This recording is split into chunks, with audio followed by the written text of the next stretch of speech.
Ladies and gentlemen, esteemed delegates and honored guests, good morning and welcome. My name is Rosa Pinto and it's my great pleasure to welcome you to Lisbon and to United Nations Portugal Management and Sustainability of Outer Space Activities Conference. Space technology is indispensable in our modern world.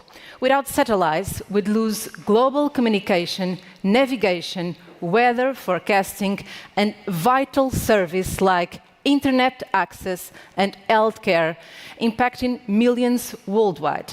Today, we face a paramount challenge of our era, the responsible management and sustainable development of outer space activities.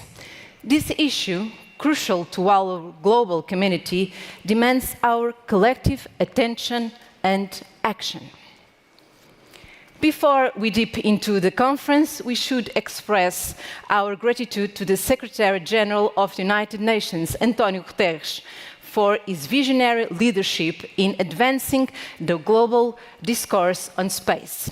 The United Nations Portugal Management and Sustainability of Outer Space Activities Conference results from the commitment of the United Nations Office for Outer Space Affairs and the Government of Portugal through the direct involvement of the Portuguese Space Agency. Over the next 2 days, we will embark on a collective journey to engage in dynamic debates, share insights, and collaborate on strategies for a sustainable space.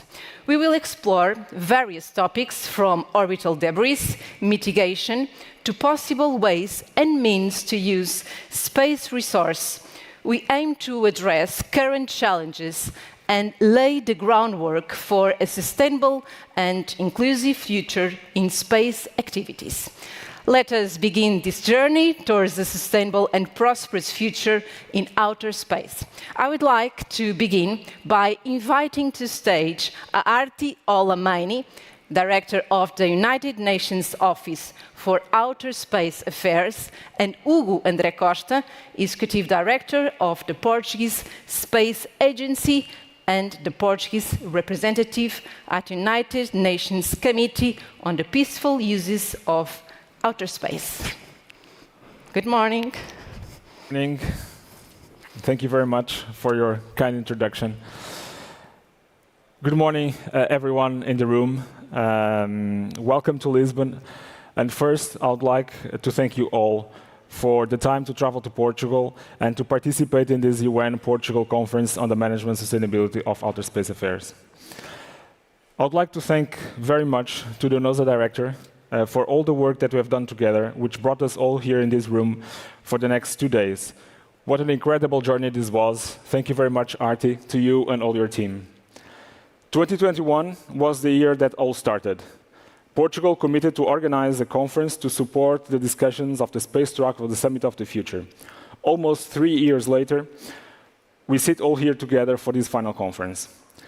This was a long process, not just on the organizational point of view, but also with the goal of arriving today with meaningful discussions from before. Following the Secretary General Policy Brief 7 for All Humanity, the Future of Outer Space Governance, which did an analysis of the extraordinary changes underway in outer space and an assessment on the sustainability, safety, security impacts of these changes on the present and the future governance, it was established that one objective of this conference would be to have a multi-stakeholder dialogue. Not an event just with member states, but an event to have researchers, industry, agencies, policymakers, the civil society, a truly multi-stakeholder event. In this policy brief 7, it was also outlined the three main space-based challenges: space traffic coordination, space debris, and space resources activities. This is why we have decided to host 2 virtual symposiums in preparation of today's conference. The first virtual symposium occurred in November 2023 on the technical aspects, and the second one in March this year on the policy side of all of these 3 topics. We had more than 80 speakers from 22 countries, institutions on these 2 preparatory symposiums. We'd like to thank all of your invaluable contributions, not just for the success of those events, but above all for your contributions to the discussions that will guide us from the future of space activities. It was our goal to have also a clear and visible process. For each of the symposiums, a report was written and published both on the Scientific and Technical Subcommittee and at the Legal Subcommittee. I will not go through the different outcomes of these symposiums because today, later on, before each session, we'll have a short summary of these discussions. Through the debate today, that we can conclude this process and support the preparation of the Summit of the Future. We need to find a global consensus on these 3 core issues to ensure that space data and services can play their rightful role in enabling the SDGs. From satellite communications to Earth observation to space science, they are all indispensable to achieving the 2030 agenda and saving and improving the planet and the lives of those on it. Right now, these applications are under threat. Without effective multilateral governance, the benefits of space for future generations and therefore for the SDGs might be lost. The United Nations must advance in outer space governance to ensure that this sector can contribute to drive progress on sustainable development. This is the Secretary General's view behind our common agenda, to which we would like to contribute by summarizing the conclusions from the virtual symposiums and also from today's on the Lisbon Declaration on Outer Space, which will be presented tomorrow. Finally, I would like to thank the moderators, rapporteurs, speakers, for all of your time, contribution, and your contribution to this endeavor. We look forward to a constructive and fruitful discussions in today's session to help us build the future of space governance. Just a short reminder to all, this session will be transmitted live on YouTube and will be later available to all. I would like to personally thank to the team that made this event possible. Thanks to you and thank you for your unstoppable commitment to making this event a success. You know, it only took a few seconds to have the idea to organize this conference, but it took years, months of preparation, a very committed team to achieve it. So thank you all very much for coming here. Let's start, and thank you very much, Arti. Thank you. Thank you.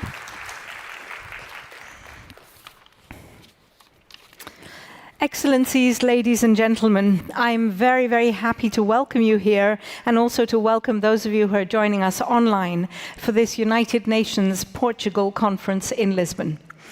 All my thanks to the government of Portugal and to the dedicated team at the Portuguese Space Agency, whose exemplary efforts have paved the way for this gathering. Let me say to every stakeholder contributing to the space track of the Summit of the Future that your contributions are invaluable as we seek to shape a more sustainable outer space environment. The UN Secretary General Antonio Guterres has put space on the agenda of heads of state. With Policy Brief 7, For All Humanity, the Future of Outer Space Governance, he has called on member states to assume a shared responsibility and step up to ensuring a globally inclusive and cooperative governance framework. Because without it, all the services and solutions that outer space provides will be lost to all of us, and most particularly will be lost for those who rely so critically on them, and of course for generations to come. The Summit of the Future serves as a beacon that urges us to unite around a collective vision for outer space. And that's a vision that I hope you share, one of a pact for the future that reflects our shared commitment to the sustainable and peaceful exploration of space, and as a roadmap for the future work of COPUS, the Committee on the Peaceful Uses of Outer Space. At this moment in time, when the number of stakeholders and satellites in space are increasing, and when governance becomes increasingly complex, we realize the importance of the United Nations, and of UNOOSA in particular. Our ability to lead by convening in and around COPUS is a crucial platform to advance these discussions. It is the UN's consensus-driven mechanism that must develop and refine the rules of orbit, in collaboration with all nations, be they spacefaring or not.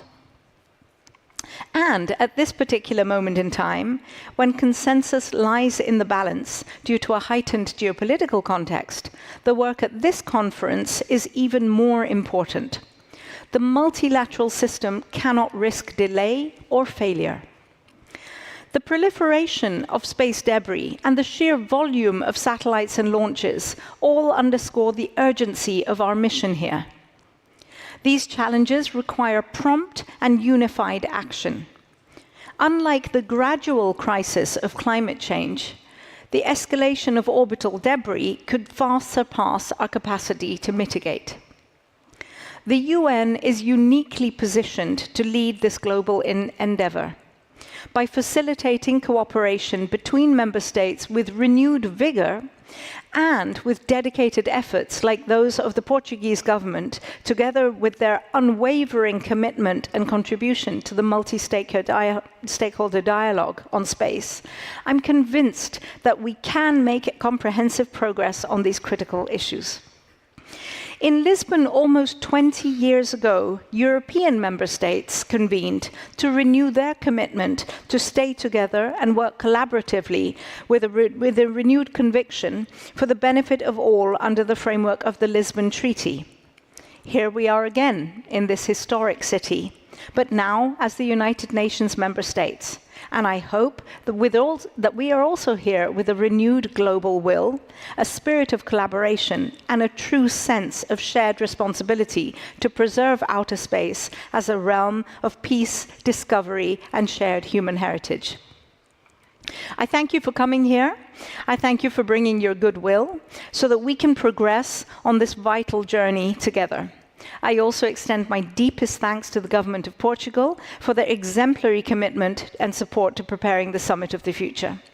It is the collective leadership and dedication of all of you that will make a difference to secure sustainable space for all.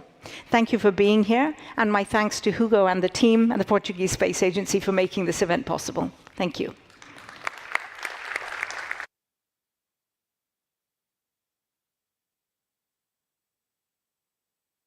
And Costa, whom I invite to remain on the stage to present the outcomes from the virtual symposiums on space traffic management and space sustainability.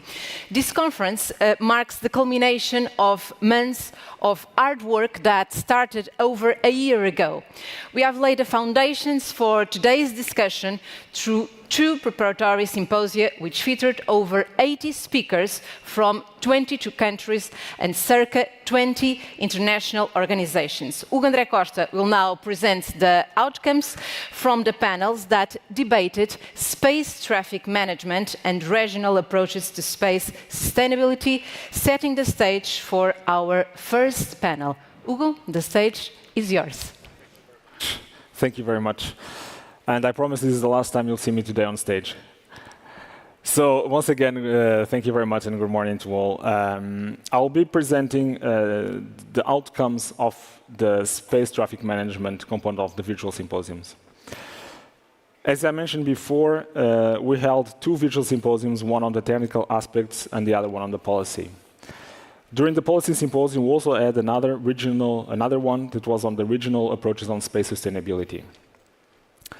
I will summarize very briefly the 7 sessions that we had during these virtual symposiums. And the goal was to discuss, under this topic, the perspectives and recommendations on space traffic management that we have decided together to divide in different subcategories like space surveillance and tracking, orbital data and catalogs, collision avoidance, interoperability of space operations. And the report, what I'm going to say is what was said during this policy, from the technical and the policy symposium.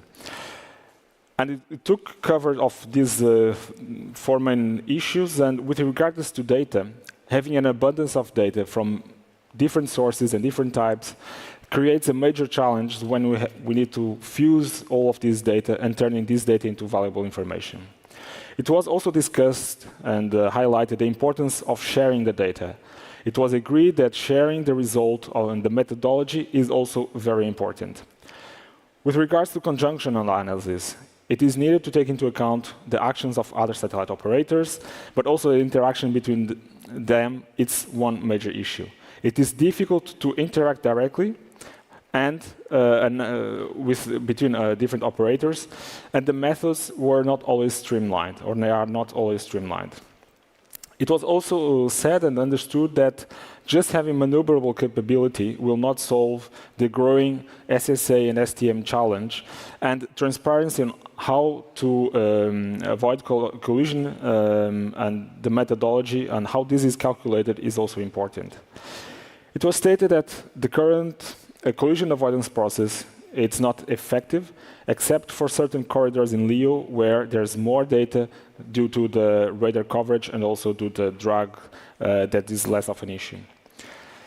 It was said that it also need to take into account the satellite life cycle with a different mindset to achieve long-term sustainability of outer space.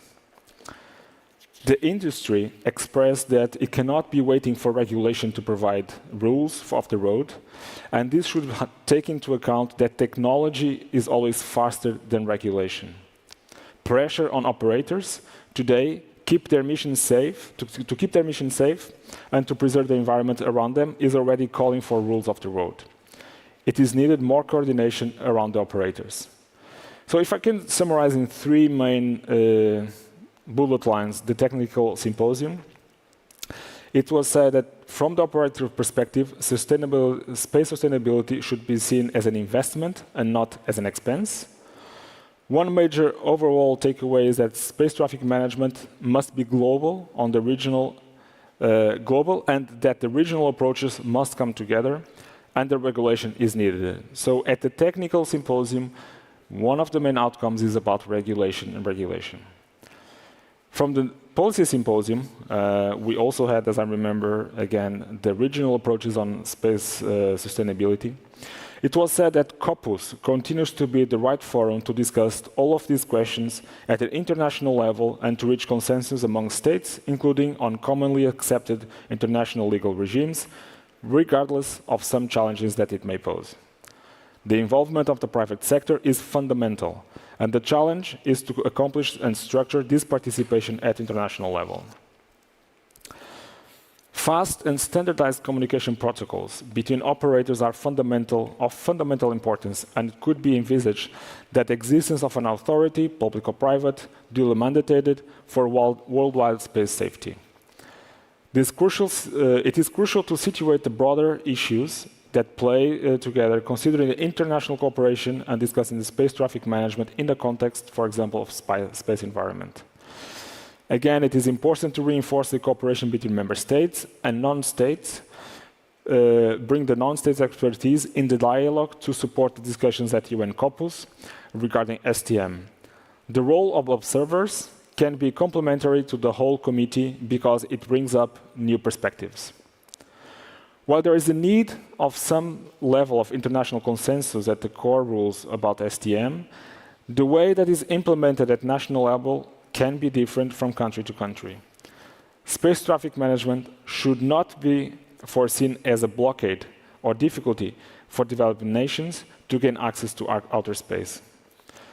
Again, communication is key, namely to the communication between the systems and, of course, but mainly a global communication of the main issues regarding space traffic management. There is the need for a global framework for information sharing, collision avoidance, and also for the development and the adoption of global standards for space object tracking and data sharing with interoperability and exchange of this transparent information. So these are the main takeaways from those virtual sessions and those virtual symposiums. And they are all published, not both on the technical and the legal subcommittees. They both were being 2 reports published at Couples. So this is just from food for discussions today that will now continue with the next panel. Again, also these outcomes or these that I just mentioned can be rewatched online on YouTube. And now I'll give back the floor to our host so we can proceed with the first panel. Thank you very much and enjoy the session today. Thank you. Thank you, Hugo. We are now ready for the first inaugural debate of today on space traffic management and space sustainability. This discussion will take a worldwide approach with experts from different organizations, institutional entities, satellite operators, and space traffic management providers.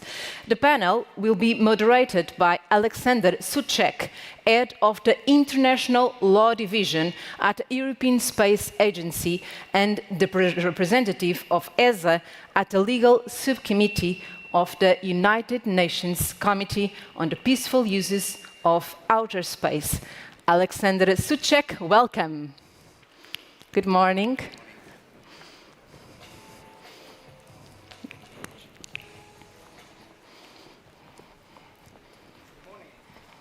Yeah, we submitted one as well with Vioma.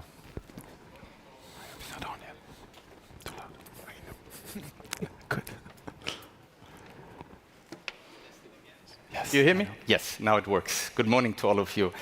It's a pleasure welcoming you. You have been welcomed by the organizers, and to the organizers, I have to say a special thank you for this wonderful conference, for getting all of us here.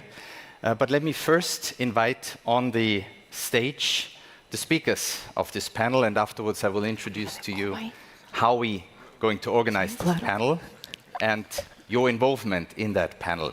So I would like, without further ado, to invite to the stage, first of all, Rodolphe Munoz from the European Commission.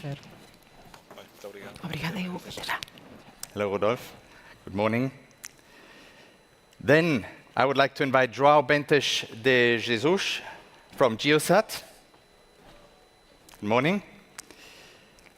I'd like further to invite on the stage Shenes Bouafia from Eutelsat. Good morning, Shenes. Lorenzo Arona from the Space Data Association.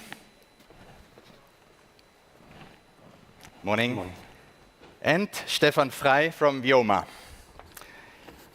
That is not all the panel. We have even more speakers, but the other speakers not present on stage, they will join us online through recorded messages or a live connection.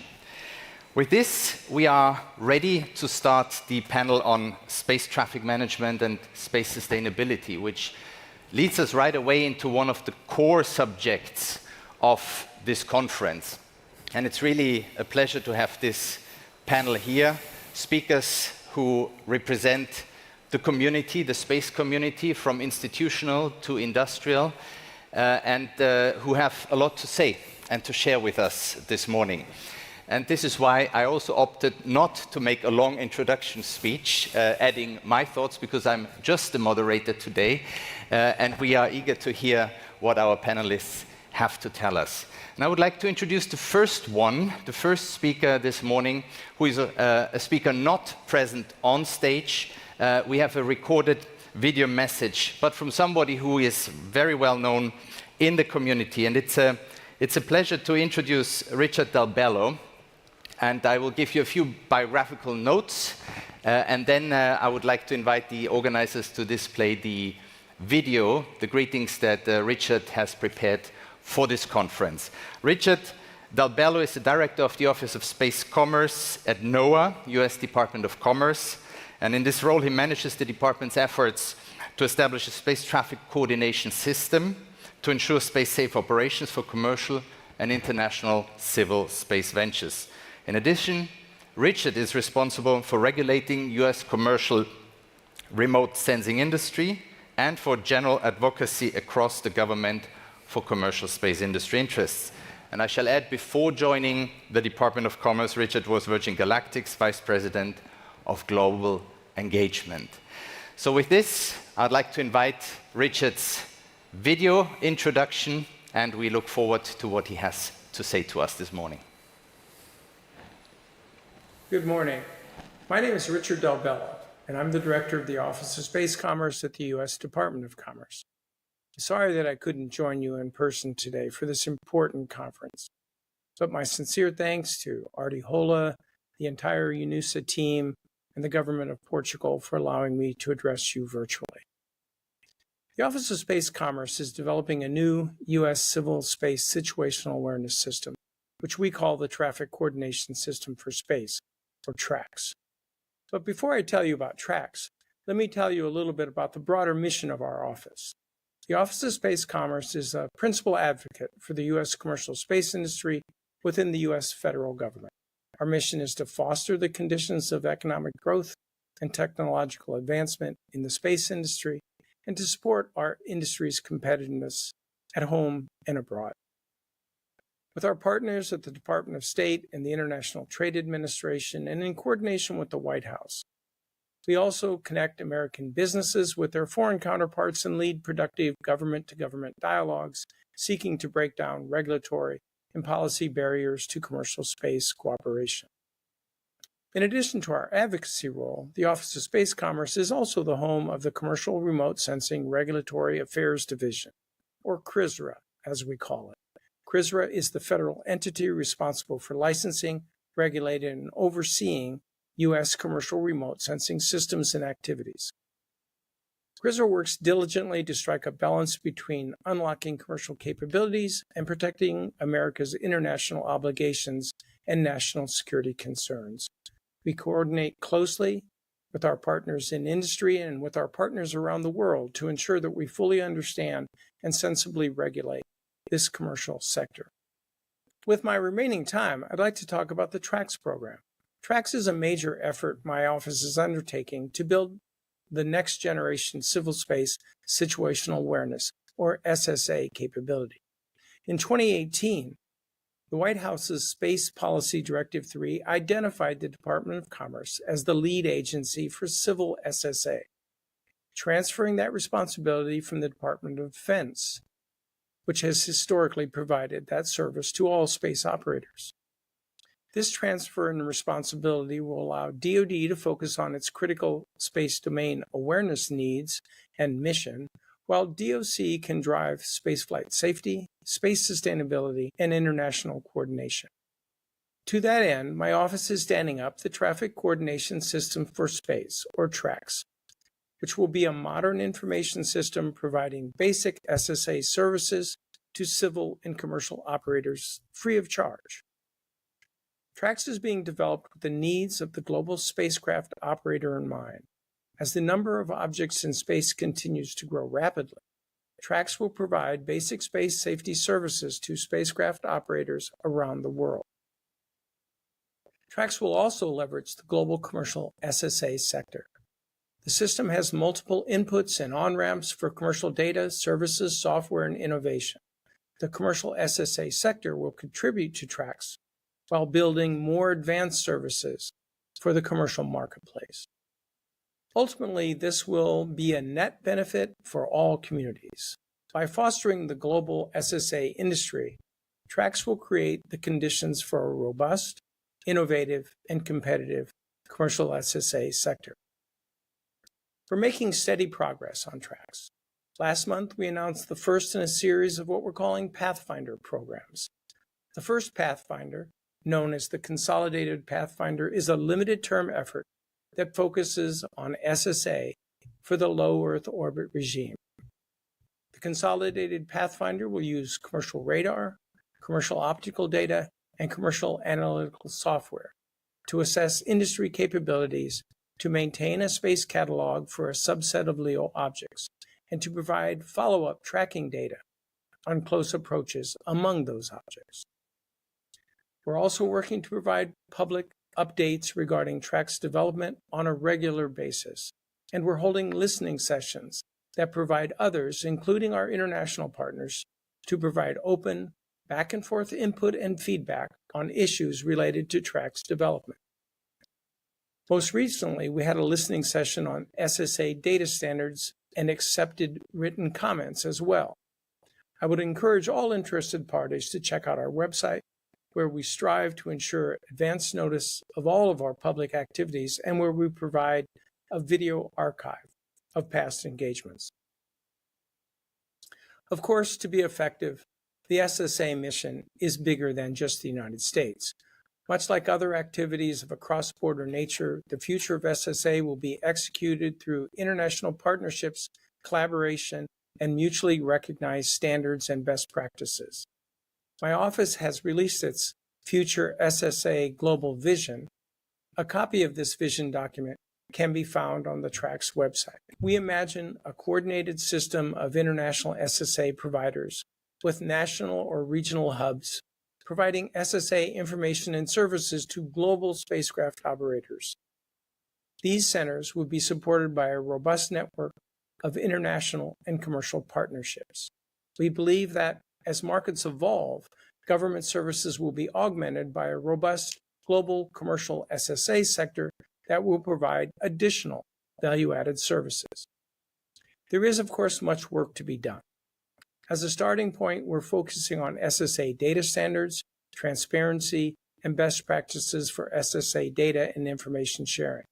We believe that these elements provide an opportunity for international coordination that can most rapidly support global spaceflight safety and space sustainability.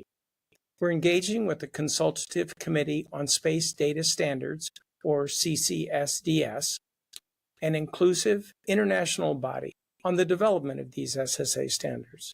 Just last week, we hosted a meeting of the CCSDS at the Department of Commerce. We're also examining industry best practice documents and engaging in international discussions to examine data and information sharing principles that best support spaceflight safety. We believe that these efforts will build upon the legacy already established by the UN in the long-term sustainability guidelines, developed, of course, by the Committee on the Peaceful Use of Outer Space.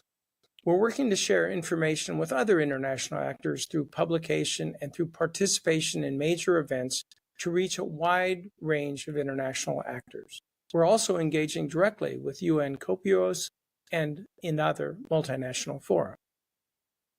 We believe spaceflight safety and long-term sustainability require truly global coordination, and we welcome a dialogue with other nations on how to make progress on these essential issues. Thank you for your time. I look forward to future engagements.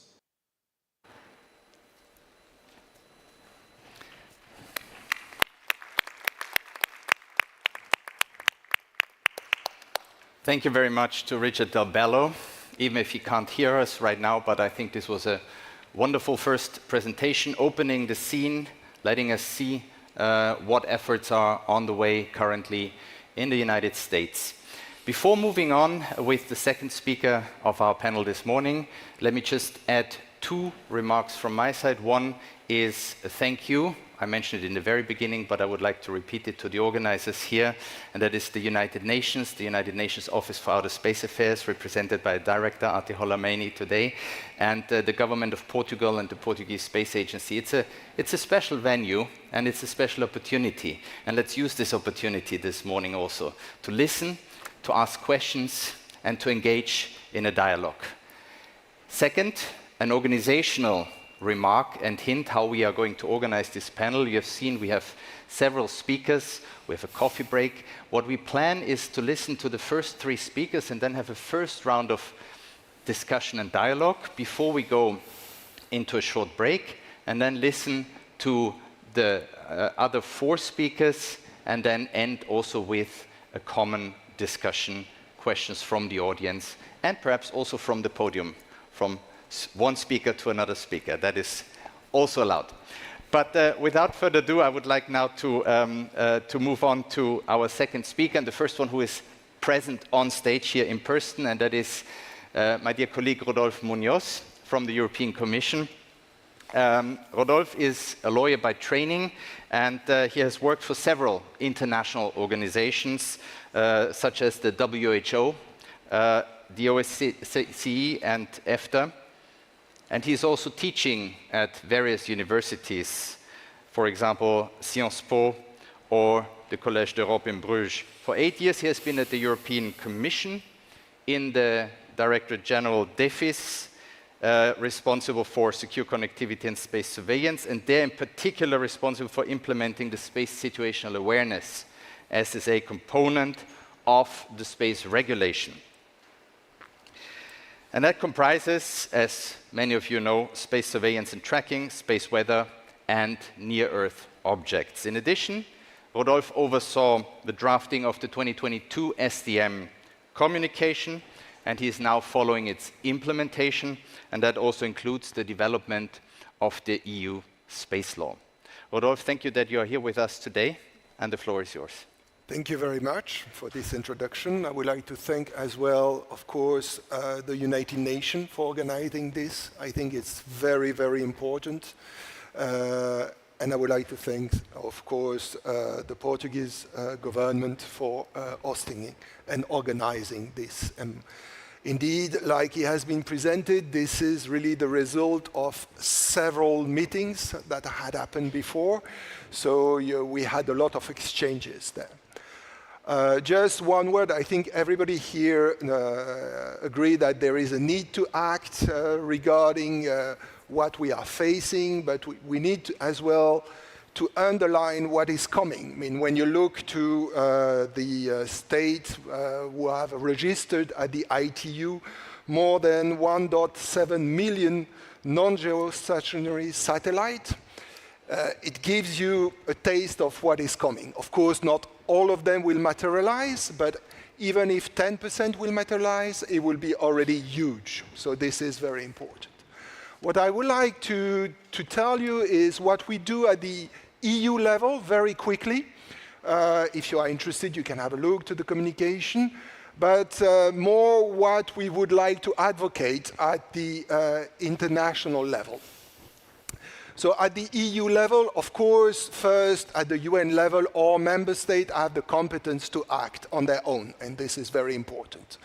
But as well, at the EU level, we have a specific flagship, which is the EU SST partnership, with providing collision avoidance to nearly 500 satellites today. So we are used to look after satellites on really the operational side. But like you have said, we have produced this communication in 2022 where we try to have really this holistic approach. And indeed, in this communication, we indicated that it will be necessary to develop rules of the roads. It will be necessary as well to develop operational elements with the industry, because we need the industry in the development of the technology. And the third element is the regulatory part with the space law, but standards as well, very important, like Richard said.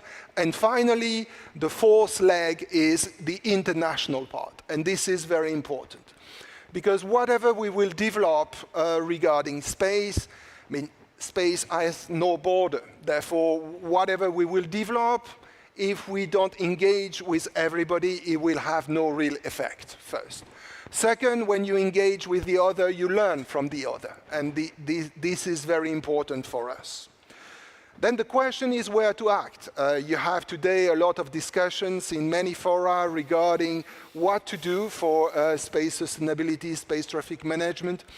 At the Commission level, we are really engaged to work within the COPIOS mandate. We really work closely there with our member states.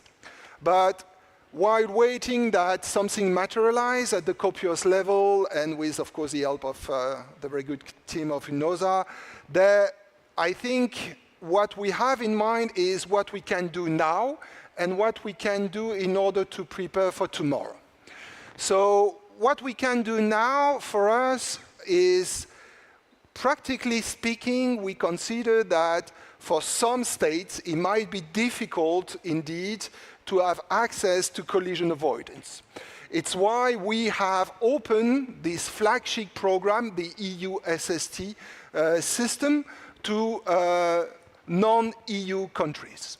Why? In order to promote a safe and sustainable use for space, but as well to be able to explain how we work and to work in full transparency. So this is the first element.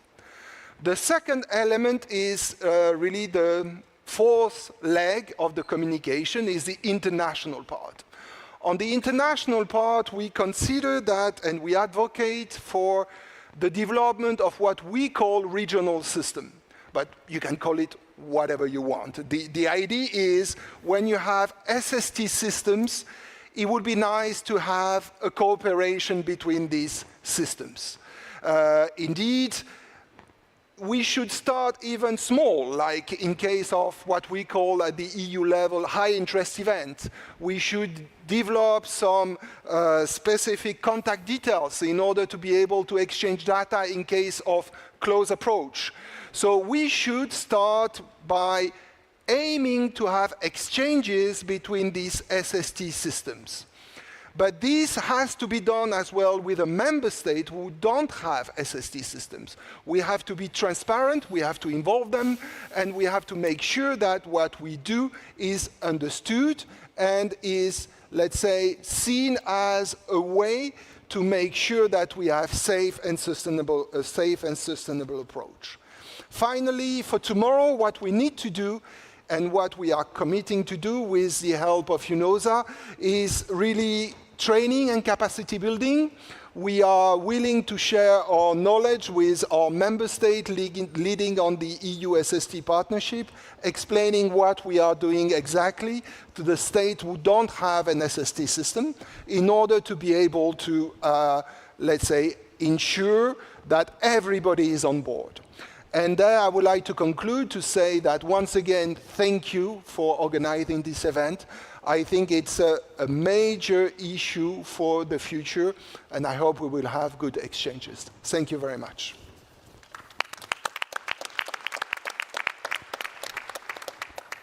Thank you very much, Rodolphe, for this presentation of the efforts of the European Union and the Commission in all these elements. I noted a few keywords. We will not right now go into the discussion in a few minutes after the next speaker, but you mentioned, for example, and that's how you opened, space has no borders. If you don't engage, you reduce the effects of what you are effectively doing. If you engage, you learn. You underlined the access to systems, the importance of access to systems, transparency, of training, capacity building. So these are also keywords that we might pick up afterwards in discussing with the panel. And this is also for the other panelists, of course, who didn't speak yet.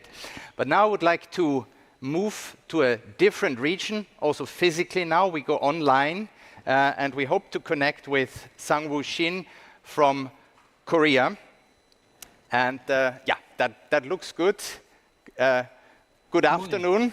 Good morning, good afternoon. I will briefly introduce Sang-Woo Shin, who is a senior researcher of the Korea Aerospace Research Institute, KARI. He has extensive experience in space policy formulation and in multilateral space diplomacy. And his research focuses in particular on innovation policy. His contributions include evidence on the allocation of public support to space ecosystems and the impact of public policy on innovation in different countries over time. He's also involved in various multilateral fora, UN COPOS being one of them, or the OECD Space Forum, and he holds a PhD from the University of Sussex in science policy research. I'm very pleased that you could join us today online, and I would like to give the floor to you. We are looking forward to your contribution to this conference. Thank you. Thank you very much for the inviting me from this wonderful conference. Good morning from Seoul, and my name is Sang Shin and Kari in Republic of Korea. I should give a brief introduction about Korea first. The Kari is a government research institution. We are developing geostationary and the LEO satellite and the launch vehicles and the lunar exploration satellite. So we have experience over the past 30 years. So regarding to today's topic, in the future, Korea will also facing many challenges in space traffic management and sustainability, including the development of the LEO satellite constellations and also the private launch services market as well. So with more public and private space asset in Korea, we are getting more interesting using space safety and sustainability. So today I will give you the brief overview of Korea's perspective on the sustainable space operations. So next, please. Okay, thank you. So around the world, I think we face three big challenges for safe and sustainable space activities. So procedures and the mechanism and creating new norms and the cooperation with the private sectors. So Korea also recognized these three challenges, and we are pushing policies in 5 key areas to address them. So especially especially for the space traffic management and sustainable space activities, what we need most is supervision and the authorization of our own space activity in Korean territory. Next, please.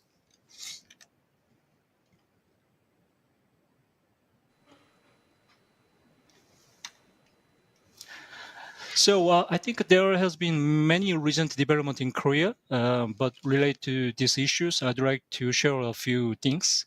Regarding the small launch vehicle services company starting their operations, so Korea revised the space law to ensure their safety activities. This includes the legal framework to the suborbital launch vehicles, which covers test vehicles that doesn't reach orbit or fail back to the Earth.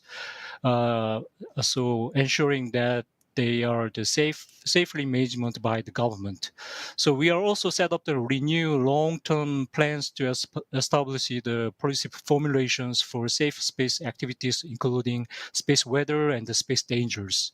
So it was pointed out 2 significant government changes. First, we've elevated the chair of the National Space Committee from the Prime Minister to the President, and this also this allowed the stronger leadership and the coordination on the space policy process within the Korea. So second, as more government bodies engaging in the space utilization and space activities, so we Korea have increased number of the government department participating in the National Space Committee to enhance coordinations. And additionally, we are planning to establish the new space agency, actually this coming out end of this month, that will oversee and coordinate and harmonize the space activity across the whole of government and also the private sector's space activities. So we are looking for the significant technical. We also invested. We are also making the significant technical investment. For example, Korea have established a dedicated agency for the space surveillance and the information exchange, and we are developing the technology to reduce space debris. So one important point I want to highlight is that the Korea is building a system to integrate our currently dispersed systems.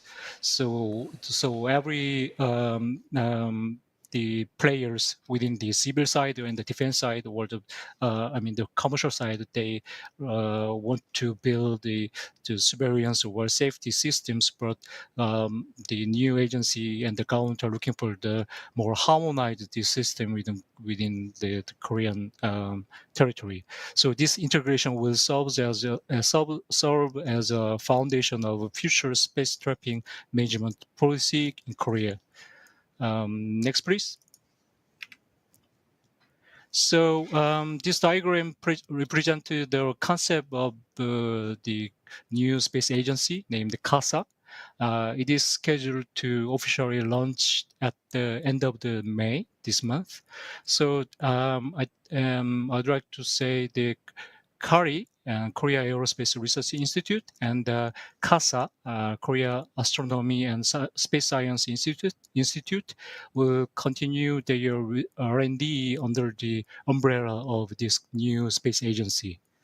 Next, please. So for our experience in Korea over the past few years, I have seen that there are still many barriers to achieving the sustainable space operations. So as I wrap up my presentation, I would like to share a few key points, and I wanted to share these issues.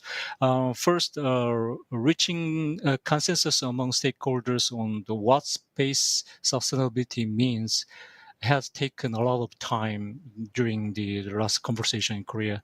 So, and the second, agreeing on the necessary rule for space safety activities has also been long processes. For example, some guidelines from the LTS or the IADC guidelines still need further discussion with the country, especially when considering economic cost for both private and even in the government space, the manufacturers.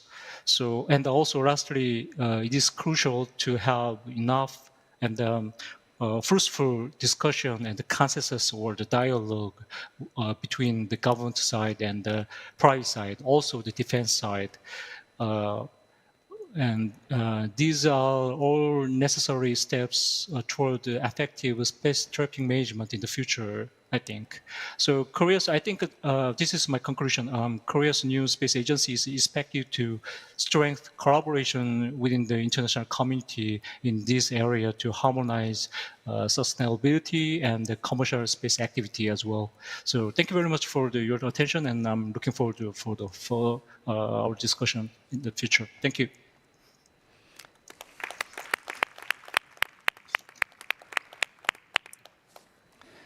Thank you very much. Thank you very much for this presentation. I hope you stay with us online still a little bit and you can follow the discussion, because we have now about 15 minutes to engage with our speakers, those who have presented and those who will present. We have heard already now very interesting information, thoughts that help us. I would like to pick up on one that we just have heard when you said sustainability as a term, as a concept, as an idea allows a wide variety of actors to communicate. That is, in a way, also what we do here. We have actors, delegates, representatives from the whole community on stage and in the audience. And another aspect, Rodolphe, that you mentioned,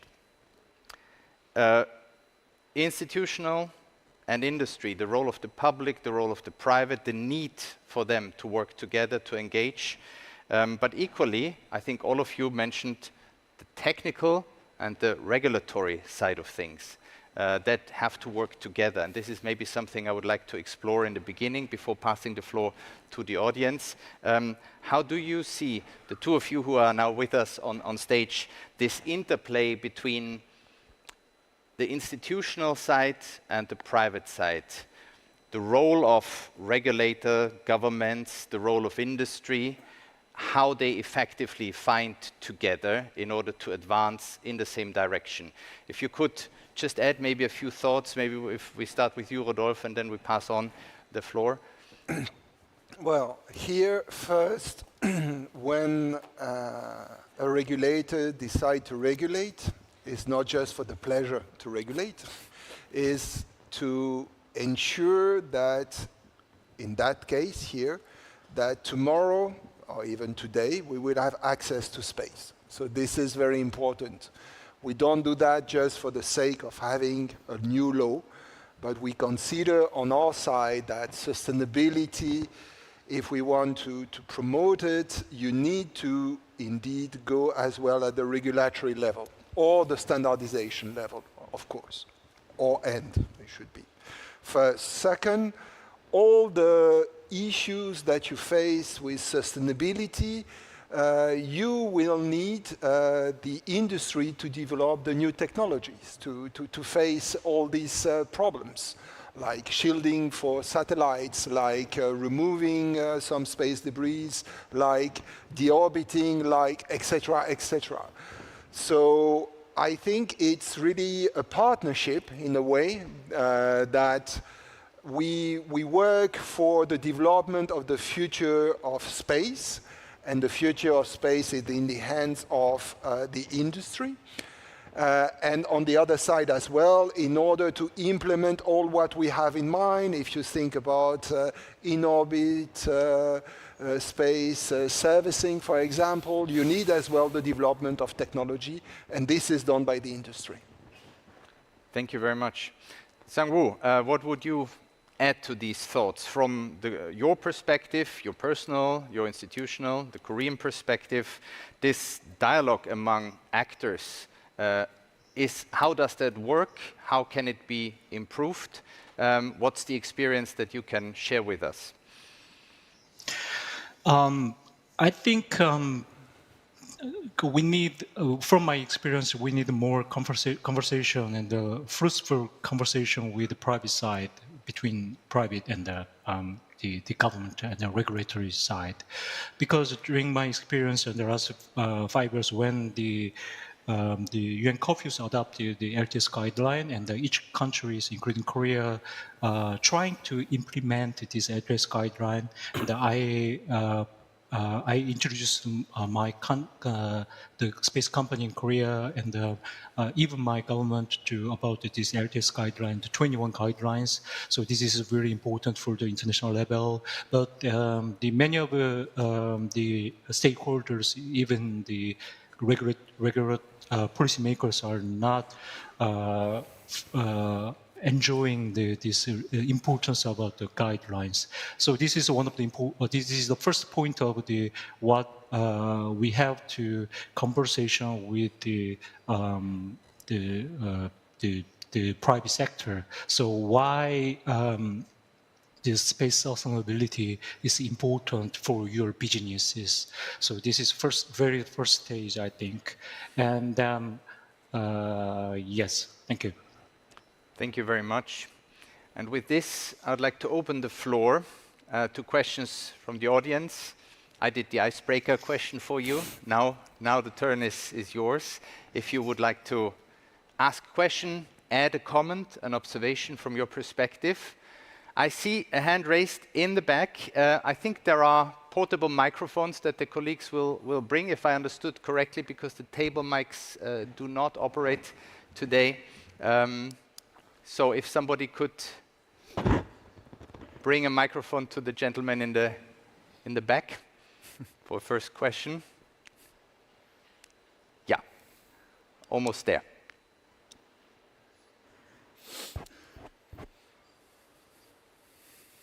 Not yet.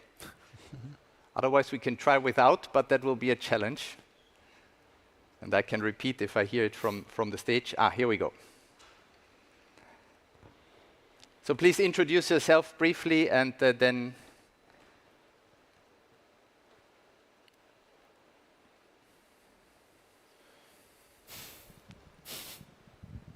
Hi, Ryan Laird from Green Orbit Digital.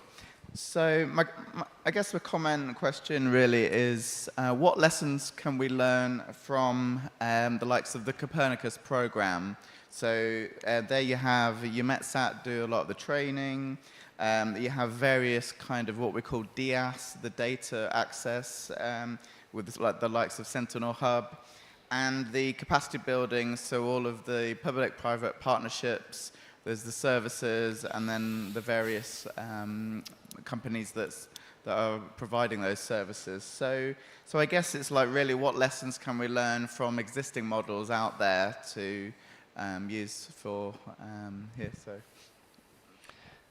Thank you very much. And this question I would like to pass to Rodolphe, because you also mentioned, and this was a link, the importance of training and capacity building. I think that's a hook. Yeah, indeed, we have some experience, indeed, with Copernicus regarding the training, regarding the data. It's very important to use this experience, but indeed here, I think that in the field of sustainability, we are facing a bit something new, according to me, because we are facing the issue that indeed everybody or all states wants or needs to have their own system. And the idea is really how to make sure that this system can talk to each other, how this system can exchange in case of necessity. And this is a bit new. Then regarding the capacity building, you're definitely right, is why I said that beginning of June we will, thanks to UNOOSA, develop some specific training on these aspects with, of course, the help of the EU SST partnership. Thank you very much. Is anyone on the panel or online would like to add something to it? Yeah, Stefan, maybe? Yes, thank you very much. Yeah, I would like to add something from the perspective of industry itself, how we can do this public-private partnership. And I don't want to bore everyone with what we're doing in Europe, but of course, maybe there are some lessons learned, basically. So we have this great industry forum within the EU SST, and the industry itself, where we figure out how we can implement certain types of legislation, right? However, whenever industry pushes back a bit and says, you know, please let us do this, don't take too much, the killer argument is always, look, this is the legislation, we have to do that. So I think my input would be, instead of only discussing how we can implement legislation together, we should discuss the legislation already before together, or at least gather the input. And also to add on this, the EU space law, to be honest, there was not a great transparency around it. And it's not very clear still for us from industry what's going to be in it ultimately. I have to answer. On the first point, you're right. When you have a legislation which has been adopted, the adoption in the, sorry to bother you with that, in the EU we have two co-legislators, the Council, which are the member states, some of you might know, of course, the member states, and their industry is lobbying through their member states in order to change the legislation, and this is normal, this is the way it has to be. Then we have the European Parliament, which is represented the citizen of the EU. It has exactly the same weight as a co-legislator. And there as well, you have a lot of lobbying done by the industry. Therefore, you have a proposal of the Commission, and then the Council and the Parliament, they decide. So when it is decided, the Commission has to implement it. The new space regulation will come soon, and there you will have a chance to act in order to try to modify the content. Then, second point regarding the space law, there I could not disagree more, personally. We, I think, did something like In total, nearly 80 meetings. We had 400 companies answering to our points. And of course, we did not publish the space law because it is forbidden according to our internal rules. We draft something, while drafting we exchange, but we cannot publish the draft. This is forbidden. So indeed, we could not go that far, but I had the impression that we did our best, but happy to discuss if we can do more. Thank you very much to the two panelists. And I think what we take from this also, and this is following up from the question that we had from the audience, also the importance not only to learn from the past, but the importance of communication, of stakeholder engagement. I think these were elements that we have heard. The floor is again yours. Back to you. Is there any other comment, observation that you already now want to share with us, or a question you would like to ask to one of the panelists? I see, in the third row over there. Do we have, again, the microphone? If you can maybe, yeah, perfect. Hi there. All right. Thanks, Alex. Thanks, Rudolf and Sang-woo, for your presentations. So I want to push a little further about the relationship and cooperation between governments, intergovernmental organizations, the European Union, and private industry, specifically about regulations, right? So I'd like you to speak a little bit more about how the two work together and how to ensure that we do have policies and regulations and legislation that, on the one hand, achieve long-term sustainability of space activities, but at the same time, and being ambitious, just to complement on that, but at the same time doesn't put a significant strain on operators and put them in a difficult position in how to achieve that. So a few examples, propulsion for maneuverability, or a post-mission disposal timeline of 5 years over 25 years. So how do we strike this balance when we are coming up with policy and regulations? And how can we use the existing mechanisms to further complement on that? So an example when it comes to collision avoidance, how do we prevent a scenario whereby there is an alert and the operators have to be up in arms and trying to find the contact information of the other operator for the other object?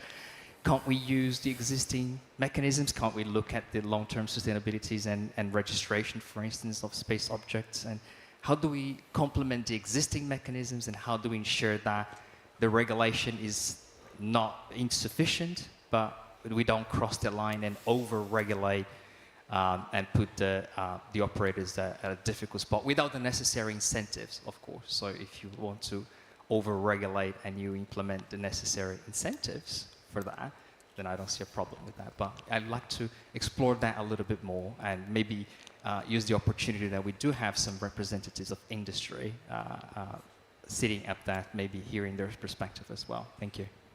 Thank you very much. I think that's a wonderful question that allows all of you to say something. But here we are at this famous question, over-regulation versus under-regulation. Or shall we say, what's the right regulation? It's not about the quantity, more or less, it's about tailoring. And if you allow me to add one aspect to your question, that is the aspect, is there a conflict of requirements? Because you mentioned ambition versus strain, stress on actors. Is that necessarily a conflict of interest, or perhaps not? And this is something I would like to add. And with this set of questions, I would open the floor. Maybe we start, Sang-woo, with you online. If from your experience, regulation, communication with industry, with stakeholders, over-regulation, under-regulation, the right regulation, what are your thoughts and your take at those questions? Yeah, thank you for the very important question and a very realistic questions when we're dealing with the regulations on the new regulation on the space activities. We are facing many challenges when we're talking with the space industry, the community. So that's why I'm telling you about the communication is very important, because before, when back to the Korea before 5 or 6 years ago, the government, all the space activities are driven from the government side, and the investment are coming from the government funding. But during the last 4 or 5 years, the funding from the various way, from the not only government or the private side, and also the foreign investment. So this makes the more diverse conversation and the diverse debate in the Korean space sectors. And when we're starting about, there's a very interesting example for these issues. When we're talking about the IADC guideline, so my government and the Korea, the KARI also thinking about the new regulation about the space debris mitigation guideline. So government is starting with but in the first stage, government are very worrying about this mitigation guideline, because it makes space industry's activities more low, and so because of one of the top priorities are pushing the space industry growth. This is one of the Korean government's top priority. So. But when we're starting the conversation on this issue with the private sector, some private sector are very welcome about the debris guideline, debris mitigation guideline, because when the government set up clear regulation and clear vision about the space debris issues, then they can make a more clear development or more long-term roadmap for the investment of these topics, and also the manufacturing the satellite or the other activities on the space.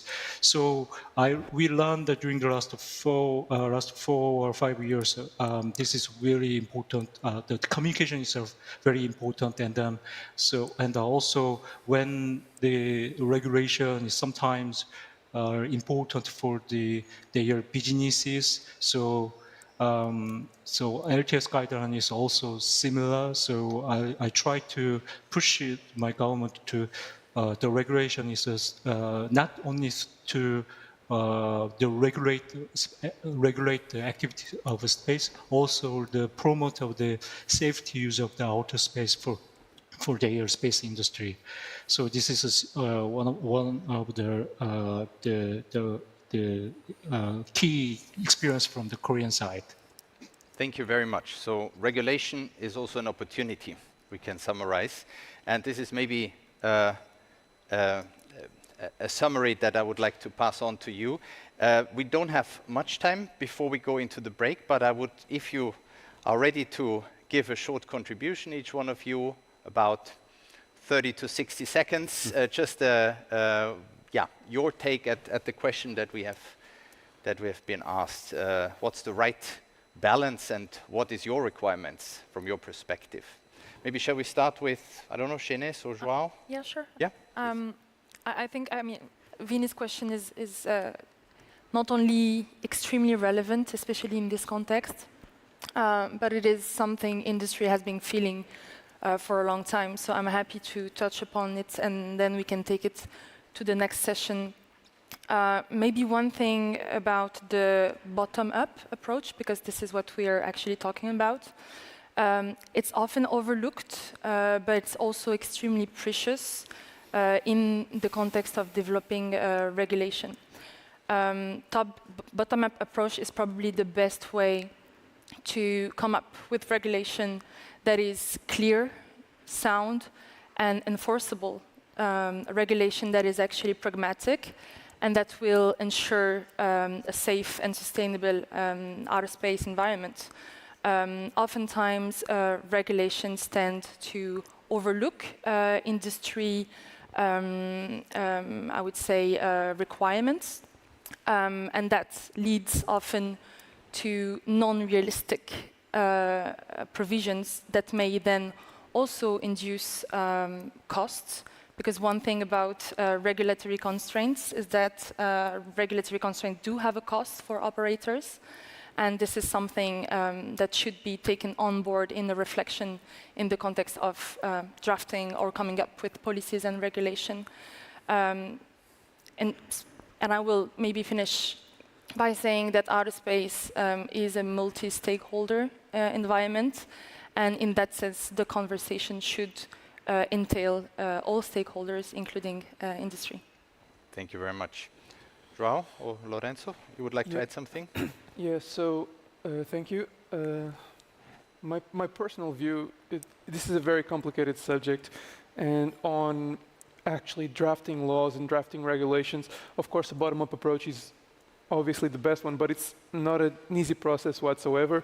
As Rudolf mentioned, they did consult with over 400 companies, and actually, sometimes the problem is also in the companies where we don't have the capillarity to provide answers to everything that's asked of us when they want the answers, when they need them, and then we complain that they're not doing things as we want. So it's a hard balance to manage, and I would not be in love with being in the place that I would have to draft it and then respond for it. That being said, I do think that there are some things that are not particularly within this scope, because on space law there's also the ITU part with the registration. I think that there are always room for improvements on. And the part that for me is a bit lacking is that there is that link that you mentioned, Alexander, between technical versus regulatory, but sometimes I think that there's a part that's lacking, and that's the business side. The focus is mostly on how do we manage technical versus regulatory, but I think that trying to regulate to foster business opportunities, as it was said that there is room for business, it might actually be a driver instead of something that is stopping things going forward. So I think that looking more into business, and I will talk about it a bit after when I'm talking about GeoSat, might be an easier way to enforce, because complying becomes not just something that is mandatory, but something that we want to do, since it might drive us forward. Thank you. So you added another keyword to regulatory, to technical, capacity building. That is really, really important, and the business perspective. Lorenzo.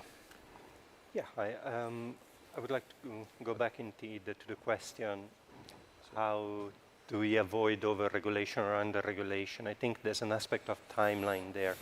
So in general, what we would appreciate as space operators is that the new regulation, they don't just appear from nothing and be immediately enforceable. Perhaps an element of forward guidance helps, in the sense that there could be an incremental approach in which at the beginning some norms are considered as introduced only as guidelines, and then later they are enforced more as laws, no? But with an element of forward guidance that tells us, okay, by this time this will become actually mandatory, and then it gives us time to do our homework and make sure that we can comply with that. And in terms of approach, a bottom-up approach was already mentioned on this stage, and I think that's what space operators are trying to have at the moment. Particularly, there's two kinds of engagement that we are trying to have. There's an horizontal engagement, let's say, among the industry, in which we are trying to come up with reasonable best practices among ourselves, because if you put together 10 space operators, you probably have 20 or 30 different opinions of what space sustainability is, as also our colleague mentioned. And then there's a vertical engagement of operators with a regulatory body and institutions that, of course, would draft new guidelines and new norms. Altogether, it makes for a number of very interesting discussions, but again, time is of the essence to actually get to a workable solution. So, thank you. Thank you very much. In view of the time, Just two Very sentences, briefly. sorry. No, I mean, I agree with everything that has been said before. I think what I want to add on top is that we also need a way to measure how regulation actually is effective or not. And I agree that we need this incremental approach to see whether there is regulation that is only expensive but doesn't help in terms of sustainability, and then there might be regulation which is very helpful. So I agree, incremental approach, but also measure what is the impact of each of them. Yeah. Now, in terms of fairness, Rodolphe, would you like also to No, add? I think your question is really to the art of the dilemma of the regulator. I mean, you need to have proportionality. If you kill the industry that you want to regulate, it's useless to have a regulation, basically. So the idea as well is to say that you have a lot of standards at the ISO level in the field of safety and sustainability. You have a lot of work which has been done by the industry as well, and the work which has been done at the UN level. But indeed, all this is goodwill in a way. So at one stage, you need to agree on some rules that you want to apply. And finally, last point on incentives. I really agree with you. Incentives are really necessary and important. It's why I think the development of label, in order to go further than the regulation, are very important tools. That's it. Thank you. This was already really an engaged panel. Thank you to the audience and to you. And it's not over yet. That is important. That was just the first half of this panel. We now go into a brief coffee break. I think I would overstep my competences if I tell you how, when exactly to be back, ask you to be back. But I think from the program we have about 15 to 20 minutes, and the organizers will probably alert us and call us back. But thank you so much for now, and I look forward to continue this panel shortly. Merci.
Welcome back again.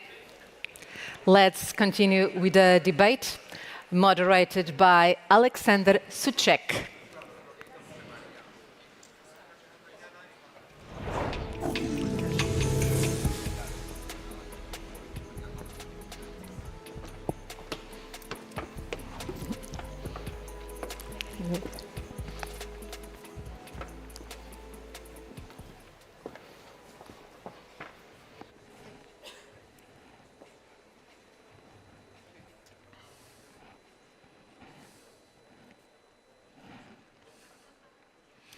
So, welcome back.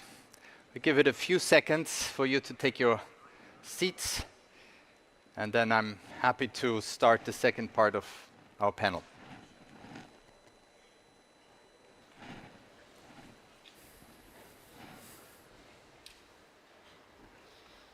Good. So, welcome back. I think we have heard already very interesting contributions. We had a good debate, and this is the spirit in which we should continue this second part of the first panel. And I would like, without further ado, to invite our next speaker, João Bentes de Jesus. João, you are Geosat's Institutional Affairs Manager. João is also a PhD candidate in development studies at the University of Lisbon, where his research focuses on the barriers to adoption of Earth observation technologies in developing nations. He has a master's degree in aerospace engineering and an executive space course from the International Space University. And previously, João, you worked as a project and business developer at the Atlantic International Research Center. So the floor is yours. We look forward to your contribution. Thank you, Alexander, and I'd like to thank UNOOSA and the Portuguese Space Agency both for the organization and for the invitation. I'll try to keep my intervention brief because the discussion on the previous panel was very interesting and looking forward to more discussion. I'll start with a brief context on who Geosat is before going into the presentation itself. Geosat, we are the first and so far still the only satellite operator in Portugal, a Portuguese satellite operator. We have offices in Portugal and Spain, and our satellites are Earth observation satellites, and we cover the whole world. We are also, if you focus on Earth observation optical satellites, we are one of only 2 very high-resolution optical data providers in Europe. So I will focus on 3 points on this space traffic management issue. I will start with addressing what the current status is, what are our challenges. Then I'll go a bit on the second point to our plans, and I will finalize with what we see as potential opportunities. Currently, on our challenges, we do have a lot of alerts on space debris, on potential collisions. Even though our satellites are not on one of the most populated orbits, they're around 600 and few kilometers in altitude, we do get a lot of those. And regardless of what is the business with space traffic management companies, we still have to do our own collision avoidance maneuvers. And doing these maneuvers, it impacts us on our business itself. On top of potentially having a collision and having a big disruption, the maneuvers themselves, they cause an impact on what we do because they have a negative impact on the duty cycle of our operations, and thus they hurt our top and bottom line. That being said, these space debris, it's not like there's and space assets that we have collision avoidance with. They are not something that just got there. Many of them are in space for many years.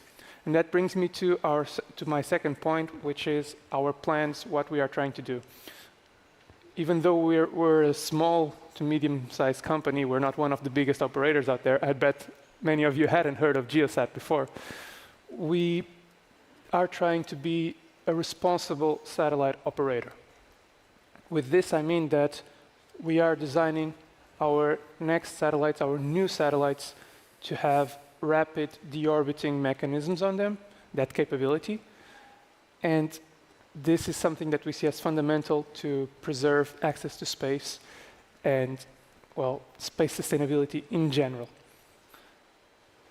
But this is something that does not come without a cost, because it's something that we have to over-dimension our satellite for, our platform. It will mean that, one, we are not taking other things on the mission that we would if we didn't have to do it, and two, that this amount of weight from potentially additional fuel, it might reduce the lifespan of the mission. So there are challenges to this, and being a small to medium company, it impacts us more than a big operator, but we're still trying to do it because otherwise it's not sustainable in the long term. On top of this, on low Earth orbit, another option that we are looking into, that we are in R&D projects for, are very low Earth orbit satellites, and with those, the deorbiting process is easier, so that will also contribute to space sustainability in the mid to long term. I will finalize this intervention by looking at potential opportunities. As I mentioned before, I think that, and we think that on top of the technical versus policy and the regulation, something that is a big driver to, well, anything is the business that you can generate from it. And in this particular space traffic management, we see opportunities. The first one is, with our next satellites, we are looking to have partnerships for specific sensors. We have noticed with our star tracker that we are able to see space debris from the satellites. So we are looking to have partnerships with companies that want to do space traffic management, that want to monitor space debris, for them to have sensors on our missions to piggyback on us, to be able to do additional debris tracking, and thus develop their own business in partnership with us. The other opportunity that we see is related to insurance. So insurance premiums for space assets, in-orbit assets, have been going up quite fast. All the coverage on space debris and on potential collisions, it has been spiking those, and the insurance industry, well, they're still understanding how the space business works. It's not the most widely spread topic. And so if space traffic management companies can help insurance companies understand what the actual risks are and give them a better notion, and if this is a way to, one, either drive these premiums down, or two, when there is a dispute, when there is a collision, to be able to either avoid disputes or properly award damages, that would also be a very big incentive for us to want to have more space traffic management companies working with us. It will actually tell operators, oh, have a space traffic management company with you. You don't even have to pay for it because the cost comes down from your insurance premium, or you will get it later on. So for now, I think that's where I'll end my intervention at, but looking forward to discussion. Thank you.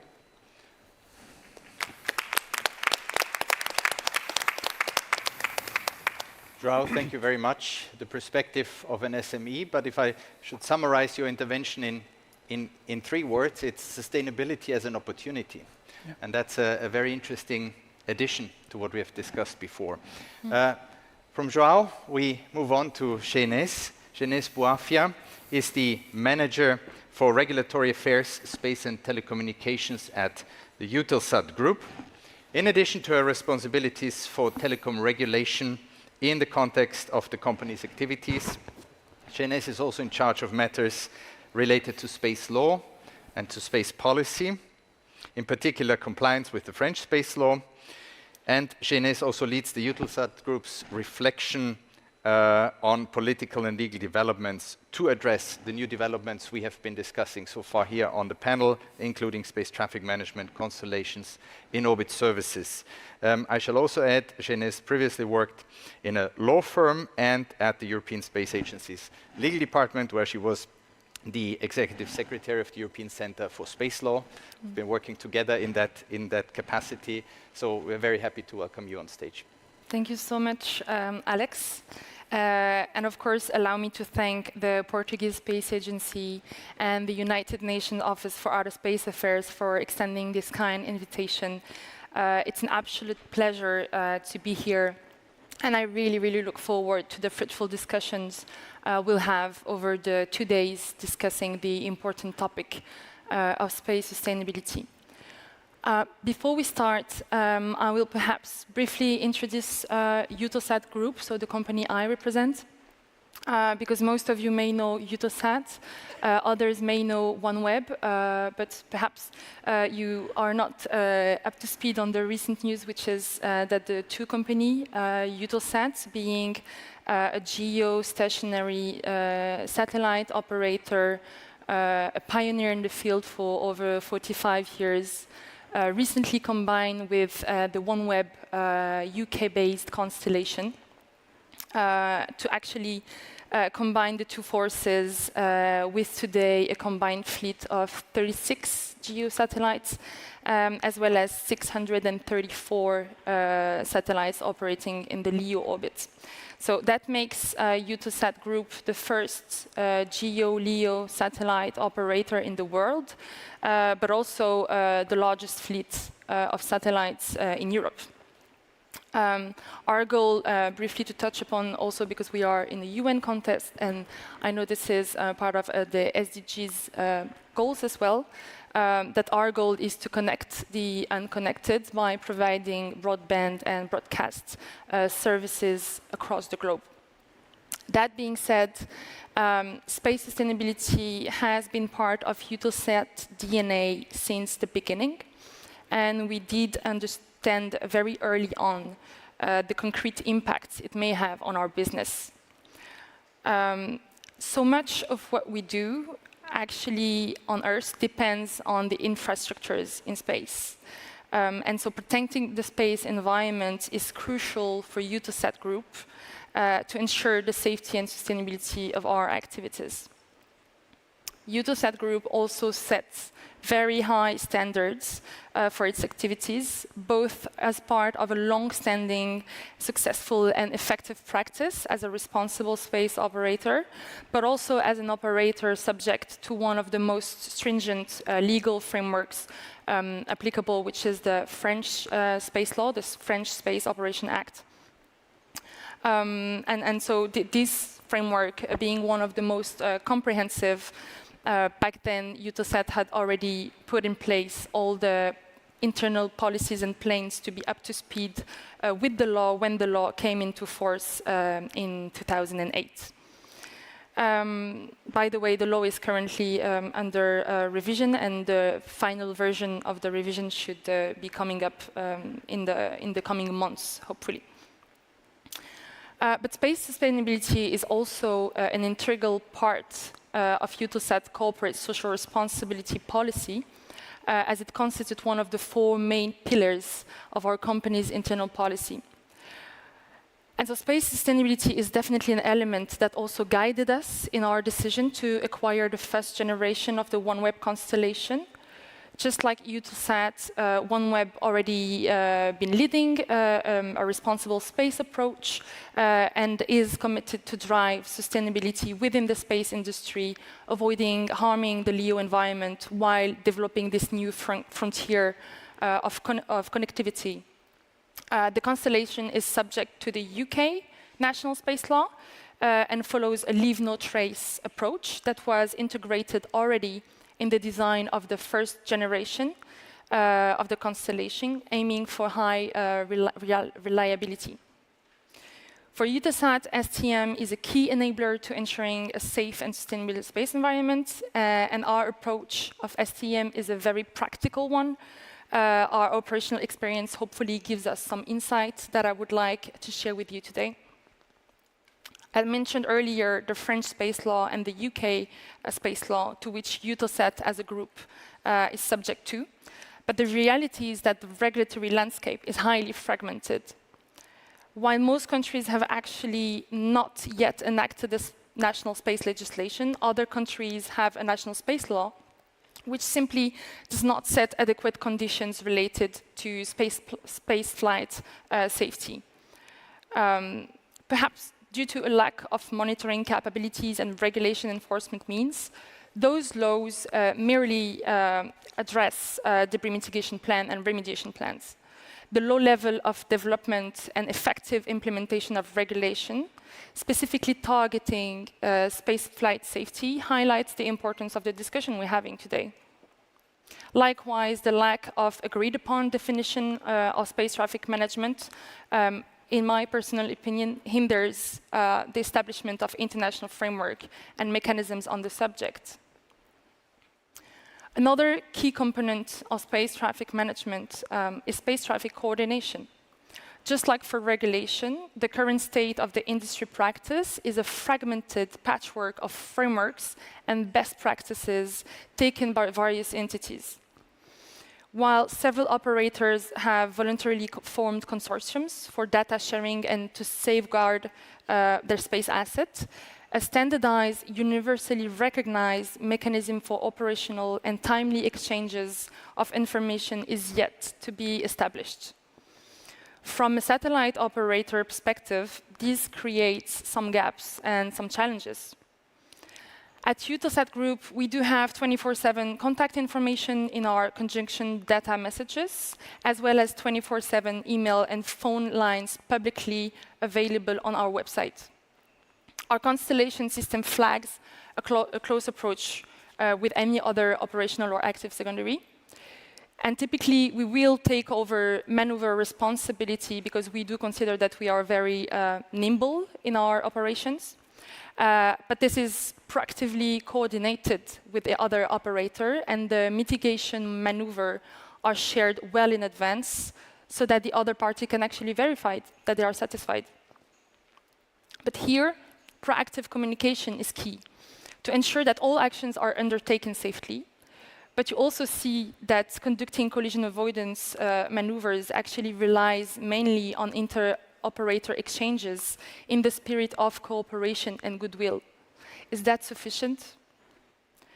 Finally, I would like to emphasize that space sustainability relies on people working together. Space is a multi-stakeholder environment, and the experience and knowledge developed by private operators should serve the interests of the reflection governments are leading. Which is why this kind of event is actually so important, and we do hope for more open forums of that kind to be able to foster a multi-stakeholder, multilateral, and multidisciplinary approach to help us achieve establishing effective international mechanisms for STM. Thank you so very much for your attention.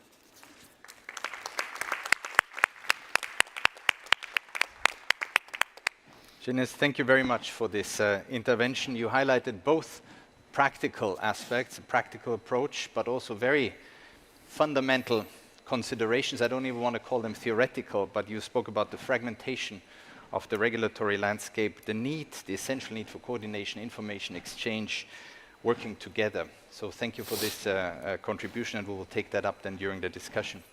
I'd like to move on to the third speaker of this second part of the panel, Lorenzo Arona, the head of space projects and products at Avanti Communications, where Lorenzo leads the team responsible for flight dynamics and space traffic coordination, and he's the company's delegate for space safety and sustainability matters, speaking today in the capacity as a representative of the Space Data Association. Lorenzo has extensive experience, plus 15 years in satellite operations across ESA and Avanti. He was part of the leadership team that established Avanti's Spacecraft Operations Center, and his job includes also coordinating a multidisciplinary team responsible for realizing revenues from satellite leases and managing the related operational and financial risks. So we're happy to have you here, Lorenzo, today, and we look forward to your intervention. Thank you so much, Mr. Chairman. Thank you, UNOOSA and the Portuguese Space Agency for organizing this conference. The only way it could be any better if it's my airline hadn't lost my suitcase. Thanks for this anyway. So I'm going to talk a little bit about what the Space Data Association is, but before doing that, I'll step back for a second and just remind ourselves of this fantastic thing that are the long-term sustainability guidelines, a proven point of international synergy, really. And specifically, I would like to focus on the B guidelines, B1, B2, B3, B4, that recommend us to update the contact information, just as Eutelsat just mentioned, provide, improve the accuracy of the orbital data and share this orbital data, promote the space debris monitoring and also promote the conjunction assessment across all the phases of the mission. So here there's nothing about the implementation, actually. These are good guidelines, but they leave open to us how do we actually achieve these targets. And here is where the Space Data Association can actually help. So the Space Data Association is an association of more than 30 satellite operators that are focused on space safety. And safety, actually short-term safety, is an enabler for long-term sustainability. The Space Data Association is a non-governmental entity that operates at cost and provides conjunction assessment services, taking data from the operator themselves and the service providers. So this is our set of members. The SDA was established probably around 12 years ago from UNOOSA and other operators that back then were the biggest in the world, Intelsat, SES, and Inmarsat back then. And then over the last 10 years, more than other 30 companies actually joined, and now we represent about 270 geospacecraft, so that's slightly more than half the population of the active spacecraft in the geostationary belt, and approximately 500 LEO spacecraft. As you can see, there are among our members both commercial and institutional operators. There are not just spacecraft operators, but also spacecraft manufacturer. And I can tell you actually there are among our satellites that we represent are not just commercial satellites, but also military satellites. So what are the services provided by the SDA? Conjunction assessment services, as mentioned, and I think the first one is the one that actually, what we do is that we take the operational data, the operational ephemeris from all the satellites from all our members. We validate those data, particularly in terms of accuracy and veracity. And once this data is validated, it's put all together in the same reference frame, and we run ephemeris versus ephemeris conjunction assessment.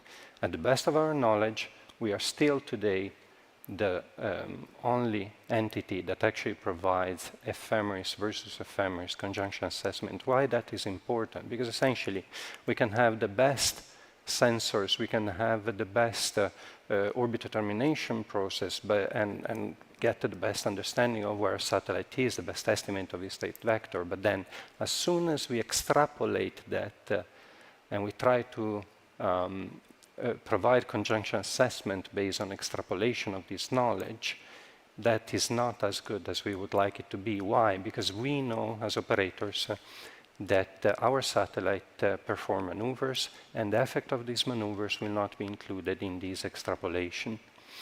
The only way of providing accurate conjunction assessment is by putting together the data provided by the operators, which include the future maneuvers, and the data provider by the space traffic management services, like for example USST or Space Track, and in the future the Department of Commerce with TRAX. Of course, we also provide ephemeris versus catalog conjunction assessment, again based on the data, operational data provided by our members. All these services are agnostic in terms of domain, mission type, and mission size, and they're made available by the SDA thanks to a very unique legal framework and operational infrastructure. So to conclude, the SDA is a tried and tested service to share contact details, to pool operational data, validate them, and perform conjunction assessment. If these terms ring a bell, it's because they're exactly what they're mentioned in the guidelines B1, B2, B3, and B4. Therefore, the SDA represents a viable existing solution to aid the implementation of these guidelines. if we can be so bold to provide a recommendation to UNOOSA and member states, we would like to do so starting from the guidelines themselves. C4.1, promote activity on non-governmental entities. C4.4, promote cooperation between governments, member states, and the non-governmental entities. What we would recommend is accelerating the implementation of the long-term sustainability guidelines by using a validated and tested data fusion system that includes the ephemeris of the operators. And we would recommend member states to encourage their space operators to enhance space safety by participating to non-government organizations like, for example, the SDA. Thank you for your attention.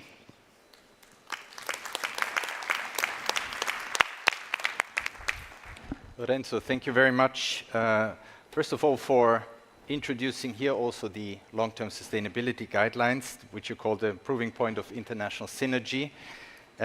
You opened also a window for us into the operational side of things. Yep. When you spoke about the services, and you added an actual recommendation to accelerate the implementation of the LTS. So thank you for these contributions, and we certainly will take that up in the discussion that will soon follow. We have still a speaker to whom I look very much forward, and I introduce in a moment, but you can already get ready then for the debate with the audience and the question and answer session. So if you have some observations or questions, get prepared. But before that, we conclude the panel with Stefan Frey. I'm very happy to welcome here on stage. Stefan is the co-founder and managing director of VIOMA. He has previously worked at the Space Debris Office at the European Space Agency and has become an advocate for the sustainable use for outer space. He has a PhD. He is a PhD candidate at the Politecnico of Milano, studying orbital fragmentation and their effects on neighboring satellites. And coming back now to his prime affiliation today, being a co-founder, managing director of VIOMA, he applies this knowledge working towards a solution to ensure safe access to space today and also in the future. That sets the scene for your concluding intervention of this panel. Stefan, the floor is yours. Thank you very much, Alex, for this kind introduction, and also thank you to the UNOOSA and the Portuguese Space Agency for hosting this great event today. So indeed, today I want to present VIOMA a bit to you. We are a new space company, so we're probably the smallest one here on the stage, but I would like to frame the discussion a bit, because of course there are many topics we need to discuss when it comes to the space traffic coordination and also the sustainability itself, such as inefficiency in operations when it comes to talking to other operators, or also what we haven't mentioned yet so far, actually the increasing militarization of the space domain itself. But today I would like to talk more about the observability of the space domain itself. And just to show you this in a bit of numbers, because of course I'm sure most of you are aware, but it's always nice to argue with facts ultimately. So if we put this to relation, this blob here is representing the active satellites, and as we heard already here, there are a lot of interactions between these active satellites. There is a lot of work that is behind that, actually maneuvering out of the way, trying to coordinate this. On top of that, we have around 40,000 cataloged objects right now that are continuously being tracked, that add an additional layer of complexity to this. Usually, these objects are not very well observed, meaning that there is a large uncertainty around it. And that, again, forces active satellite operators to take measures to move out of the way. However, that makes their operations very inefficient again. That means that reduces their duty cycle. And if it reduces their duty cycle, they cannot provide their services to their own customers. However, there is another blob there, and these are the 1 centimeter objects that are dangerous. Why are they dangerous? Because they can still destroy a satellite, they can still fragment a satellite, and in fact, today they are not being observed, they're not being monitored on a regular level. We can just statistically model them, but even then we're not entirely sure where they are. So even though we know about the problem, we cannot really quantify it very well. And that also means that, and this is what we discussed before, if you start introducing regulation now, of course you want to measure how effective this regulation is. And when it comes to these very small objects, since we cannot observe them, we cannot even tell whether this actually worsens the situation or improves the situation. On top of that, it's very hard to educate the public if even us, the experts, don't know exactly how big the problem actually is. And we all know that we need the public on our side to be able to push politics to actually make this better. So I'm not saying nothing is happening, not at all. I'm just saying we should, all of us, try to accelerate this by actually better observe the environment itself. And this is exactly where Vioma comes in. So we are launching our own satellites into space. These are 100-kilogram satellites carrying 30-centimeter aperture telescopes for mapping out the space environment. And we're not only interested in improving the information on the objects that we already know up there, that we are already tracking, but we are also going down to centimeter-sized objects, such that we can map out all the objects that are dangerous for the satellite operators. What is very important here as well is that we improve the uncertainty or decrease the uncertainty around those objects such that we, again, can help the satellite operators actually performing few maneuvers in the future, increasing the efficiency of their own operations. And only then, once we can bring in this kind of low latency, broad coverage of the space environment, we can start thinking of providing this kind of near real-time picture of the space domain to the satellite operators. We can provide them also with anomaly detection. For example, we can say when there is an object that was maneuvering, if there's a new object, if there was a fragmentation, and so on. And all of this together, ultimately, our vision, and not only for us, we should go there as a community, is really to find this optimal, efficient way of operating satellites and even automate them to a large extent to further increase the resilience of the satellites that we have up there. Just to tell you a bit more about what we've been doing at Vioma for the last 12 months, we have onboarded customers to our platform that is already today providing collision avoidance services through a very intuitive front end. We have secured the launch for our first satellite that is going to go into orbit in Q1 next year. I also want to stress here, we always mentioned the public-private partnership. We have actually raised grants of more than 8 million and also brought in private money of more than 15 million. So as you can see, there is really an interest behind this. Nevertheless, one of the drivers for this interest is also that we have the national space forces that are very interested in getting better data as well. Where are we going from here? We are right now assembling and testing our telescope. We are building our flight dynamics and mission planning tools. And then next year, as I said, we're going to launch the first satellites to observe and map out the space population, with which we can then build our own catalog of space objects such that we can provide this kind of information to our customers, both institutional and commercial. But the idea really has to go to automation of satellite operations. And we see ourselves as a future critical European infrastructure, but also as a supplier to a global space traffic management effort. So we don't want to be the regulators, we don't want to be the police, but we want to be the ones that can help this effort in coming to fruition, because we do think that regulation is required in this domain.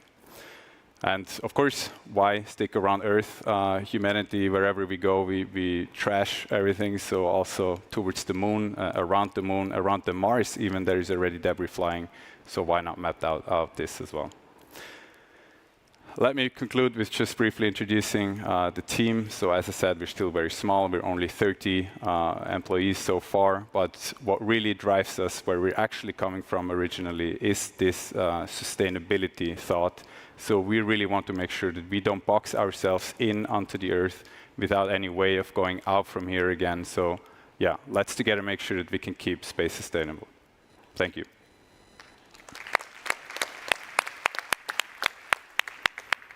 Stefan, thank you. Thank you very much. You added facts, figures, numbers at the end.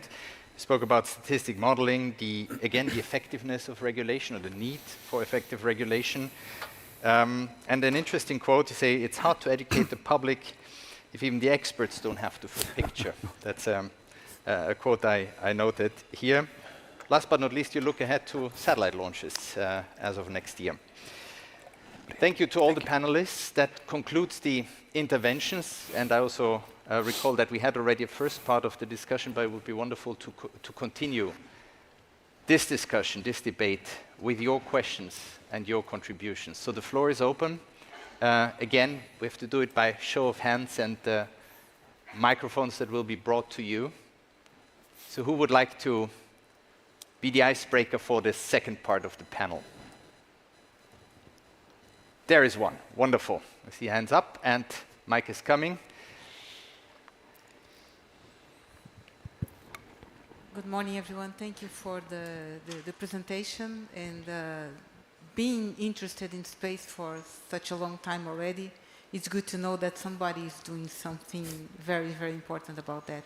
You mentioned something very important, which is the public awareness and support to this kind of work.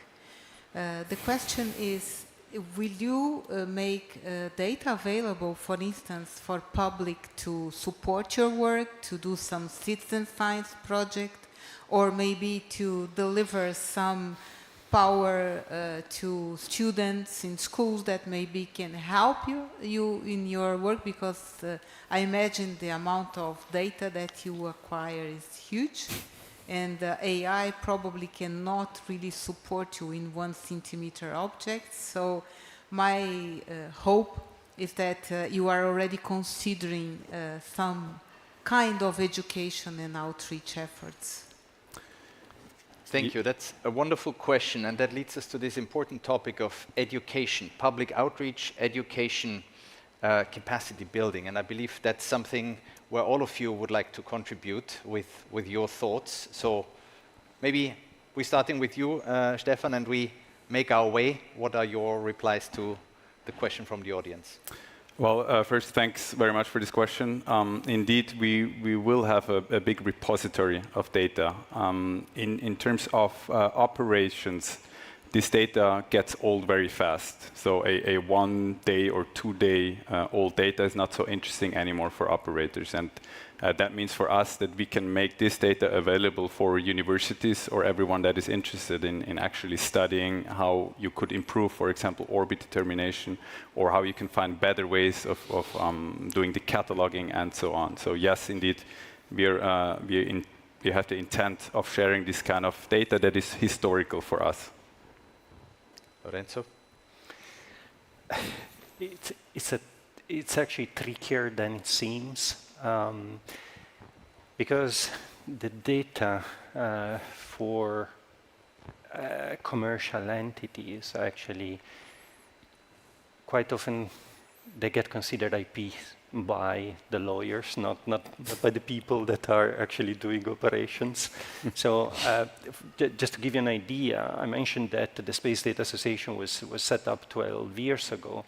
Well, one of the first challenges that we had is actually convincing our own legal department that we actually needed to share operational data so that based on that operational data, service could be provided, because the default position was, no, this is our data, this is our IP.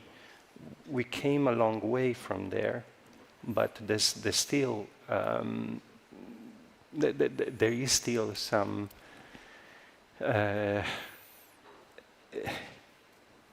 there's still some challenges in actually educating not only the public, but even our own corporate executives on what really is important and why this data should be shared. No? And in terms of what, for example, the universities or the other institution can do to help, I think probably the best thing to do is to analyze public data that are provided, for example, by SpaceTrack.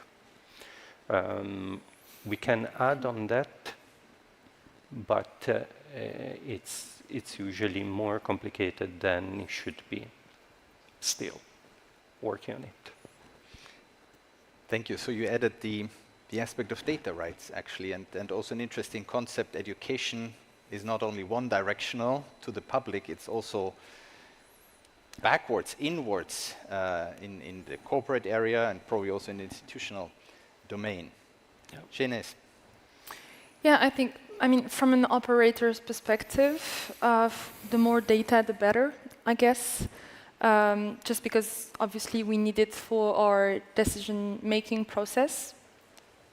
But when it comes to sharing information, I guess this is where there is still some challenges, as Lorenzo mentioned rightly. But so from an operator perspective, again, we are more on the side of consuming the data rather than actually providing the data. So I can only echo the question that was asked about how do we make sure that the data is well shared in a transparent manner without necessarily hindering everyone's interests, especially for operators or military actors that might want to preserve a certain confidentiality in the way the data is actually shared. But again, I think this is also why this discussion is so important. And the international level is most likely the right level to have this conversation. This conversation also about data sources and data users and all the different types of combinations that you can have in this respect. João? Well, firstly, when you're asking a question, you can say who you are, because the faces in the back are hard to see, just to be aware. We, at GeoSat, we're not actually supplying that much data regarding what's going on in space, so my answer is going to be twofold but quick. So we have in the past provided our own data to startups doing space traffic management to support in developing this, because it's an area that we value and that is very necessary. Regarding our core and our data, which is Earth observation, images of Earth from space, we do have programs to interact with universities to help accessing our images and democratizing the access to them. But it's a bit out of the scope of what we're talking about here, so we can talk afterwards. Thank you. And Rodolphe? Okay, so very quickly as well, there are three elements. The first one, when I look to the work done by the OR system, or operational system, the EU SST partnership, indeed the data management, data exchange, it's a real issue. You have a lot of discussion regarding this point. Then, as well, sharing data, so this is my second point, when you discuss with the industry, is time to time difficult, because you receive data, if you share them too quickly, then the one producing the data will tell you, well, what's the point for me to produce data if you share them to everybody? So this is as well an issue. And the third point is regarding making the public aware of the issue. And this is on what we are trying to work with the label that I just mentioned. We need to work there with the citizens for them to understand that if they lose access to space, if you say that to a citizen, to your citizens, they will look at you as, okay, well, but then you start to explain no more system for having access to the road, no more imagery, no more agriculture help, no more, and then people understand. So if you have a label where you show indeed which companies are helping the safety and the sustainability, then eventually the citizens, like for the one on the environment, will look for this type of companies. Thank you very much. By the way, you don't have to be too quick, because we do have a little bit of time still before we conclude. So this was an interesting look into the aspects of educating the public, engaging the public audience. Any further questions? Statements. I see a question over there. If you could raise your hand once more, just that we, yeah. And João, as you reminded, actually, that should have been the moderator reminding. Thank you for reminding me that you please introduce yourself before you make your statement, so we all know who we address and who addresses us. Hi, I'm Carlos Terqueira from UNOOSA, space traffic management company from Portugal. I would like just to highlight João's words on the importance of having STM solutions, especially because Geosat is our customer, so you are already reaping the benefits that you just mentioned. On Chinese words about space coordination and the need for tools, for regulation or for incentives, I would just like to hear your thoughts on how it's possible to have shared information, one possible single point of truth, and coordinated efforts that allow for operators to coordinate themselves. For full transparency, we just launched a tool like that on the market, but obviously here, I just want to hear your thoughts. Thank you very much, and I pass that question right away to you and then to all of you who would like to contribute. We are back at data sharing. Thank you so much for your question. I think maybe the first point about space traffic coordination, again, from an operator perspective, as I mentioned, transparency, cooperation between operators is paramount. Space operators have been doing that for a long time now. But with the rising of new actors, this practice should now infuse, into the practice of new operators. So in that sense, associations like the Space Data Association, to which UNOOSA Group is actually a founding member, are just core, essential forums for operators to actually conduct their operations safely. In the meantime, you also do have some publicly available data which we use on a daily basis, the USST, but also US TRACOM, which are like the two main, I would say, sources from where we get the data to be able to conduct our operations safely. We may also use the services of new private companies that do provide that extra mile of service. It can be, extra data, but it can also be like analysis, providing analysis on CDM messages, for instance. So when you look at it, you have a bunch of options. Usually it's a combined way, combined sources of solutions that we use. But of course, I'm not sure it's actually enough, especially, as I mentioned, when you think about cooperation between actors. From a UNOOSA Group perspective, I mentioned we do have public information available on our website. So if there is anything, you can basically go to our website and just grab the email address or the phone number publicly available, and you will find someone to respond. I'm not sure it's the case for all operators, but we wish it would be. That would be a great first step, to have a sort of like a repository of publicly available contact from operators, to which you make sure that they are available 24/7 hours. That would be a first step. And then again, with the help of associations like the SDA, to further develop and advance the cooperation between operators, also perhaps using regulation for it. And again, that's the reason why I think this level of discussion, the international level, is probably one of the most relevant when it comes to effective implementation of coordination mechanisms between operators. Thank you. That was an answer including a proposal. And that's exactly what we need here to discuss and reflect. Lorenzo, do you wanted to add something? I'd like to, comment a bit on this. It's a deceivably simple question that I think has an extremely complex answer.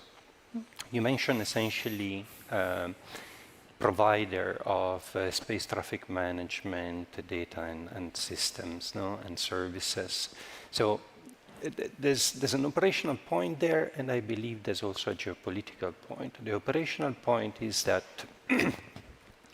it is always a risk for operators when we rely on different set of data. When there is an asymmetry of data, means that there can be an asymmetry of the understanding of the geometry of the encounter particularly, which means that essentially There's only two ways around it. Either everyone uses the same system, or everyone uses systems that use the same data and essentially post-processes in the same way, which means that there needs to be standardization from the operator point of view. There needs to be standardization of space traffic management systems. At the moment, even at ISO level, there are drafts about space traffic coordination, but there's no draft about how a good space traffic management system and service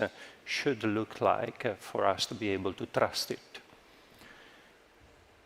And then the second point is, okay, let's even assume that space traffic services are well designed and they provide the perfect solutions, and then all the data that we rely upon are good data.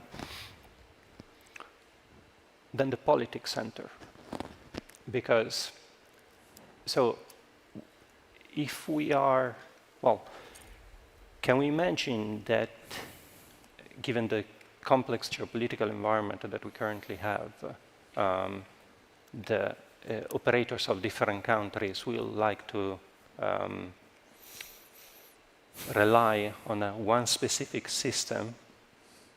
That's a very complex question, actually.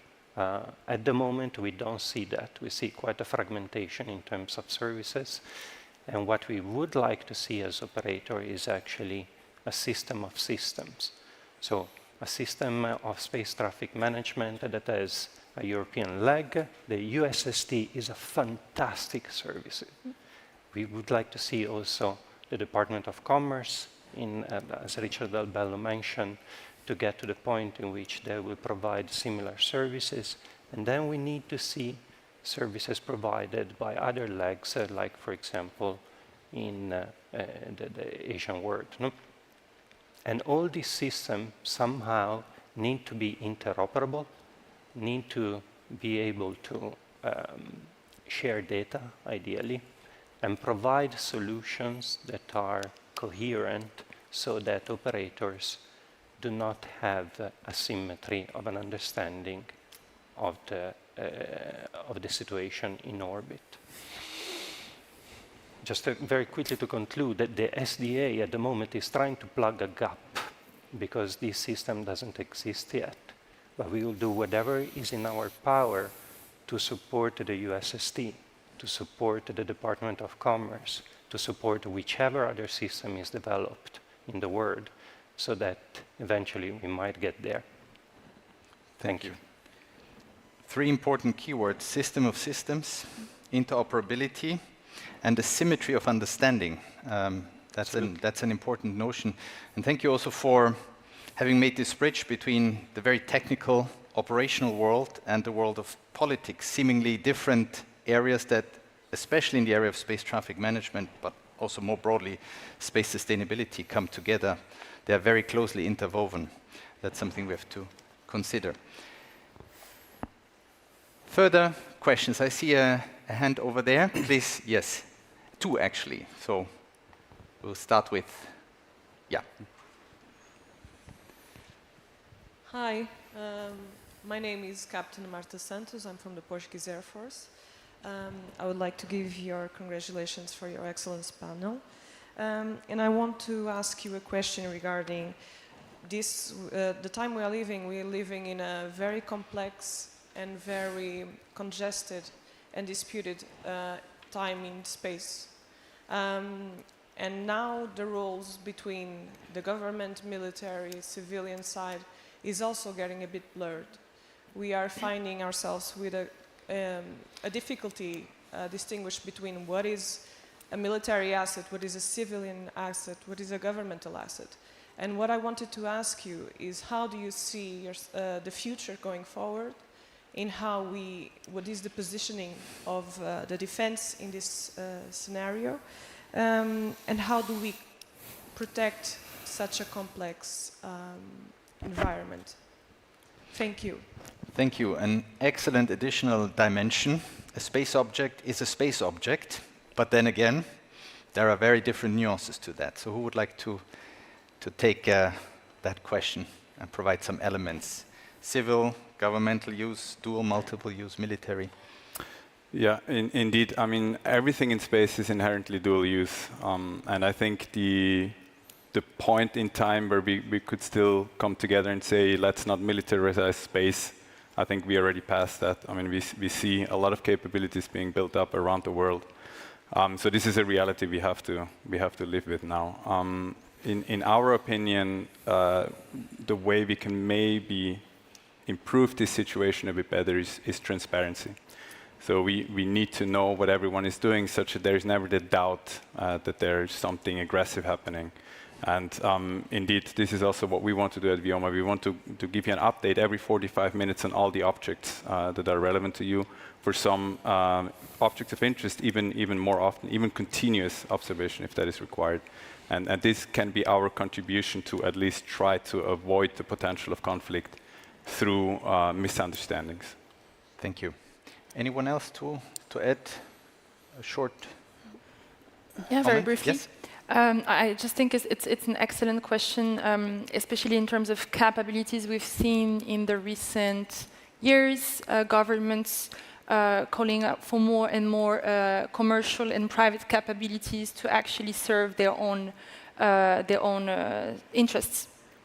And that has created, I mean, by nature, indeed, the space environment is a dual one, but that has created a new paradigm, I would say, whereby commercial assets are now enduring more and more threats. They are becoming more and more a target because of this connection between, military interests and commercial assets being used for that. So just maybe to circle back on what my colleague has been saying, here transparency, cooperation and communication between operators and military is key, I believe so, because this is most likely something that will evolve in the future, but not necessarily decrease. Thank you. I'll just add a small note. Thank you, Captain Marta. We have a close relation with the Portuguese Air Force, as you're aware. And I'd just like to say a sentence that I think it was the president of the European Association of Aeronautics, Space and Defense said a month ago, which is, if defense matters, the defense industry matters. And as Captain Marta said, there starts to be a lot of overlap between civilian capability, military capability, but I think that this is a good thing because it's the only way to push it forward, as it is with regulatory and technical business drives change, and having this possibility of business with defense institutions will also drive us forward. However, this is a UN panel. I don't want to go too much into European or defense issues, so, well, we have a lot of room to talk later. Rodolphe? Just to say that, so on our side, we are dealing with the civilian part, with SST. And I think if we want to look at the UN level, we have to agree on one point is, whatever the satellite, being commercial, public, military, civil, university, if he collapses, he has a fragmentation, it will impact all of them. So we need at the UN level to agree that this is a core issue for everybody. Then, of course, there are some geopolitical, some military that we will not solve. But this is something that we have to work on. So, after all, a space object is a space object. One more, and I'm afraid it's the last question because we have been asked to make a precision landing at 12 o'clock. So, Antonio, I believe, yeah, the floor is yours, and then a short answer, and then a final round, each one of you, a concluding remark from your side. Thank you, Alex, and thanks all the panelists for a very rich and technical discussion. I'm Antonino Salmeri, Chair of the Space Generation Advisory Council. Given that your panel is not just STM, but also space sustainability, and because we're at the end, maybe I would like for you to zoom out and look at the bigger picture, also in view of the reason why we're here, which is the Summit of the Future, right? And what can we achieve at the Summit of the Future that pushes forward space sustainability? So, for example, at SGC, we believe that we need a framing pact on the intergenerational sustainable uses of space. And In the pack that we proposed a few months ago, we released for the public, we have several proposals on STM, space debris, space resources. We're going to talk about it later. But what I want to ask you today is, looking at the pact of the future, which is this high-level document that leaders from all over the world are negotiating and will conclude in New York, what is one thing that you would like to have in that document? If you have world leaders here sitting and listening to you, what is one thing that you would like to have in that document that, in your views, will push space sustainability and a global framework, hopefully, for space traffic management? Thank you. Antonio, thank you very much. That's a perfect concluding question. And I would like to combine it with the concluding remarks, because I think that would be really excellent. So each one of you, what would you, from your perspective, like to see in this document, and even more to be carried forward towards a sustainable future? Start with you. All right. Thank you for this very difficult question towards the end. I think what I would like to see is an agreement on United Nations level. I think we need to come together and find a minimum level of regulation where we can all agree on, where we all stick to. Thank you. Lorenzo? I think what I would like to see is an understanding, well, a shared understanding of what sustainability means, and particularly how do we implement it. I think there's still an insufficient level of cohesion on that, and sustainability means different things to different people still, and it's difficult to work on that unless there is an agreement on terminology. Jeunesse? I would say perhaps that space sustainability matters for Earth as well, and that to further advance it, we need to have multi-stakeholder, multilateral, and interdisciplinary forums to be actually able to further advance the discussion on space sustainability at large. Joao? The need to wrap up makes this very hard, but sustainability is very important. Obviously, we have to make it good for our generation and for the next. But I would like to focus on a point that regulating some markets when there is no regulation on the others creates an artificial barrier to entry that limits some while pushes others forwards and creates a very hard field for some to do their activity and takes away our competitiveness. So it's a very rough job to regulate some when you know that the others aren't being regulated, and I commend you for your efforts. What we wish is that there is a framework where we are able to perform without having too much of a handicap against others. And well, challenges that arise from regulation can be an opportunity either for us or to complementary industries. We have been seeing that. So we welcome new opportunities that come with the challenges that are presented in future regulation and law. Thank you. And Rodolphe? Well, for me, I think, and this is why I'm here today, is to say that to the non-EU countries, please come, let's discuss, let's engage, let's try to find this, indeed, denominator, where, as you said, the space object is a space object, and the consequence will be the same for everybody.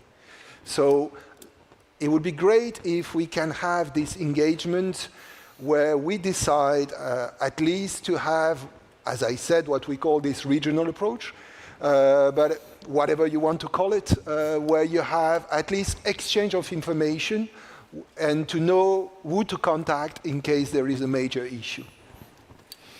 Thank you so much. And this concludes our panel, the first panel of this conference. A few concluding remarks. 30 seconds, not more, but having listened to all of you, to you in the audience, to you, the speakers, I think we highlighted the importance of an effective and an efficient dialogue among space actors, among stakeholders. It became also clear, once again, the fundamental role of the United Nations to enable this dialogue and to enable so much more also, capacity building, multilateral cooperation. The question of the right regulation, not over, under, the right level of regulation and the importance of it, and the interplay between research and development, technology, business, law, education, politics, operations, so all these areas that in the area of space traffic management and sustainability come together and have to communicate with one another.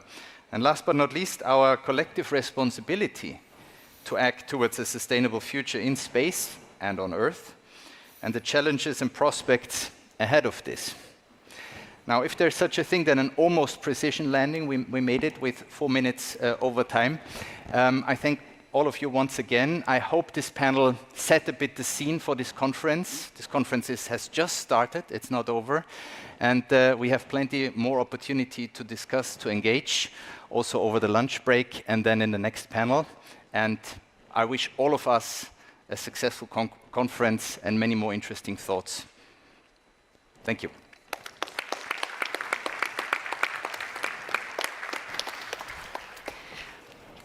Thank you all our speakers for sharing their valuable insights on space traffic management. Your contributions have been essential in paving the way for mutual understanding and safeguarding the future of space activities. I would like to inform you that we have rooms available here in the building for bilateral meetings. You can book them at the registration desk. Now, we invite you everyone to have lunch. Please return at 1:30 p.m. to hear about the outcomes of the space debris panels from the Policy and Technical Symposium. See you later. Have a great lunch.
Welcome back. We hope you enjoyed the break and the taste of Portuguese gastronomy. We are now ready to hear the results of preliminary debates on the challenges humanity faces as the number of satellites in orbit increase exponentially. In 2030, operators launched 210 new satellites. In 2022, they put into orbit 2,470. The number will continue to grow as space access costs fall and new operators come to scene.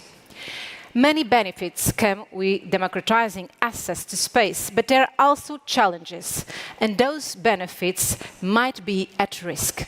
This will be the subject of our second panel dedicated to space debris. Once again, we'll start by presenting the outcomes of the preparatory symposium in November 2023 and last March. To present the results of those meetings, I call to the stage Inês de Ávila. Inês is the Space Safety and Space Transportation Officer from the Portuguese Space Agency. Welcome, Inês.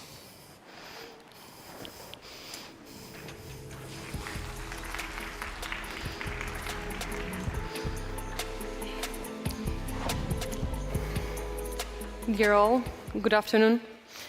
I would like to start by personally welcome you to Lisbon and to thank you for your presence and collaboration, not only today, but for all the journey that brought us here, and that it was only possible with your support.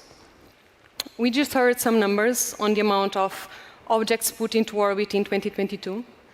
In 2023, that number continued to increase, with once again a record number of 212 launches that have put 2,664 satellites into orbit. As a space transportation officer, it is great to see a new dawn in the democratization of access to space. But as a space safety officer, it is concerning to see our orbital environment and its cluttering. It is important to recall the Secretary General policy brief goes on this topic, develop norms and principles for space debris removal that take into account the legal and scientific aspects. It was with this goal that we discussed this subject during the technical and policy virtual symposiums. The sessions addressed topics such as models and techniques for space debris, active debris removal, in-orbit servicing, and orbital debris mitigation.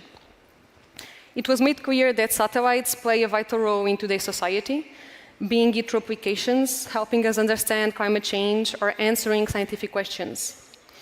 And the problems that arise from heavy use of space infrastructure is that some orbiters are increasingly cluttered with debris, which threatens our future in space. Observing debris in the orbital environment is foundational for the safe and sustainable use of outer space. As such, it is extremely important to increase our knowledge of the space debris environment to ensure that we are prepared from a safety point of view. The basic safety and sustainability information comes from surveillance and tracking. It is not just about knowing where objects are, but also what they are. Access to space data is crucial, but unfortunately, no single information source is providing the full picture. It is strongly needed to track objects currently not in the catalogs to fully understand the magnitude of the problem. It requires a more effective tracking and cataloging, but also the need to share knowledge on findings, methods, techniques, more and better data as input for the models.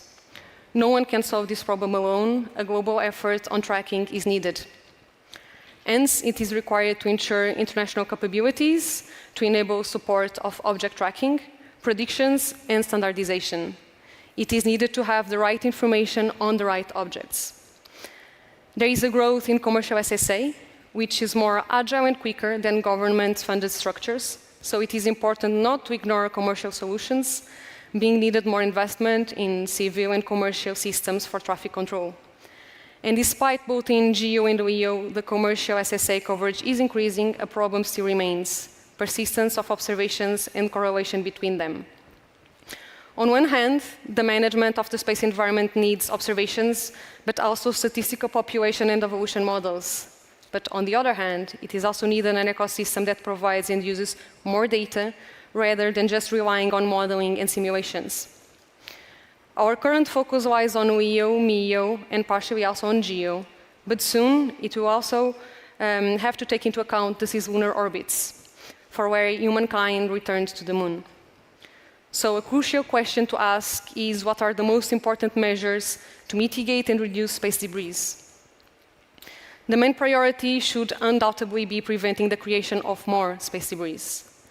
The long-term debris environment evolution is driven by collisions of non-maneuverable objects, so we need to come up with techniques to prevent that. Scientific research and observations provide foundations for sustainability. This is what current and new guidelines and regulations need to be rated against. But in addition, it is required rules and regulations on debris mitigation, post-mission disposal, collision avoidance, and active debris removal. One important method to reduce space debris is the end-of-life management, with the success of these operations being of paramount importance for the success of the long-term sustainable use of outer space. Although tracking is important, it is not sufficient. It is required to increase the investment in technologies such as active debris removal and in-orbit servicing. Nevertheless, there are several challenges with these technologies. The technology, since the development takes time and verification is fundamental, there is the need to demonstrate these capabilities in orbit. Circular space economy is also a fundamental aspect to consider in diminishing space debris. The most important from now onwards would be to ensure that what is launched into space will be brought down to Earth, a zero debris approach, which can be a stepping stone to achieve a circular economy in space, starting to work towards a circular economy with the life extension of satellites in orbit by refueling, refurbishing, assembling, manufacturing, and recycling in a safe way. This does not tackle heritage debris, but with ongoing and increasing traffic, post-mission disposal is the most important element. Nevertheless, the success rates must significantly improve. It is important to educate satellite operators about the importance of post-mission disposal, as not everyone is fully aware of the existing guidelines and recommendations, and the clarification on some international obligations deriving from the space treaties in a way that simplifies and enables missions to take place would also be welcomed. It is also required an harmonized regulatory framework so that everyone pushes in the same direction. Liability, responsibility, export control, the need for consultation. There is also a need for standardization, guiding principles, and definitions to agree, on where the LTS guidelines are a great example, and the UN and COPUSH have an important role to ensure this, but it is needed international coordination. It was noted that some of the policy innovation relies on the industry, so the governance in space sustainability must involve the industry and catch up with the policy gaps at the international level. Also, many of the policy innovation in framing sustainable behaviors, best practices guidelines, or some declarations have come from the private actors, and therefore a new platform under COPUSH that remains with a fundamental role in all of these discussions that could encompass them would also be welcomed. The progress already made in the definition and consolidation of public policies in space sustainability, including on space debris, should be recognized, and as such, these progresses should be recognized in the Pact for the Future as already commonly shaped aspects of space governance. Finally, at a national level, national public recommendations and national space laws are direct and effective instruments to enforce space debris mitigation measures in the authorized national space activities whilst pursuing the international commitments of the states. So after these very interesting discussions at the virtual symposiums, let's now continue them with our next panel. Thank you very much.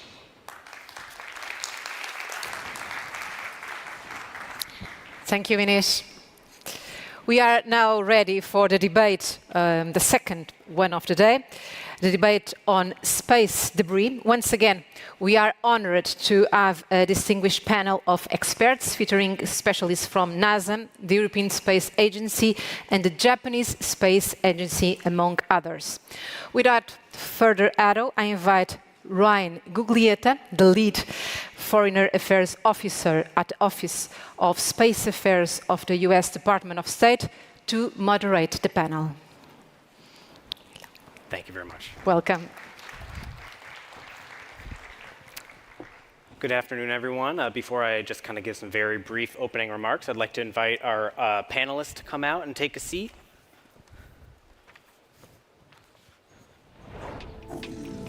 Thank you, everyone.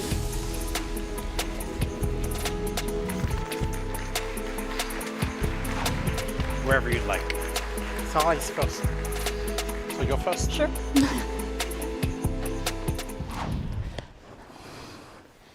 Thank you very much. Pascal, I will not read into you not wanting to sit next to me, but that is okay. I would like to open by saying, good afternoon, everyone. I'm Ryan Guglietta from the U.S. Department of State's Office of Space Affairs. It's really an honor to be here on the stage with so many distinguished experts in the field of space debris, and I really look forward to the substantive conversation we'll have. Before we begin, I'd also like to give a very big thank you to the Portuguese Space Agency and the UN Office of Outer Space Affairs for hosting this event. And we really look forward to interactions with the audience as well, so we will try to get to the question period in a very timely manner. So with that, and in honor of the UN, I will introduce the panelists in alphabetical order. And to start, I would like to introduce Sarah Daldone, who is a research fellow with the lead on regulatory affairs at the European Space Policy Institute, ESPI, and the ESPI representative in Brussels. Within ESPI, she is the coordinator for the Space as an Asset portfolio, which includes space safety, space sustainability, environment capacity, and spectrum management. She's the space law expert at the University of Bologna in Italy and a member of the support committee for the Aviation and Space Journal. She's also the lead for networking and events at Women in Aerospace Europe in Austria. Sarah, over to you. Thank you so much.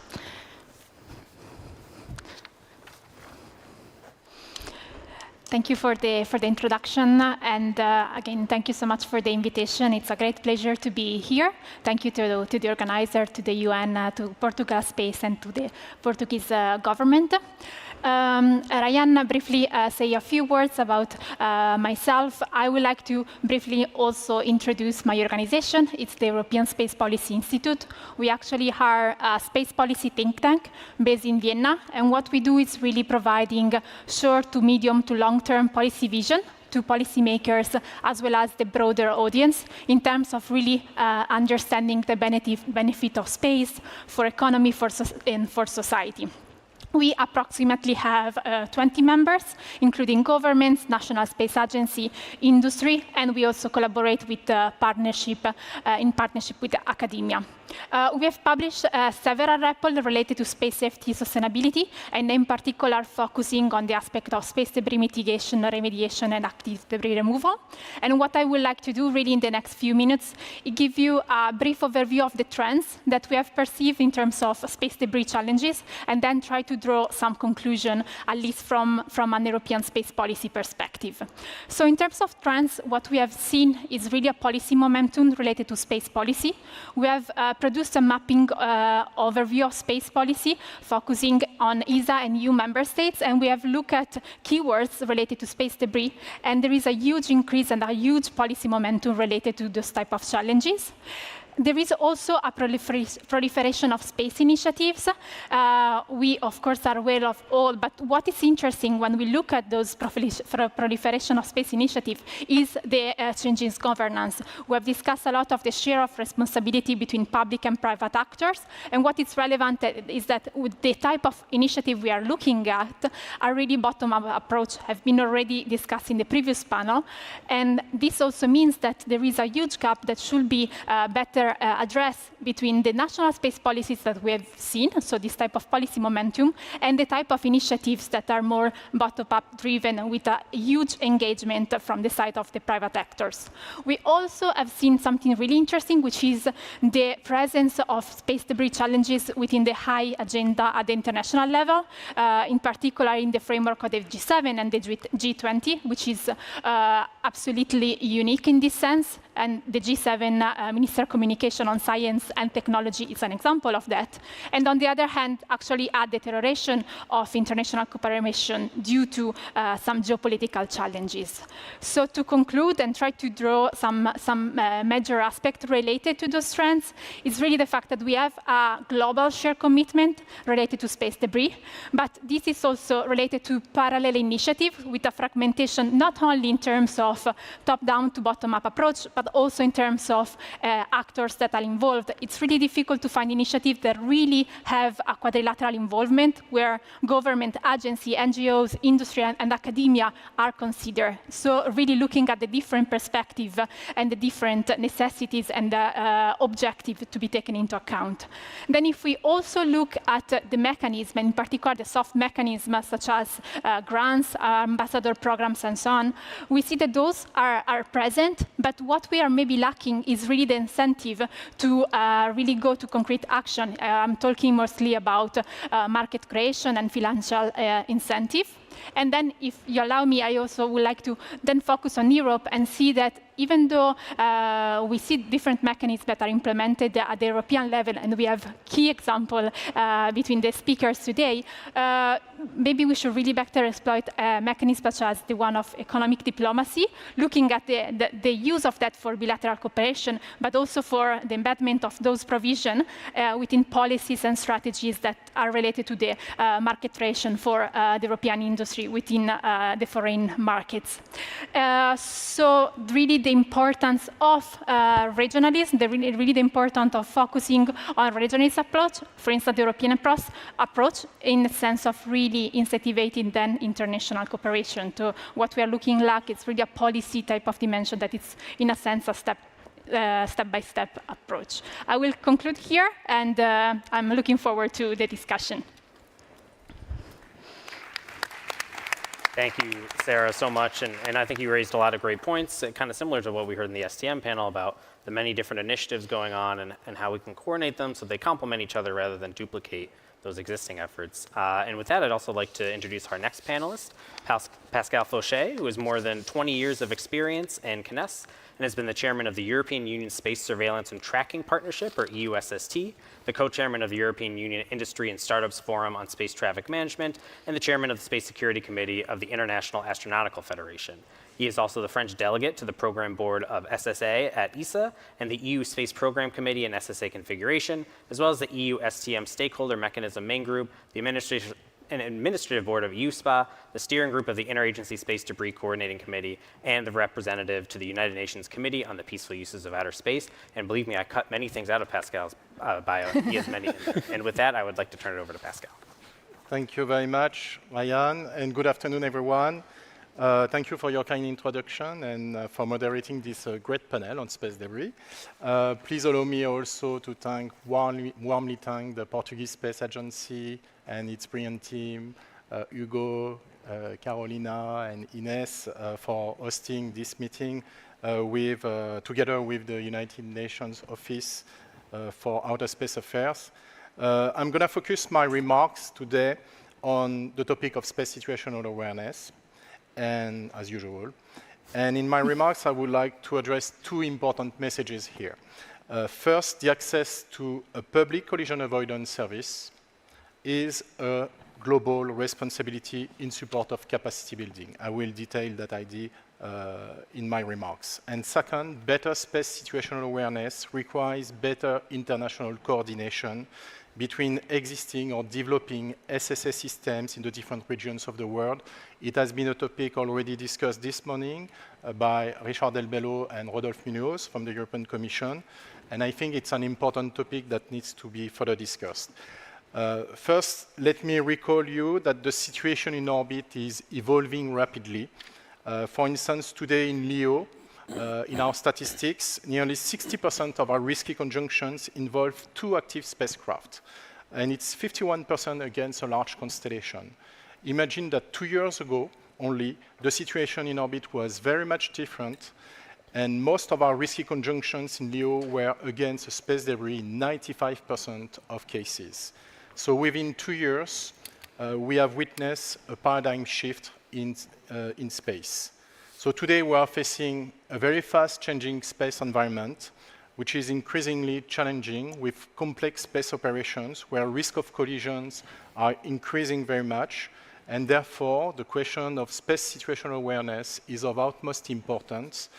And that's the reason why in Europe we have acknowledged that SSA is important by forming this European Union Space Surveillance and Tracking Partnership, EUSST, which is composed of 15 different nations And as you know, we are supported by European Commission, and we rely also on UNOOSA as a front desk.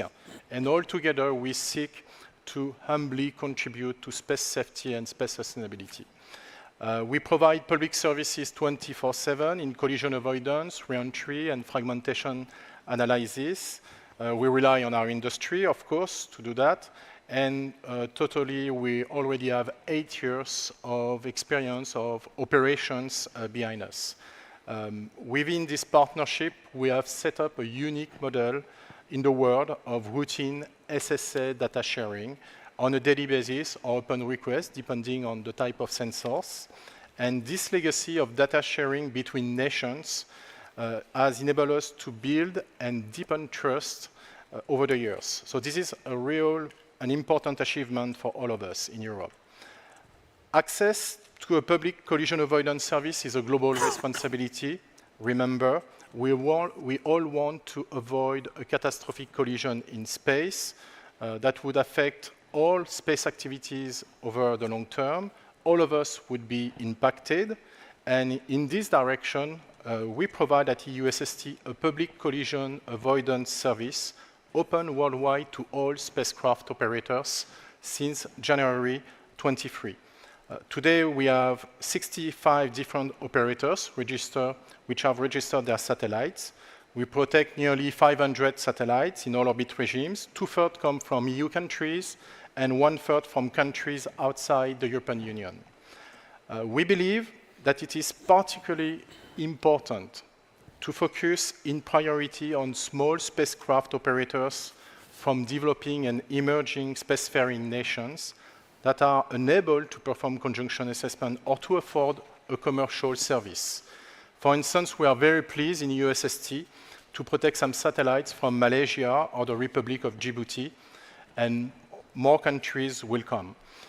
Conversely, what would happen if we do nothing? If we do not help those spacecraft operators from emerging countries? Without access to a public collision avoidance support, they may stay blind on their situation in space, which pose a high risk for space safety and space sustainability, as only one catastrophic collision is sufficient to generate millions of new debris in space and affect all of us. In fact, it can even be argued that one unprotected satellite poses more risk than a well-protected constellation of thousands of satellites. Therefore, it is our global responsibility for all of us to help in priority those spacecraft operators from developing and emerging spacefaring nations to have access to a collision avoidance public service. And by doing so, altogether, we also promote the important objective of implementing the United Nations guidelines for the long-term sustainability of outer space in support of capacity building. To face the current challenges, we need better space situational awareness. And that is why the EU member states, together with the European Union, are massively investing in strengthening their SSA capabilities to survey and track space objects, mostly space debris, in all orbit regimes. And the European Union today is at a pivotal moment right now. We have important decisions to take in the next years. To do better SSA, we also need better international coordination. As I said in my introduction, we should continue to promote together a pragmatic approach which relies on exchange of information on space objects and orbital events between existing and developing SSA systems in the different regions of the world. Those SSA systems could start by sharing a database of primary objects and user information, including spacecraft attributes and operational point of contacts. It has been mentioned this morning. Operational point of contacts, it's key. Going even further, we could also imagine the sharing of ephemerides and planned maneuvers from operators, of course, with their authorization. We could also imagine the sharing of information on risk assessment on a common list of satellites. Those SSA systems in the different regions of the world will need to adopt the same standard data formats and communication protocol to cooperate effectively. Improving communication, coordination, and collaboration between the different public SSA systems in the world could be a topic discussed within the LTS working group. under the auspices of the UN COPIOS, which I recall has a central role in defining principles of reference and guidelines on the long-term sustainability of outer space activities. And finally, one last word, I would like to inform you that UNOOSA has invited the USST, along with other actors, such as the United States, to provide a demonstration of publicly available SSA services and tools to support capacity building. And in this context, our experts in Europe will perform 2 training sessions next June, and more information hopefully will be released by UNOOSA. Thank you very much, and over to you, Ryan. Thank you, Pascal. I think you highlight that not only is it really important to track and characterize these objects to better understand the environment, to make sure that that information is also widely available and actors know how to use it. And I think the initiatives like what you described that UNOOSA is hosting is really important to that end. And with that, I'd like to introduce our next panelist, Rodrigo Pascual. He's the Business Development Director of Critical Software, a technology company founded in 1998 in Portugal, dedicated to engineer ingenuity on the most demanding technological challenges with the vision to transform the world into a better and safer place through reliable, trusted systems. Supported by the European Space Agency, the UK Space Agency, and several private actors, Critical has been developing technology for space debris removal, in-orbit servicing, and satellite life extension on several missions and initiatives. Rodrigo? Hello, good afternoon. Let me first thank to the UNOOSA, to the Portuguese Space Agency, to all the organization, panel, attendees, everyone. Just also let me share that I was happy with the last speech from Pascal. At least I was not aware that these were some amazing news that EU SST is ready to share information and to take on board faring space nations that do not have the capability that exists right now in European Union. So let me start by saying that we had in the beginning an introduction on the use cases of space, on how space contributes to what our society is today. But there's something else. I think that space makes us dream, and we should not take it away from future generations. I have a small kid, and not long ago, when we started a new project on the central software of a satellite, she looked at me and she said, you're so lucky, you get to do it, and you still get a salary. So for her, I'm like a rock star or a football player, and that's amazing. On what regards, so I work for an engineering company. I'm not a public policy maker, not a lawyer, and I would like to focus my attention on the challenges that come from the engineering side. I will leave apart the challenges of the SSA, because we have Pascal on the panel. So I would like to look at the mitigation, so the avoidance, to avoid to create the new space debris, and the remediation, the removing.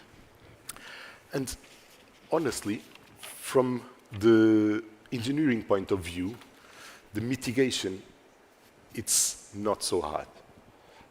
There are technical challenges, but we are engineers. We are here to solve the technical challenges. So there is a political problem, and action is needed, and it's needed urgently.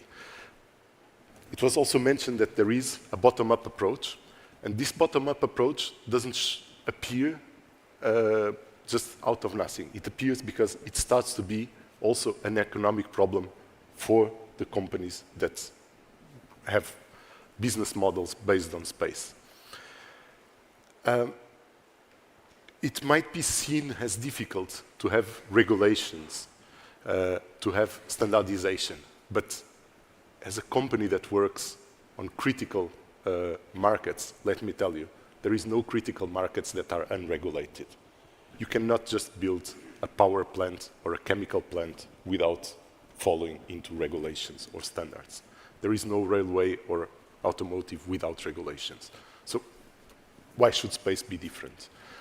There's no reason for that. We have licensing process that can look at it, and we can look at a zero debris policy. So we can design things to work for a certain amount of time and take it out. If the business model justifies it, like in any other industry, we can run to failure and we can then deorbit. If it justifies, we can pay a deorbiting mission. So there are engineering solutions. Then the technical challenges, yes, of course, there are lots of technical challenges that relate with identification, with determination of dynamics, with AOCS, with collision avoidance, but it's solvable. And more than that, it can trigger a whole new process on the development of that technology that also contributes for human exploration, for deep space exploration, for space solar power, for resources exploration. So there's a whole lot of opportunities that come together with standardization and regulation. Then we have the other part that is more difficult to solve. It's what do we do with the remediation and the removing. There, the engineering problems cannot be solved as easily. So we will need to look at it in a different way. There is no clear assumption of responsibilities for what is already out in space. The engineering problems are much more complicated, especially in LEO. But the good news is that most of the big space agencies are already looking at the problem. We have ESA, we have JAXA, NASA has joined recently. So there are mission concepts. They have been supported. National agencies like the Portuguese Space Agency or the UK Space Agency have been closely supporting the companies that work on it. So it will need a political effort, again, not an engineering super challenge. With this said, I think that I would like to call you all for understanding and to take decisive measures. Okay, thank you. Thank you, Rodrigo. And thank you for highlighting, in addition to the regulatory policy and kind of tracking challenges that were highlighted earlier, the engineering and kind of economic hurdles as well to this issue. And with that, I'd like to turn over to our next panelist, who is online. Yu Takeuchi has worked for JAXA since 2007 and is currently the Senior Administrator of the Commercial Removal of Debris Demonstration Phase 2 Pre-Project Team and the Research and Development Directorate. He's also a researcher at the Institute of Space Law at Keio University. His main interests are in international space law inter alia, the legal aspects of space traffic management, and space sustainability and state responsibility for commercial space activities. Over to you. Thank you, Ryan, for your very kind introduction. I hope you can hear me. Yes. Thanks. So, my name is Yu Takeuchi. I'm a legal expert working with JAXA, and this is a great honor to join you as one of the panelists in this kind of prestigious event. I was a Japanese agent for several years ago, and it was great to be part of this kind of event. In my career, I'm also working for the LTS working group at the very early days of the deliberation in UN course, and so it's a very much honor to be here. So, in my statement, I would like to argue or bring out the importance of how to get to the action, or to how to keep the attention of the action, because the topic of the solving space debris issue is very essential for space sustainability, as we have in long history of discussion in the LTS guidelines deliberation as well. So it is essentially necessary in international collaboration. However, the international collaboration, there is a strength and weakness among the all states, and it is not possible for every state to do everything at one time. So in order to accelerate international collaboration, we need to collaborate the strength of each countries and to combine the strength, each strength of each country. So Japan is a country who has a long history of space debris research and development, which include mitigation or tracking modeling and remediation or removal, R&D, and also a protection of from space debris. We are having a heritage of protection technology, because our Japanese module called so-called Kibo to the International Space Station is in the forward direction of the ISS, and the space debris bumper of Kibo is protecting the entire station for more than a decade. And this is one of the Japanese space protection technology. We're also having several tools for analysis of space debris environment or space debris protection tools. And recently we are having a tool to support operators from risk avoidance.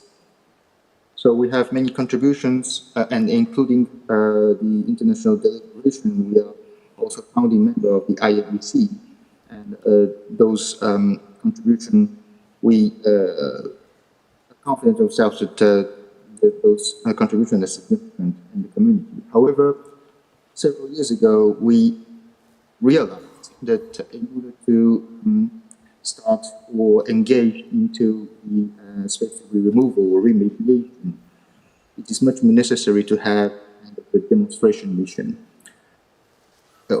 Furthermore, since the space economy or the current trend for the new space is emerging in this century, we are also recognizing that this demonstration will not be a demonstration only for the technology demonstration, but also for the commercial or business development demonstration. So we decided to found a project called Commercial Removal Space Debris Demonstration Project, which we call CLD2, and which is belonging to today. And started the demonstration, technical demonstration, as well as business development demonstration 5 years ago. So this project is a groundbreaking one, because this is a demonstration by the commercial entity of the rendezvous and proximity operation, which is a very high technology operation.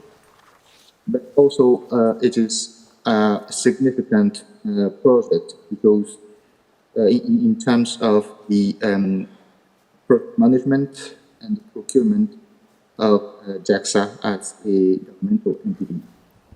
So we, almost at the first time in the history, having a business partnership together with a commercial entity in order to demonstrate technology as well as the operation from the commercial entity in order to put into this activity as a commercial service in the very near future. This project also engaged into the Japanese government to act as a regulatory demonstration. So the Japanese government decides to regulate this new on-orbit service technology because this was the very first orbit service conducted in the Japanese jurisdiction. And they decided to establish a new guideline which would be applicable to the license, a satellite operational license under the Japanese Space Activities Act. And those set of commercial activities became a very significant best practice to be referred to other relevant activities.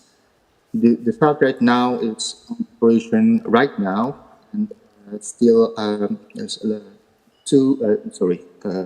last week we had the first image of the target object, which is the second upper stage of the launch vehicle that we launched 10 years ago, almost 15 years ago. And the satellite is now approaching to that target in order to taking proximity operations, and they're about to taking some closer pictures to observe in detail. So this is a strength of Japan, and of course this is not only solution that we make for solving the space debris issue. So my proposal is to use or leverage one of its strengths as international collaboration. And when we combine those kind of strengths of each countries, we may have much efficient solutions for solving the space debris issues. So if it comes to nothing, if we lose our usability of the outer space by keeping around some small benefit. So we need to set out the common goal as a sustainability of space activities, but we can act from our local acts. That's about it from me. Thank you. Thank you. And thank you for also highlighting the need to really kind of invest in new technologies that can also help address this issue, and really kind of focusing on the innovation needed both in the government and in the private sector to kind of work together to find a solution. And with that, I'd like to turn it to our next panelist. We have Konstantin Vetspiren. He's a Space Safety Program and Protect Accelerator Coordinator at the Director of Operations at the European Space Agency. In this role, he leads the development of ambitious European initiatives on debris mitigation and remediation and on space weather services. Dr. Vetspiren is also a visiting assistant professor of the Science, Technology, and Innovation Governance Program, Graduate School of Public Policy at the University of Tokyo, and I will turn it over to you.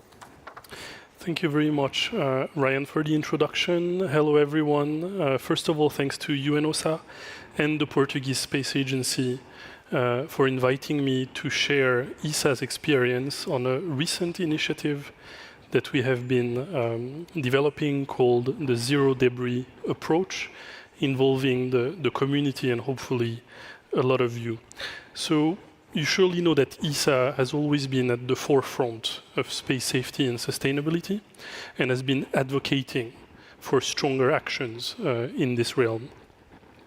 In particular, the ESA Space Safety Program is one of the largest funding for space sustainability and space safety, with 1.2 billion euros invested by our member states since 2019 to cover areas such as space debris, space weather, and planetary defense.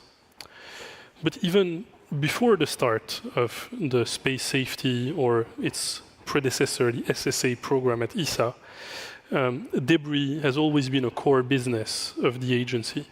And we have always had a comprehensive view on the question, looking at understanding the dynamics of the debris population, working on debris mitigation, and we have demonstrated recently with the assisted re-entry of our Aeolus satellite, with also the natural but accelerated re-entry of our ERS-2 satellite, that we're committed, even for some legacy missions, to try to reduce as much as possible the impact on the debris population. And we are also acting on enabling debris remediation through, for instance, the Clear Space 1 mission that will be the first demonstration of a removal of a debris. However, we are in a special position compared to some of our colleagues here from space agencies, in the sense that we are an international organization, hence at the service of many member states, and at the service of the great causes that are identified by these member states. And one of these causes is zero debris. At the Ministerial Conference of 2022, the ESA Director General received a clear mandate from the ministers in charge of space of all our member states, which was, I quote, to implement a zero debris approach for ESA's mission and to encourage partners and other actors to pursue similar paths. This dual mandate means transforming ESA internally, going even further than what we were doing until now, but also trying to get the community around us, which can also translate by use all the knowledge and investment that you will do for the internal transformation at ESA to help the transformation of the community. So internally, this implies a very classical thing. We are revising the standard applicable to ESA's missions. We have a first revision that entered into force at the end of 2023. That is the most ambitious space debris mitigation standard to date. And we'll have two new revisions, 2026 and 2030, to fully roll out a zero debris approach. And what we mean by zero debris is that all ESA missions that will enter design phase after 2030 will need to justify that they leave no debris. Of course, this is accompanied by important investments of our member states to help us build this roadmap to reach zero debris. But the second part of the mandate is, I think, the most interesting for today. How to encourage other partners and other actors to follow similar paths. The idea was never to force our vision of zero debris onto the community. This is why we decided to facilitate a completely open and collaborative process inspired from the ESA zero debris approach, but to draft with a community, in fact it was more than 40 actors from all around the world, to draft a technical vision of space safety and sustainability for 2030, and this is what is called the Zero Debris Charter. Let me be really clear. We are a technical agency. We are not making norms. Many of you in the room are much better at that, and we are building on what exists. And for us, the LTS guideline remain the absolute reference on the normative element that sustain our collective efforts towards space safety and sustainability. Our contribution with the Charter is to propose with the community a technical vision that can help realize some elements of the LTS guidelines. And these 40 plus partners that have helped us develop the Charter are from industry, academia, government, non-profit. It was a really varied crowd, and we have now more than 400 confirmed signatories, including half of ESA member states. And I want to mention that the first country to officially support the Charter was Portugal, in the voice of Ricardo Conde. So I would like to thank him warmly for his leadership on zero debris. Of course, we have heard it in previous panel, and some of you may tell me that reaching zero debris will be complicated and will be expensive, and that sustainability can be hindering competitiveness or can be preventing access to space for new space actors. Sustainability, by definition, will require new approaches, new technologies, new services that will generate tremendous value. But of course, it will at first cost something. mostly investment costs, not necessarily recurring costs, for platform evolution, interface for in-orbit servicing, better collision avoidance capabilities, etc. And our responsibility at ESA as a technical agency with an industrial policy mandate is to make sure that these right technologies, these enabling technologies, are mature, are affordable, and can be taken in by all interested actors, especially commercial ones and emerging ones.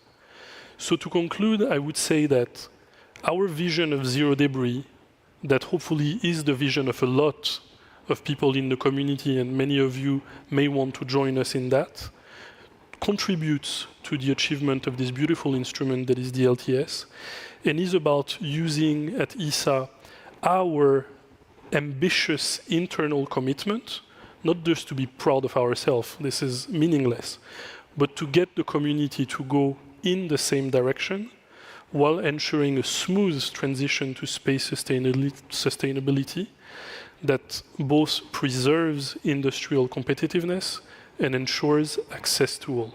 Thank you very much. Thank you for emphasizing the unique role multilateral and international organizations play in this effort as well. And last but not least, I would like to introduce Charity Whedon, who is the Associate Administrator for the NASA Office of Technology, Policy, and Strategy within the Office of the NASA Administrator. This office provides data and evidence-driven technology, policy, and strategy advice to NASA leadership and supports them in developing and guiding the agency's activities across its 6 mission directorates. As a lead for this organization, Whedon brings her extensive experience and background in space sustainability and policy and regulatory issues to this role. Prior to her appointment as Associate Administrator in September 2023, Whedon served as Vice President for Global Space Policy and Government Relations at Astroscale US, a company that addresses orbital sustainability challenges. And with that, over to you, Charity. Thank you, Ryan. Comcheck? Yes, we hear you great. Great, thank you. Thank you to the Portuguese Space Agency. Thank you to the United Nations Office of Outer Space Affairs. And thank you to everyone in the audience today for your participation and interest in this critical topic. Been following, there's been a lot of work going on to get to this point. Our common agenda, policy papers, symposia, non-papers, and more to get to this point, to get us ready for the Summit of the Future and encourage space's role in that. I'm also pleased to see this as a priority because all voices count and all of us are users of space, including today and our future users, our young and those that haven't even been able to get into space yet. We are doing this for them. So at the top, this panel was described as a debate, and in my view, a debate sometimes has opposing arguments, but I'm seeing more agreement than not. I see a lot of agreement across what the main issues are, how we should move forward, but now we need to take action, and we need to implement the plans and guidelines that we have all agreed on. Of course, the space operating environment has drastically changed. It is dynamic. It is full of promise. We have more and better data available to us today. We have better connectivity. We have the ability to understand safety measures because of space. I want to make it clear we also need a sustainable space environment to fulfill this space, the SDG goals that we have. We also need space to innovate, explore, and inspire, and that is NASA's mission. We want to contribute to global leadership in space sustainability. We want to support equitable access to space, and we want to ensure our own missions and operations enhance space sustainability. Brian, can I get a comm check?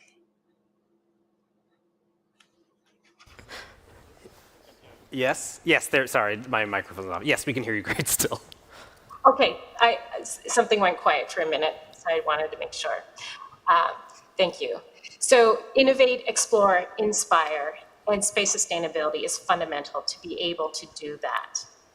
NASA has been a proactive leader in space sustainability for decades, helping to develop widely adopted best practices and guidelines, creating and advancing studies to reduce uncertainty, improving models and leveraging the advances in data, and technical development, systems, and concepts as a technical leader in this area. You might have noticed last month, Deputy Administrator Malroy announced NASA's newly released space sustainability strategy, with key elements that measure and assess space sustainability in Earth orbit, help us identify ways to meet our targets, help us incentivize adoption of sustainable practices through technology and policy development in concert with colleagues across the US government and around the world, and to increase the effort to share and receive information from the global community. We continue to address the challenges we face today. There is a lack of an accepted framework of how safe is safe enough. We need to coordinate with external stakeholders to answer this question. There are insufficient metrics and modeling to support this framework as well that we need to identify. And we need to reduce uncertainties in the space environment and operations as a main driver.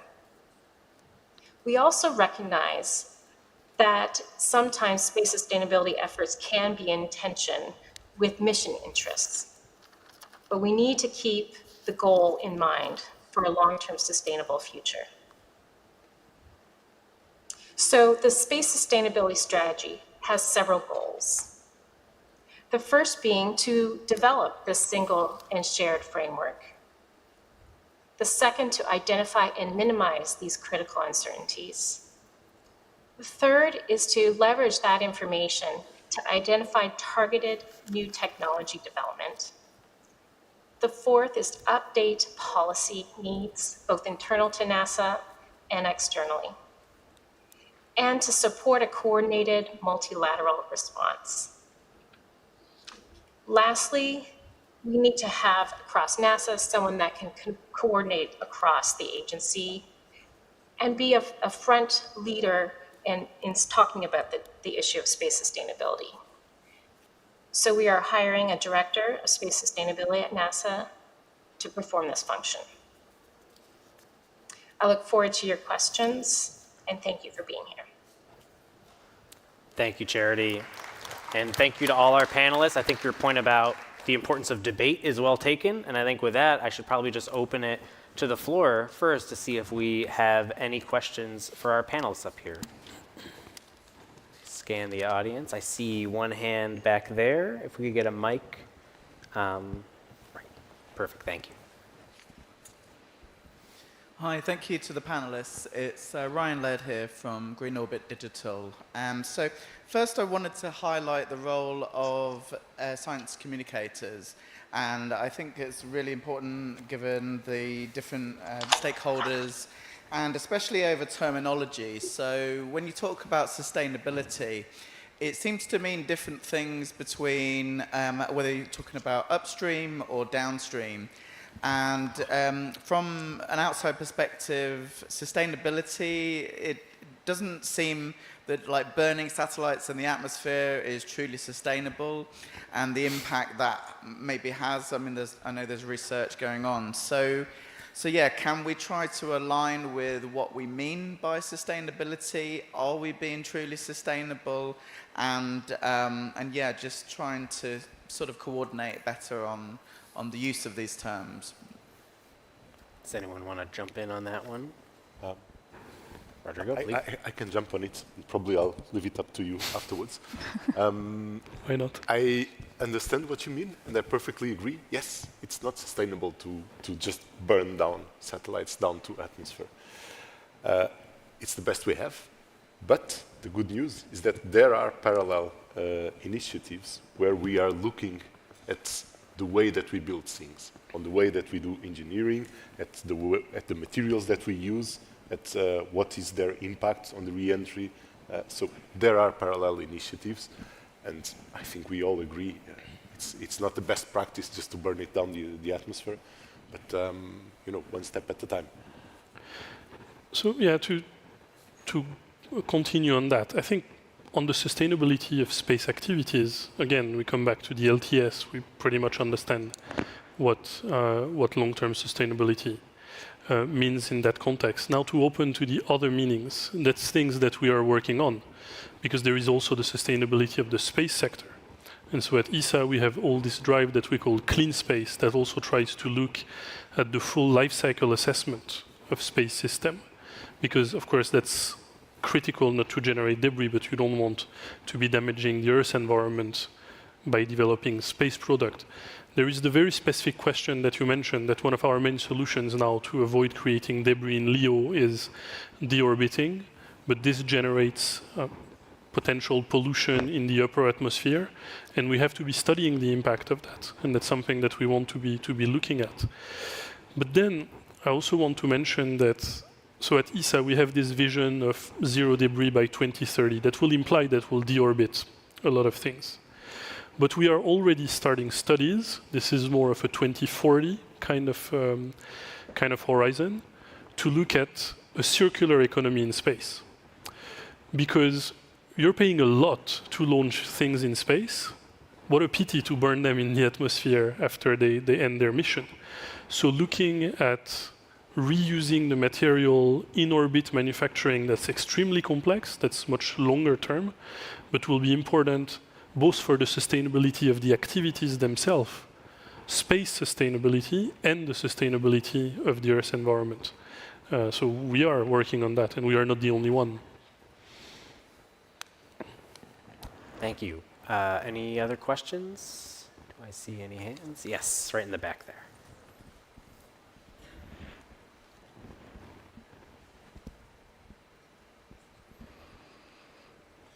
Hello, Domingos Barbosa. I'd like to pinpoint this aspect of sustainability of the space segment, but this must also be followed by sustainability from the ground segment. That includes, of course, two types of things: the sustainability and the creations or consolidations of the SST networks or the regional SSTs. To say that there is some feedback. I think we can hear you. Okay. And the other is about the wealth of data that will be provided via other channels from public funded data, not necessarily by SST. On the ground segment, there are large science organizations that have astronomical and space observatories that observe everything. And of course, many orbits are between the telescopes and the radio telescopes and the deep universe. They are impacted by mega constellations, and of course, all new instruments that have very large fields of view will measure SSA information. And I bet that some of those very expensive instruments paid by the taxpayer will become SSA machines within 1 or 2 decades. And of course, since they are funded by the taxpayer, they will provide public data. And this certainly will have an impact on the type of data that may become available for operators.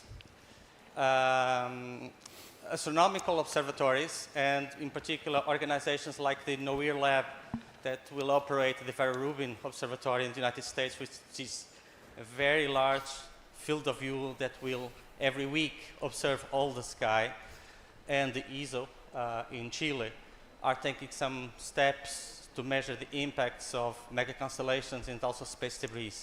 And since they have very large instruments with very high sensitivity, and some of them are very fast, they will provide invaluable information that can complement the SST networks. The other aspect is about sustainability. We have a lot of sustainability definitions, and usually encompasses what, for the layman, it's all about the trilogy of profit, planet, and people, right? And we usually take about profits, which is the sustainability of the investments. About the people and planet is about greening and taking some green policies. Of course, the skepticals can comment that as greenwashing, but that's not the topic for today. One thing that we are already measuring is about the potential rate of re-entries in the atmosphere, which points for a constant rate of re-entries of about a few thousands of objects per year within a decade, taking the extrapolations of the current launches for LEO orbits. We can measure that impact already in the high atmosphere because many institutions have lasers that measure the state of the ionosphere and can measure fluctuations of the chemical deposition. And so a good definition of sustainability and mitigation strategies and those zero debris charters and mitigations of the re-entries and a circular economy component are very important to avoid the build-up of momentum towards a CFC kind moment within 1 or 2 decades, where we realize there is a deposition of some metals that are unwanted in the higher atmosphere. And that will come to the need for better regulation. I think, okay, there are dozens of things in there. I think any panelists could comment on to some degree. Does anyone want to take a piece of that? Pascal? Your choice? Yes, I mean, it makes me think that next time I attend a space sustainability conference, I should look at the LTS guidelines and in particular the preamble where we have a wonderful definition of space sustainability. So I would recommend you to look at this definition. I don't know that definition by heart, but more or less it's about to act responsibly in space in order to avoid or to preempt or affect the future generations. We have only one space up there, and the idea would be to act responsibly to avoid the creation of space debris. So I would recommend to look at this definition, which is in the preamble of this tremendous work that has been done during 8 years, delivering 21 LTS guidelines. I don't know if you have any other topics to be discussed. You mentioned SST capabilities. You're most welcome if you have very performant capabilities. We have plenty of open calls ongoing in the USST to acquire the best commercial data available on the market. It's open calls. We have also, I mean, here maybe I would like to convey a message. It's very important that you understand that we also rely in Europe in our strategy. We have a long-term vision, a long-term strategy, which is due to rely more and more on the vibrant and dynamic commercial SSA industry and startup. They are right now moving forward. They are stepping up, driving innovation in the next years, and we will rely very much on those SSA data in the future. So it allows me to also pass this important message here because I think it's a multi-stakeholder meeting here with many industries. And so this is part of our efforts in the European Union with the USST. Thank you, Pascal. And I think understanding we only have about a minute or two left. Perhaps, apologies, we do not have more time for questions, but perhaps we just go down the line and do a brief 30 seconds to a minute closing remarks and perhaps, you know, connecting how this effort can be used for the Summit of the Future, Pact of the Future, or kind of future engagements in that sense. And let's just go down the line here, starting with Sarah. Thank you so much. So if I can really conclude with one single message. I mean, I was mentioning in my introductory remark that we are really experiencing a policy momentum, but this type of awareness, this type of interest, and this type of declaration and type of bottom-up approach we are developing will make sense only if we really translate that into real action. So maybe it's really the question that we should really start asking is how to develop and how to translate this type of awareness into market creation, into, for instance, proper funding, into capacity development, and also in one of the major aspects that we are a bit lacking at the moment, that it's related to compliance and enforceability. And one other small point that I would like to address is really the fact that when we look at this type of an initiative, the difference is really to have a multi-stakeholder approach, where, again, I was mentioning this type of quadrilateral involvement, where whatever is the initiative we are looking at, it's not about only the fragmentation of the initiative, but it's also the fragmentation of actors that are involved and the duplication of effort between the public and the private objective that should be further addressed. Thank you, sir. Pascal? Oh, very quickly, I mean, it's very important to recall that Vienna is a precious place where we should acknowledge that the UN COPIOs should keep a central role on the long-term sustainability of outer space activities. This is the place where we should have this conversation. And it's a place, as you mentioned, Sarah, and it has been discussed this morning also, that where we should also involve the private sector in this conversation, because right now, most of the objects, the active satellites up there, comes from the industry. So this is important to involve also the private sector in this conversation. Thank you, Pascal. Connor? Yes. Oh, whichever order, sure, Rodrigo, by all means. Okay. Just as closing remarks, long-term outer space sustainability is of utmost importance. We all recognize that. There is the need for public policies that ensure it. There is the need to involve the private actors. But as a private actor, I can tell you, we can cope with a lot of things. We need long-term vision so that we get prepared. Business models are quite adaptable. It's difficult to cope with fast changes, yes. But if we have a long-term vision, we can live with it. Just to finish also, that it has been good to hear, again, that there is openness for cooperation between the several states and the organizations that they constitute in sharing knowledge, data, and promote this to go ahead. Thank you. So I would like to repeat that sustainability is full of opportunities. It will generate tremendous business of opportunities.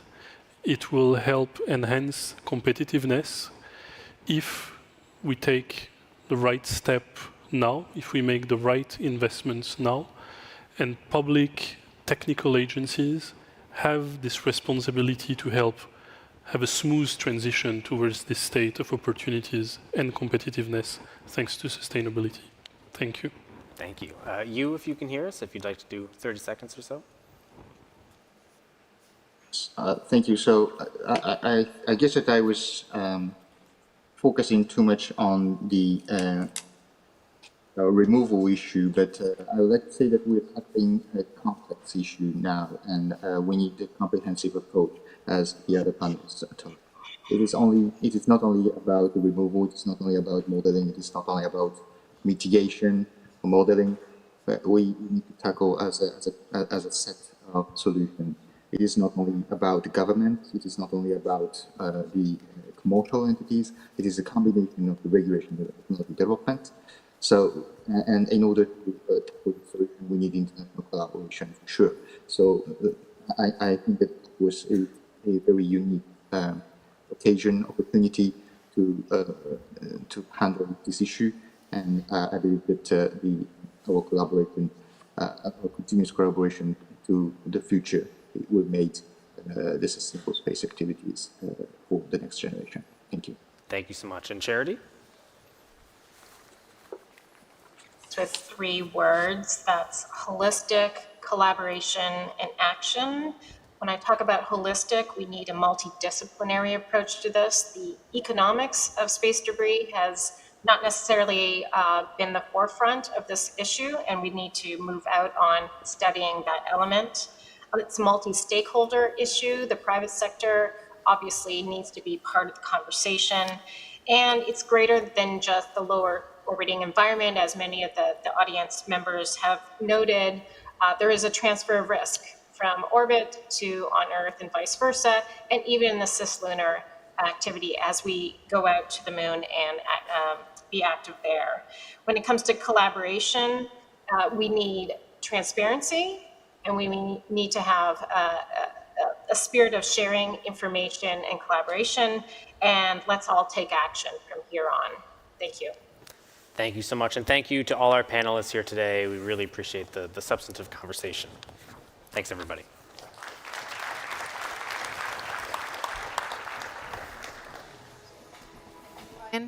Thank you all.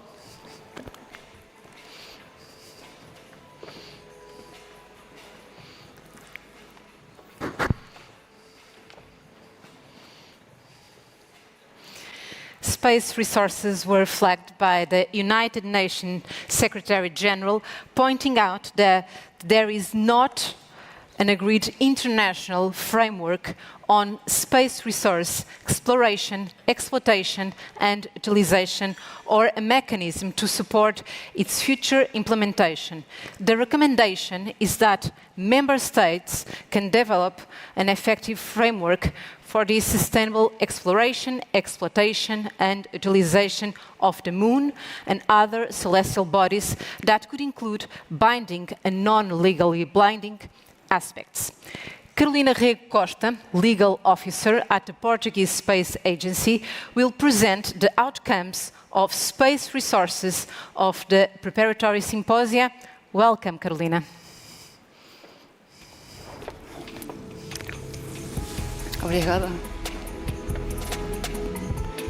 Hello, distinguished guests, ladies and gentlemen, dear friends. You already heard that was with great joy and enthusiasm that we are co-organizing this event with UNOOSA, but I just want to add that on a personal note, I'm really glad to see you all here in Lisbon. Thank you. Within the framework given a few moments ago, I will be presenting to you the outcomes of the preparatory symposium on space resources. The technical symposium had the goal to address space mining, the extraction in situ and in space use of resources, and transportation to Earth, and the policy symposium aimed to identify the regulatory challenges that all of this entails. So 3 main types of space resources were identified: special locations, such as sun synchronous orbits, geobelt, lunar poles, and Lagrange points; solar energy, and planetary materials such as oxygen, volatiles, or asteroids compounds.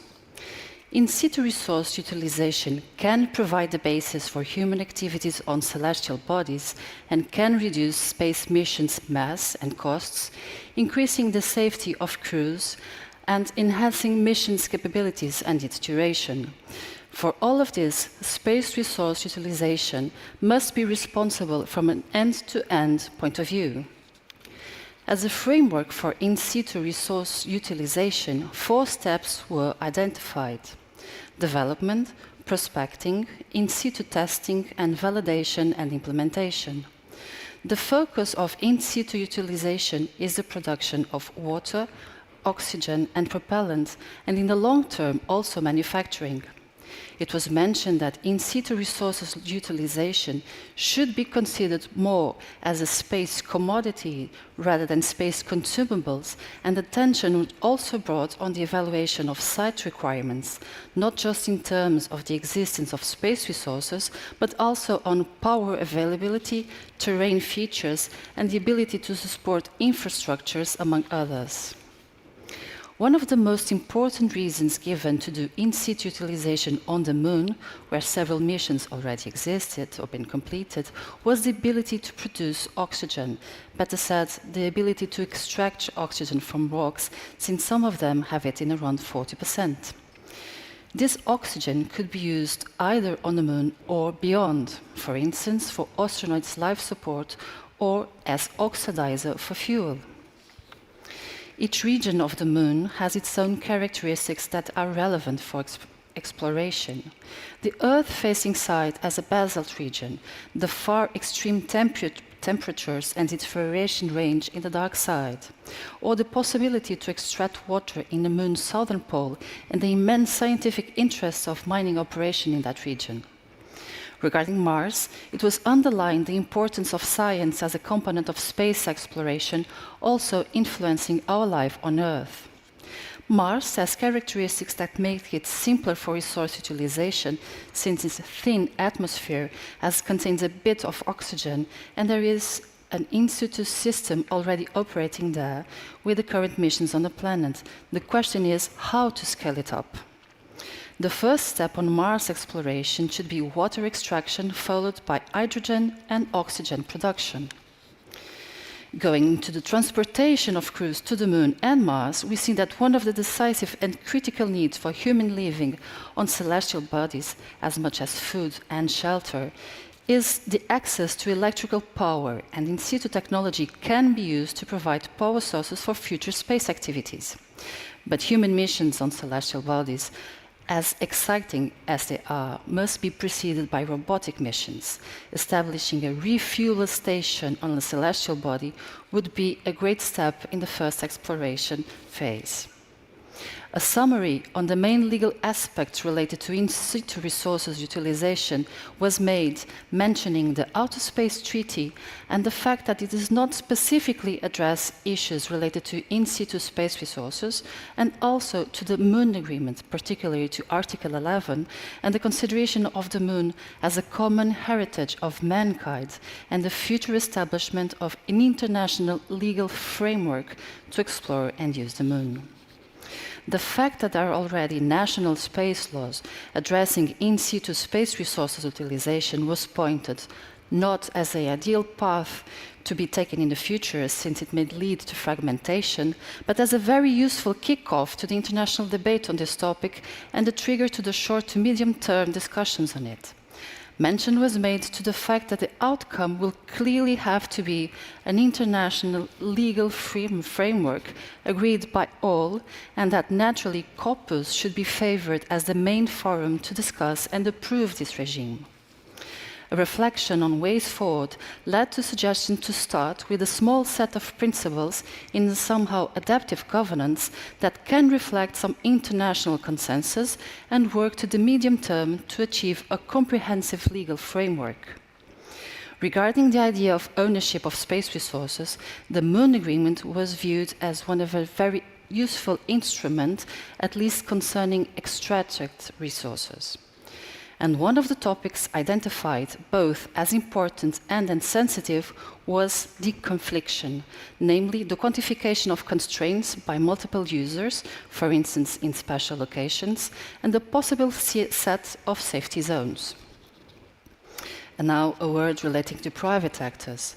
The current perception is that industry is interested in having a legal framework to give them confidence regarding their activities and their investments. But the lack of it is not keeping anyone from moving forward. So states are always required to make a wise oversight of what private actors want to do, having in due regard the principles of states, responsibility and liability. Finally, reflections were made on how a benefit-sharing mechanism could be framed, such as an international fund, or sharing of scientific benefits, or wider participation in scientific missions, and also the benefit of the bursting of the space bubble, and to reach out to the general public, not only about the benefits of space at large, but also about the real possibilities of space resources. To conclude, the time frame until space resource activities could become a reality will depend on three main constraints: technology, funding, and regulation. The increasing number of people involved in the development of new technology and the decreasing costs will rapidly open new opportunities. A current estimation points to a time frame between 10 to 20 years until larger-scale space resource activities become a reality, and the financial contributions and political decisions will be critical for future development. The focus should be on using resources in space rather than bringing them back to Earth, as currently this seems to be a more realistic approach also from an economic point of view.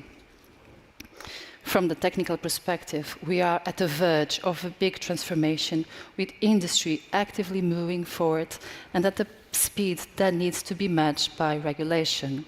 This is to say that there is a clear need for legal certainty and at the very least the need for guidelines, or on a more solid level, the need of foundational legal principles commonly accepted that can start to address the development of a regulatory framework for exploration and exploitation of space resources, also having in mind the intergenerational sustainability and the planetary protection. This path can begin with a small set of principles reflecting an international kick-off consensus, but a more robust international legal framework has to be accomplished in the medium term at Corpus. Thank you so much.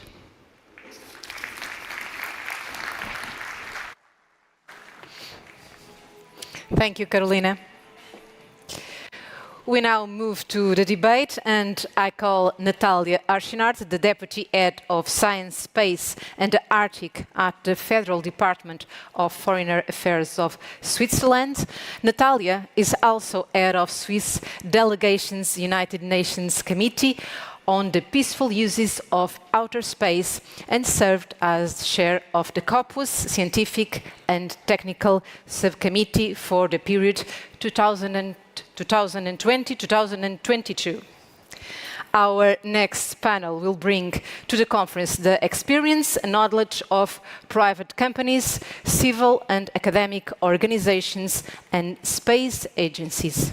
Welcome, Natalia. And good afternoon. So I was saying thank you very much, Rosa, and to the Portuguese Space Agency for this beautiful event, very interesting, and also to the UN Office for Outer Space Affairs. I will be the moderator of the upcoming roundtable on space resources. And I'd like to call our speakers, our experts, to the stage. We have 3 experts joining us here in the room and 3 experts who will be online. So may I call Vasco Guerra, Christopher Johnson and Matthias Link, who are here with us in the room. And online we have Artemis Papatanasiou, Diana Jack and Stephen Freeland. Let's take a seat. And before starting the discussion, and I hope we'll have an interactive discussion, we also expect from the beautiful public we have here today to contribute and ask questions and make remarks and inputs. And don't hesitate to ask questions to each other also here in the panel. Maybe just as a step back, the whole context we are in today, it's the process of the preparation of the Summit of the Future. It was introduced this morning and mentioned several times, but this is the real framework we are working towards with this conference and a series of events organized by the Portuguese Space Agency to support the discussion in a very open and transparent manner and with the inclusion of different stakeholders. So I'm very thankful for this process to include the views of all stakeholders as a complement to what is being discussed among governments and member states within the UN Committee on the Peaceful Uses of Outer Space, COPUOS. So we have heard the recommendation addressed to member states, which is stated in Policy Brief 7, produced by the United Nations, and it reads as follows. Develop an effective framework for sustainable exploration, exploitation and utilization of the Moon and other celestial bodies. This framework could include binding and non-legally binding aspects and should build upon the 5 UN treaties on outer space and other instruments for international cooperation in the peaceful uses of outer space. So I am delighted to have today a very representative panel with experts from academia, from the private sector, NGO, and governments. I will introduce each of our speakers just before they take the floor. And the first one on our list today is Professor Vasco Guerra. Professor Vasco Guerra is full professor at the Department of Physics of the Instituto Superior Técnico at the University of Lisbon. Vasco is the head of the modeling and simulation activities of the N' group at the Institute of Plasma and Nuclear Fusion. His current research interests comprise the use of non-thermal plasmas for sustainable chemistry and for space in situ resource utilization. Vasco, you have the floor. Yes, good afternoon. Thank you, Natalia, very much. And I would like also, of course, to thank UNOOSA and the Portuguese Space Agency for hosting this event and for the opportunity to participate here. I will present a bit our view on in situ resource utilization for space exploration. So it's a niche of the more global view on in situ resource utilization. And I will repeat part of what Carolina said. But anyway, before going there, why us, the Institute for Plasma Physics and Nuclear Fusion, are interested in space? It's because actually we are advocating plasma technologies as a technology for space that goes on many different aspects, like water decontamination, waste treatment, for even space medicine. And we don't have a pharmacy up there, so how can we handle these issues? And plasma as a part of answer to these questions. And also then what brings us here, in situ resource utilization. For space exploration, it's what we are focused in. There are more things, of course, like mining for metals or something like that. We have been focusing mainly on Mars, as you see here on the slides. But of course, the Moon is also interesting, and there is also a small space for plasmas there. So when we refer to space exploration, it's easy with our friends and our group of colleagues to find people that have very strong opinions, either very enthusiastic or very skeptical. I guess that all us in this room are on the enthusiastic side. Anyway, I will bring some arguments also from the skeptics in this discussion. The enthusiastic vision is that we should go for space, mainly for, maybe I'm missing some, but okay, these three reasons appear recurrently. So because it develops science, which can also impact Earth, of course. So not only the science that we need to go to space, but because this will be useful in the long run for us here. And then it's inspirational, and we can access resources. This question of resources regarding, again, in situ exploration for space missions are mainly focused on the production of propellants, so fuels that we need to return back to Earth or just to take off from another planet. Life support commodities, essentially we think about oxygen and water. And if we think in a more distant future, also space agriculture is interesting. So we can think on maybe we need to prepare the soil, and then we need for sure fertilizers for agriculture in space. It has been mentioned already, so this comes more or less without saying. If we are able to use resources on site, then we can reduce the logistics of the mission. We can have much longer missions. We can have enhanced security, and so it's a win-win situation. These steps were mentioned by Carolina, so we need to develop the science and then the technology, then prospecting on the exploration site, in situ testing and validation, and then implementation.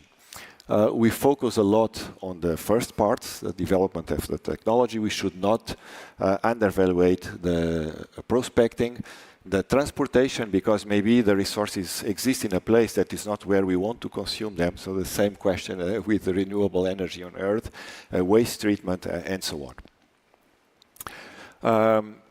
Then, if we want to evaluate the value of in situ resource utilization, this is a very direct and straightforward assertion. So I'm aware that there are many other things, the full ecosystem that grows around space exploration.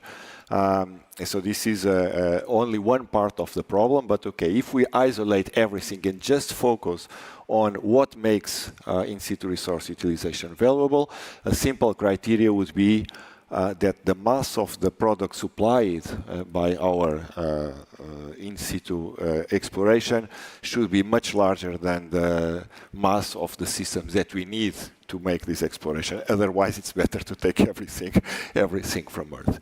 So if we take this criterion, then we have a very difficult case for the Moon.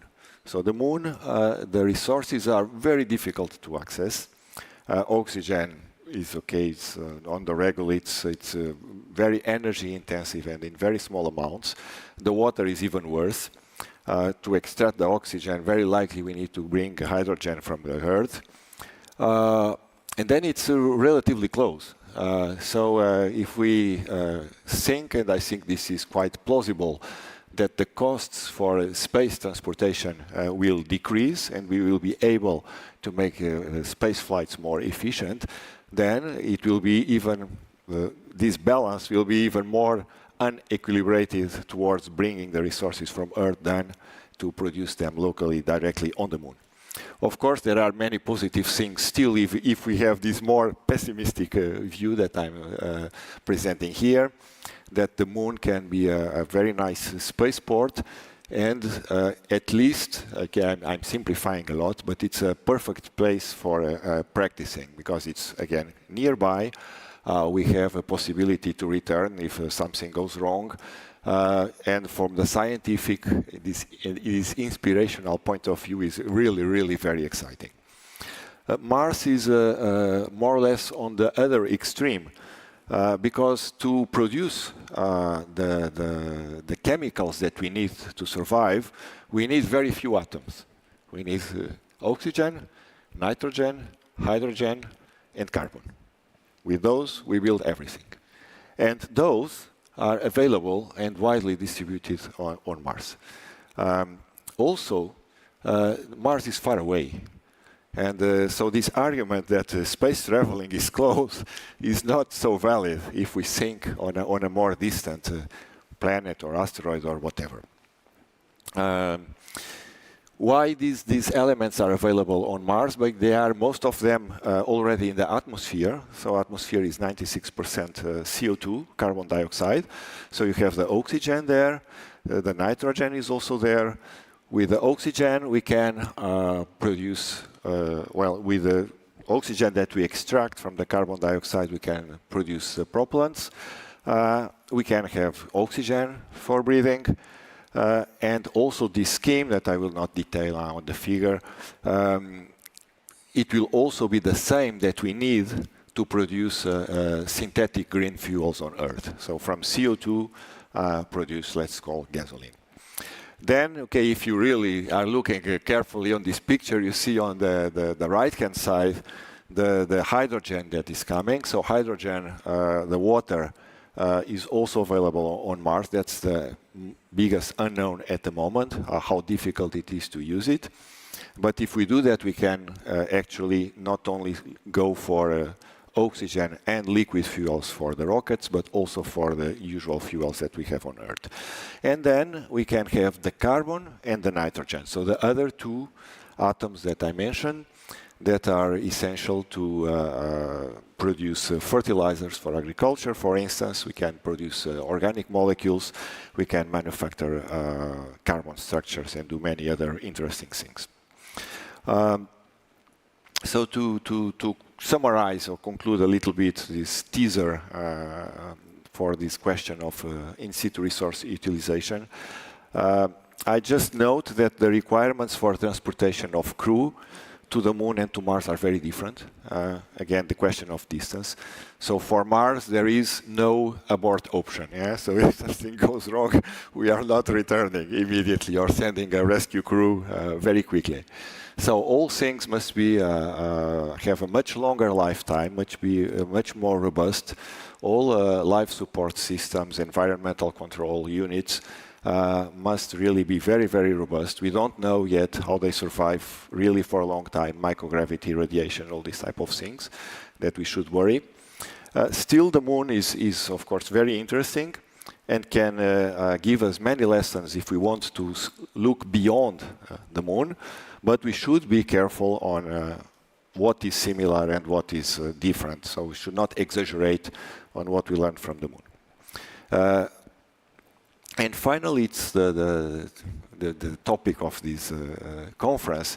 We want to use these resources and to do all this exploration in a sustainable way.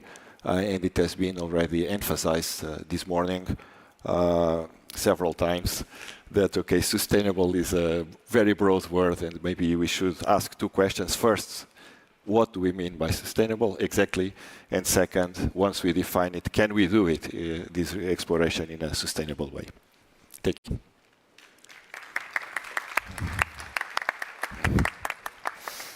Thank you very much, Vasco. I think you put the finger on our guiding thread for today. It's sustainability and the management of activities in space. Very interesting also to see the difference between what can be done on the Moon and on Mars. The one helping to learn for the next one, but not completely comparable. Very good, thank you. Our next speaker is online, and it is Diana Jack. Hello, Diana. Good morning for you, I guess. Thank you to be with us online. Before giving you the floor, I'm just saying a little bit of your CV. Diana is currently the International Government Relations and Strategy Lead at Blue Origin, where she manages the company's engagement on international policy issues and the alignment with the United States and partners countries' space policy goals.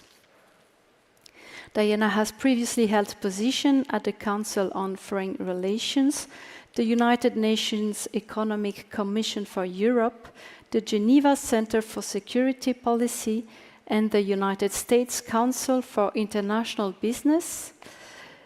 And she worked at the nexus of business and foreign policy in all these positions. Please, Diana, you have the floor. Great. Thank you so much, Natalia. I hope you can hear me okay. Yes. Thumbs up. Wonderful. Thank you also to UNOOSA and to the Portuguese Space Agency for hosting me today. It's really wonderful to join all of you, although I obviously can't be here in person. I think this is a really interesting topic and a really interesting kind of approach for us. At Blue Origin, our goal really from the beginning is going to space for the benefit of Earth. So it's really in our DNA to be thinking about sustainability in what we work on. We have what we call 3 gates through which we operate and through which we think about our goals and organize our operations. And those are radically reducing access, radically reducing the cost of access to space, utilizing in-space resources, and inspiring the next generation. And I kind of want to talk today about how all 3 of those have an element of sustainability in them and contribute in their way to the sustainability of space operations. Radically reducing the cost of access to space. Vasco kind of already addressed this in a way. This is making sure that equation that Vasco presented becomes more favorable for, first of all, more actors in space to be able to participate in the use of space resources and the use of space to begin with.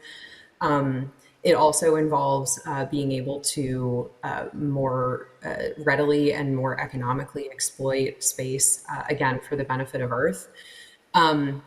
At Blue, we do this in quite a few ways. We have several programs that are focused on this. So we have New Shepard, which is our suborbital rocket that takes astronauts and payloads to suborbital space. Reusable system, entirely reusable. We have the New Glenn orbital rocket, which the first stage is reusable, that provides obviously payload access to all kind of elements of space. We have our lunar programs that are, right now we're a provider for the Artemis program with NASA. So we have a sustainable and reusable architecture to repeatedly return to the lunar surface. We have engines for all of those programs, many of which are reusable themselves.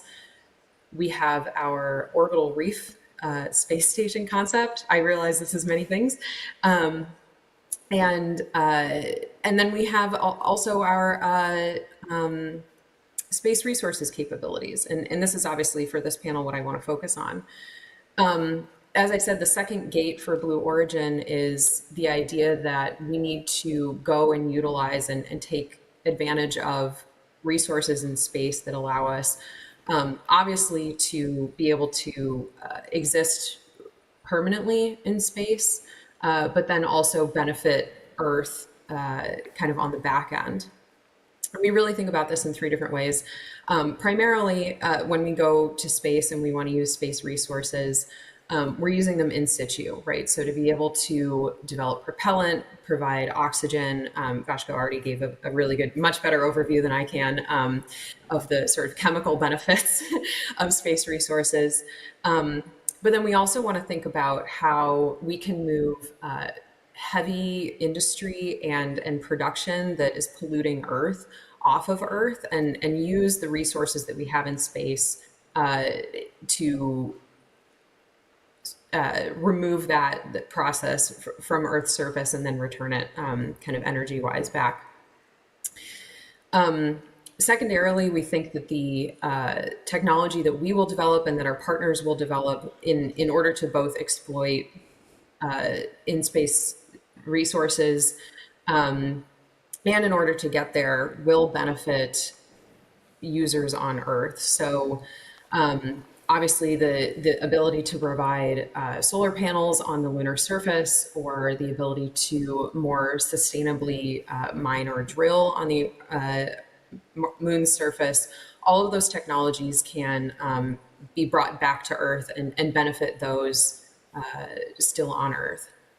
And then finally, a little bit further in the future, we do think that eventually resources that are available in space could be brought back to Earth in order to sort of, again, reduce the impact of mining or energy production on Earth. And we're really focused on creating those resources that would benefit green energy production on Earth, so things like silica. One of our key approaches right now is called Blue Alchemist. We have a NASA tipping point program dedicated to testing this out, which is essentially a system that takes regolith and generates solar cells and transmission wire in situ on the moon's surface. It does so through molten regolith electrolysis, which pulls iron, silicon, and oxygen and aluminum out of regolith and turns it into sort of the solar panel itself, as well as producing the glass that covers the solar panel. So this system is capable of producing solar panels on Earth, on the moon, the transmission wire, and connecting the systems together so that you can print solar panels across the moon's surface and provide primary power on the moon. This is a system that is zero carbon. It involves zero chemicals. It uses no water. So in and of itself, it's a green process. And I want to kind of underscore that in the context of this panel, obviously, because there's a lot of questions about how we are able to approach space resources sustainably. And I think that capabilities such as Blue Alchemist really answer the call for green, sustainable exploitation capabilities.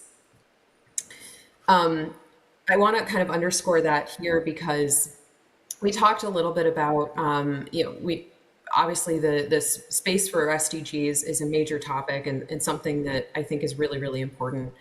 And I think understandably and rightly so, that is typically focused on space data access, understanding, water usage and farmland usage and all these other things.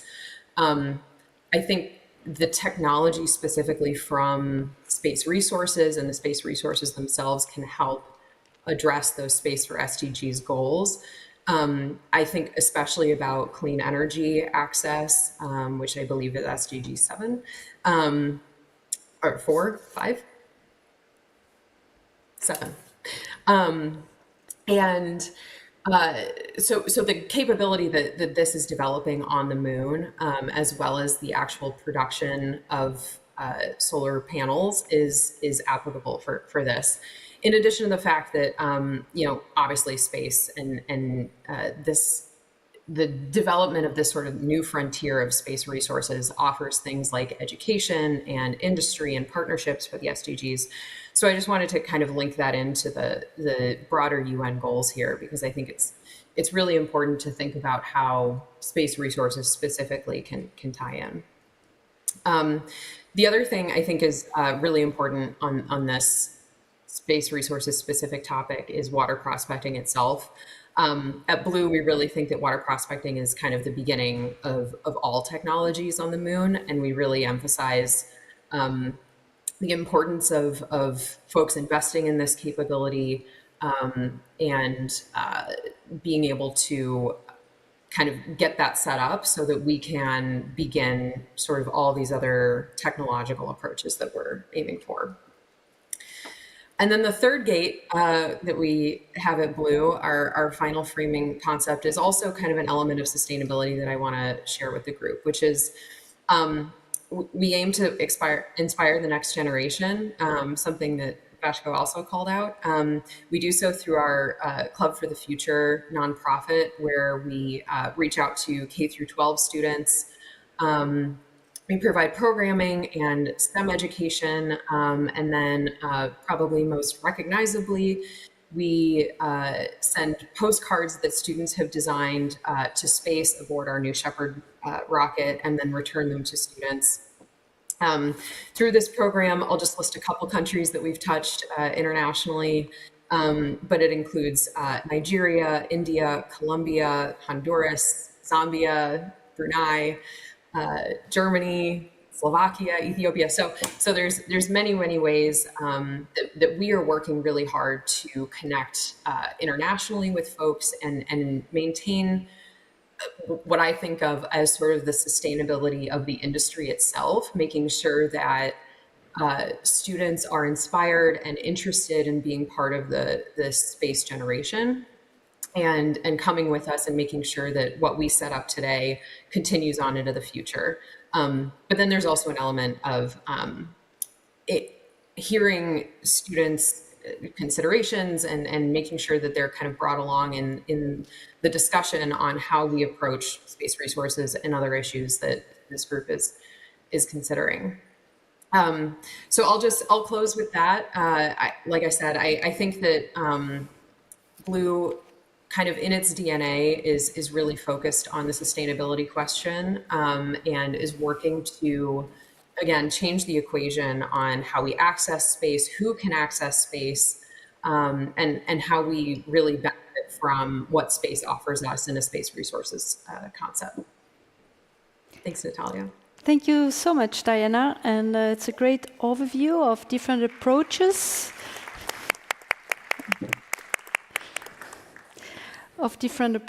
to sustainability, from the sustainable use of space resources to the green production, green processes, which can be useful for SDGs. And I also liked very much the last note on how how to make the space industry sustainable in itself, by inspiring young people and bringing them to STEM and to the space industry. So thank you very much for these words. Diana, thank you very much. And as a third speaker, I'd like to introduce Matthias Link. Dr. Matthias Link is the Deputy CEO of the Luxembourg Space Agency. He works on the definition and implementation of the Luxembourg space sector development policy with a focus on international affairs, legal and regulatory issues, public research and education, as well as finance and innovation.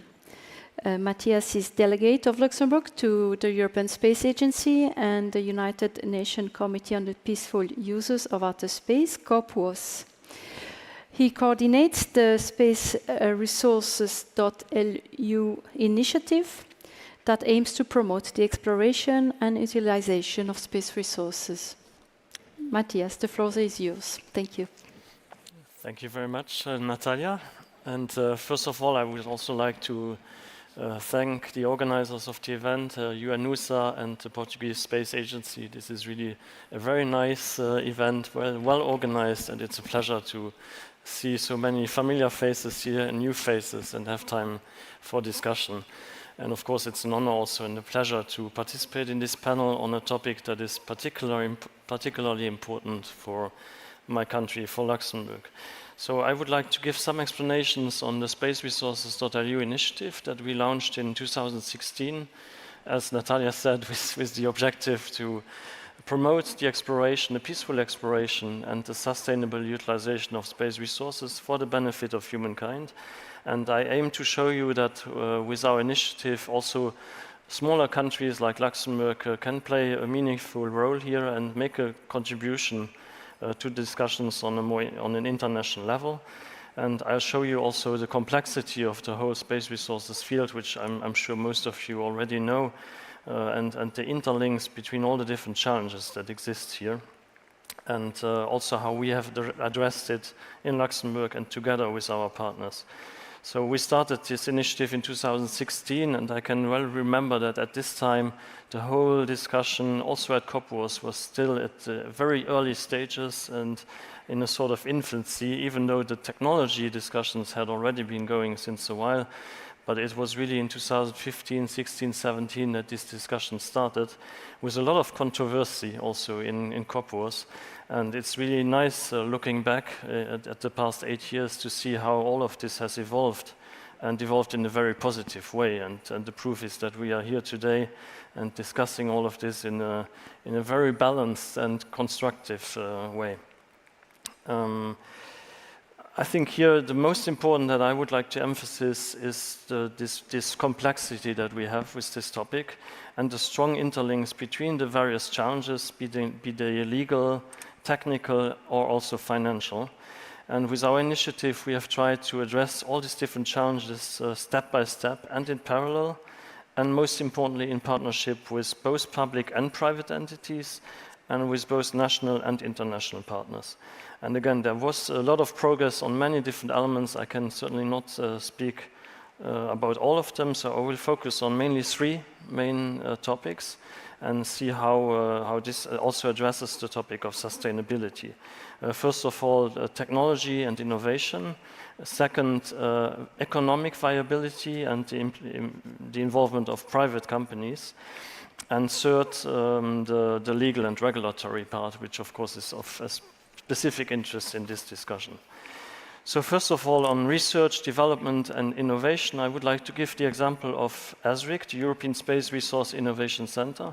This is an initiative that we took together as Luxembourg Space Agency, together with the European Space Agency and its 22 member states, and also the Luxembourg Institute of Science and Technology. It's a new innovation center that we created in Luxembourg, addressing research, but also startups, and helping to build a community, of course, together with our European partners, but also outside Europe. We have now agreements, for example, with NASA or with Korea and or Japan, with many other countries, trying to involve them in this growing community. It's a multidisciplinary center, so really trying to address this complexity that we have from many different angles. And it's, of course, about fundamental science, but also about applied science and trying to bring these new technology developments towards industry. At the last legal subcommittee of COPWAS, we also submitted a paper that we developed together with ESRIC, presenting the technology research and development challenges, focusing on resource characterization, and it was mentioned before that this is actually a very important step, that we know that what we speak about, we need a step on prospecting to know what resources are really interesting and where we find these resources. But we also underline in this paper the need for common standards and interoperability. And we have also listed priorities which we think, and also together with the partners at ESRIC think, make space resource activities feasible and viable. Because today, even though we talk about a lot about these activities, they remain really very difficult, also from a technology point of view, and we have still a lot of challenges to overcome in this particular domain, such as improving the knowledge of the resources and the lunar and Martian environment, end-to-end system development, the scaling of the developed technologies, and of course also their economic viability, the importance of technology transfer, and the involvement of Earth-based applications. So lots of technological challenges and still a lot of things to do in this R&D field. And from there, I come to the second big challenge in sustainability, which is especially important for smaller countries like Luxembourg that rely a lot on companies and the private industry to be involved. It's, of course, the viability of these activities from an economic point of view.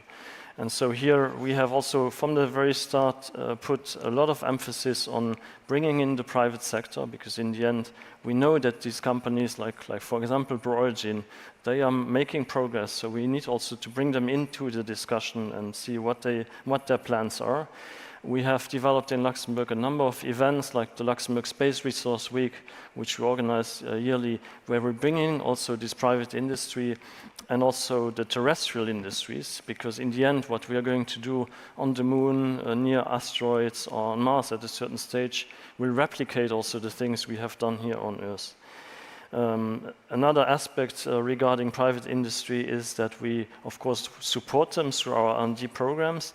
And since these are still activities that are quite far away, and this is not for next year, this will take time, we need to support the companies that have, at the same time, ideas for developing the technologies in existing markets. And it was just said by Blue Origin, of course, this is also an approach that we see with other companies that share this long-term vision of addressing future space resource markets, but that have also ideas to bring that technology to existing markets on Earth or in the existing space sector. I can give two examples. One is was already mentioned by Blue Origin, trying to produce solar panels from lunar regolith, and in the meantime using the same technology to produce solar panels from deserts using the sand that we have in deserts and reducing by that the need to ship around these solar panels. We have another interesting company in Luxembourg that tries to revitalize the soils, reduce desertification, and in the end create arable land. So this is also use of space resources that will be important once we develop more activities on the moon, for example, or on Mars, and want people to live there. And then last point, maybe addressing sustainability of economic activities and private actors in this domain, is in the end to give a positive outlook on legislation. I think that's something that we have also seen from the start. Of course, the fact that the international legal framework, the current one, is not so clear sometimes. Companies want at least to see a positive move towards an international framework that supports these activities. And this is why I'm particularly happy to see what happened over the past years also at COPWAS, that there is definitely a will to go into that direction, even though, of course, it's still a big challenge. And with that, I come to my final point, my third point on the sustainability part regarding the legal and regulatory aspects. So here again, we have been very active in Luxembourg from the start at, of course, the European level, involving the European Space Agency and the European Union, and at the international level, especially at the UN. We have signed several bilateral agreements to also discuss bilaterally. In particular, we have very good agreements with Belgium here, where we organized recently the international expert meeting together with the UN in Luxembourg. And of course, for us, it's very clear that the most important forum here to move to progress is the COPUOS, and especially also the working group on space resources that we also supported and that was created. And again, very happy always to see Stephen Freeland here on the call, who will certainly tell us much more about this working group, so I will remain short here. I want to mention that there are also a lot of other initiatives outside COPUOS that we supported, such as the Hague Working Group, the Moon Village Association, and GAXLA, and also, of course, the Artemis Accords that we see as a good way to coordinate first discussions among the member states in preparation maybe for more international discussions at COPUOS. Let me conclude maybe by giving an overview of a set of initial principles that we think are important to address first. It's a lot about information sharing, avoiding the interference, allowing a certain period of use for space resource activities, ensure the coordination between relevant states, of course address environmental issues as well, interoperability, and providing a framework for dispute resolution. Last but not least, I want to mention that because of this complexity of the topic, and also the fact that it's still at a very early stage looking at the technology, it's very important that we come up with a framework that, first of all, also takes into account the opinion of other stakeholders, most importantly the private sector, and that we have a framework that is adaptable, that is able to evolve together with the evolution of the technology of space resource utilization. With that, I want to conclude. Thank you very much.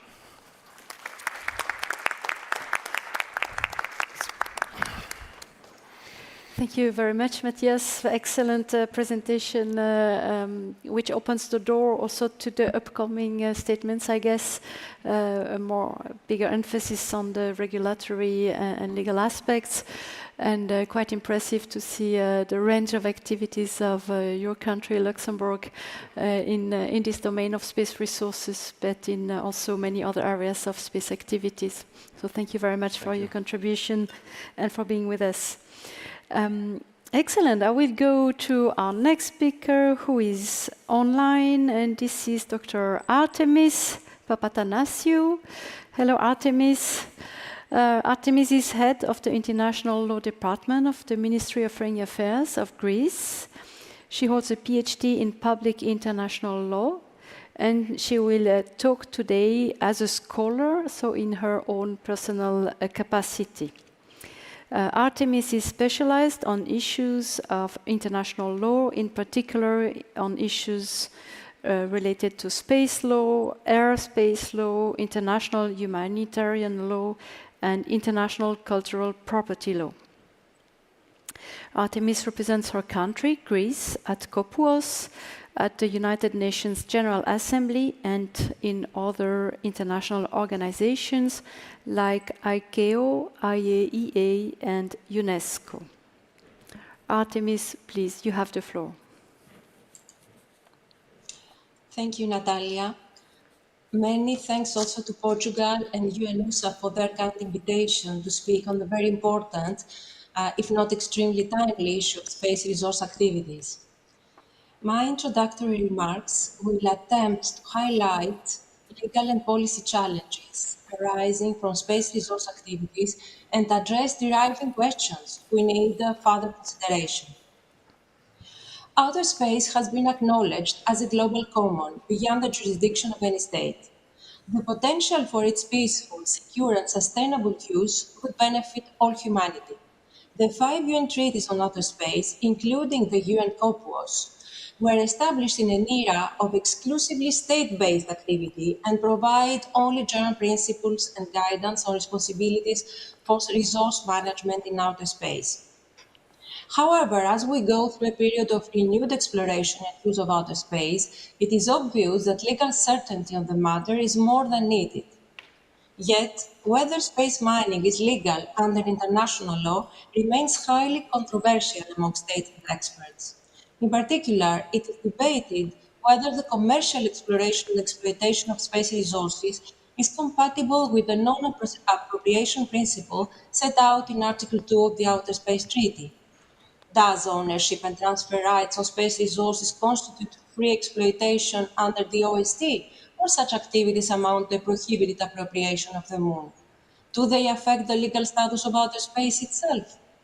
To my view, issues such as how to extract and use space resources with due regard to the respective interests of others will definitely require a balancing interpretation of Articles 1, 2, and 9 of the Outer Space Treaty. I believe in this context that the UN COPOS should be the principal forum for the development of an international legal framework on the exploration, exploitation, and utilization of space resources activities, and in particular its working group on the legal aspects of space resource activities, which was an initial initiative of Greece and Belgium. This framework could start with the voluntary initial set of principles that reflect international consensus, targeting in the long term the achievement of an international legal instrument. It goes without saying that any other existing multilateral initiatives or models of constructive multilateral cooperation on the matter, such as, for example, the Artemis Accords, are most welcome and could contribute to our collective aspiration to expand the horizons of human exploration and knowledge in accordance with the applicable international law. On another note, a first-come, first-served approach to the resources issue, in the absence of a clear regulatory framework, carries the risk that more than one technologically developed state may want to exploit the same area of a celestial body. This is feasible under the principle of freedom of use and exploration enshrined in Article 1, Paragraph 2 of the OST. In the absence of an international framework, it's certain that tensions can arise capable of jeopardizing international peace and security. As an illustration, let us consider the following hypothetical example. Two companies, A and Z, originating from two different states, have both prepared a mission to explore the same area on the Moon and exploit the resources contained therein. Company A proceeds to a public announcement on its mission, while Company Z touches down first and starts exploiting. Later on, Company A touches down. Many questions arise, to name a few. How can both companies exploit that same area at the same time? Can either company claim to have priority rights to explore and exploit the resources? Who should grant that right? Does such a priority right include the right to limit access to the area explored? If there are any accidents, how the risk could be mitigated? How to settle the disputes that are likely to emerge between the two companies, whether or not either of them enjoys a priority right? To my view, the above indicative questions lead to the conclusion that a normative framework on space resource activities, giving answers to questions such as the compatibility of priority rights with international space law and pertaining to contact, responsibility and dispute settlement, must be developed to set clear rules for all stakeholders. I am also convinced that the industry itself is interested in having a long-term vision and a framework to guide their activities and investments. Inspiration to answer the above questions could be found in existing mechanisms, such as the regime contemplated in the Moon Agreement, the system of the International Telecommunication Union applicable to the geostationary orbit, or the system for deep seabed resources established on the basis of the UN Convention on the Law of the Sea. Dear friends, the upcoming Summit of the Future provides a key opportunity to bring outer space issues high on the international agenda. In this context, I would like to commend Portugal's contribution to the outer space dialogue through the organization of the Lisbon Conference with the assistance of the UNOOSA. I will conclude by quoting one assertion of the UN Secretary General as reflected in his policy brief 7 on the future of outer space governance. Without agreed international principles on activities in the exploration, exploitation, and utilization of space resources, these economic incentives carry a potential risk of conflict, environmental degradation, and cultural loss. Thank you.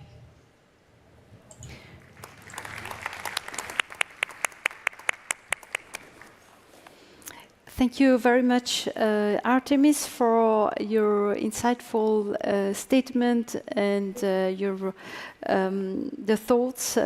thought-provoking statement. You highlight that some articles or provisions of the United Nations treaties enjoy different interpretations by different states, and this is at the heart of many discussions within COPUOS. And we will certainly hear more from from Stephen, our last speaker, about these aspects. Thank you very much, Artemis.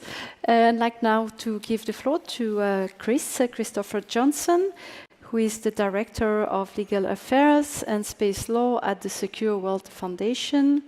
He is Adjunct Professor of Law at the Georgetown University Law Center, where he co-teaches the Space Law Seminar. Chris has written widely on space law and policy issues, and he represents the Secure World Foundation at the United Nations Committee on the Peaceful Uses of Outer Space, COPUOS. Chris, you have the floor. Well, thank you, and good afternoon, or good morning, or good evening to some of our attendees online. And because we're drafting rules which will govern humanity in the future, greetings to those folks who watch this in the future, whether it's on YouTube or further into the future. So let's take a step back. We're talking about the governance of space resources. We really are. And this is an awesome and, in fact, humbling undertaking. Awesome in the fact that it actually does inspire awe. The rules that we set will have a long tail, long into the future. I see this topic of space resources, frankly, as just one of a number of topics that have to do with our humanity's future in space, whether it is on the moon, whether we're talking about space resources on other planetary bodies, including asteroid main belt bodies. I see it as a medium to long-term issue amongst a few other medium to long-term issues, and I'll briefly go over those. So not only are space resources something that we're going to need to seriously and rigorously think through, but there's other places and other rivalrous and excludable locales on the moon which are valuable not for the resources which are there, but they're valuable because of the location itself.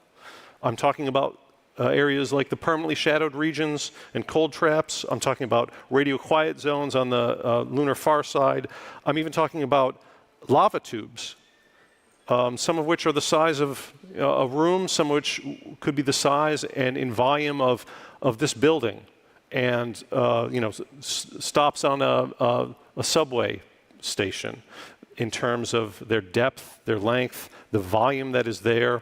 There may be around, we think, around 200 lava tubes on the moon, but maybe only a quarter of them are the walls are uncollapsed. So these are rivalrous and excludable locales on the moon, useful not because of the resources underneath necessarily, but because of what we can do there. I also mentioned very briefly that there's peaks of eternal light on the moon, where we could be exposed to and have near permanent sources of sunlight if we put up solar panel arrays. So these are medium to long-term issues, and space resources is just one of those in this list of issues that we need to talk about when we talk about governance. But I would put some near-term issues that we do also need to talk about when we talk about things that we want to do on the moon. Largely, I'll put that in one category, which is coordination between actors. Not international cooperation, maybe coordination, or in fact, merely just signaling between actors, including nations that could be rivals. How to not escalate tensions, how to not cause tensions, in fact, maybe how to de-escalate some tensions between lunar actors. And looking at Article 9 of the Outer Space Treaty, how to show due diligence to due regard to other actors, and how to signal to other actors how they should show due regard to us. these are, I would think, nearer-term issues. Mitigation of lunar dust is a serious issue that we will have to contend with. Maybe feasible to think about landing pads, maybe international landing pads that we could use. And even nearer to that, I think it's surveying areas on the moon, really getting a deeper understanding of what is at stake, and discussing radio frequency coordination for lunar activities. These are nearer-term issues. There's longer-term issues. But in general, I think that the main thing we should be thinking about is the intentionality of what we're doing and setting the right precedent in what we're doing, taking into account our short-term interests, but also our long-term interests and our long-term values. And we will do this both at the international level and likely also at the national level via the positive obligations of Article 6. So when we think about space resources, please think about it in this larger context of everything else we want to do on the moon. And it is not just commerce that we want to do on the moon. There are many, many science opportunities on the moon. And I say that as the co-chair of a working group within the IAU on protection of astronomy on the moon. The science opportunities on the moon fall into planetary sciences and astronomy, astrobiology, life sciences, a whole host of opportunities from everything about what happens to the human body on the moon to detecting gravity waves and putting up astronomy facilities on the far side. Some of the things we want to do on the moon are short-term and not particularly invasive, such as arriving and making a lunar sample so that we can perform planetary sciences.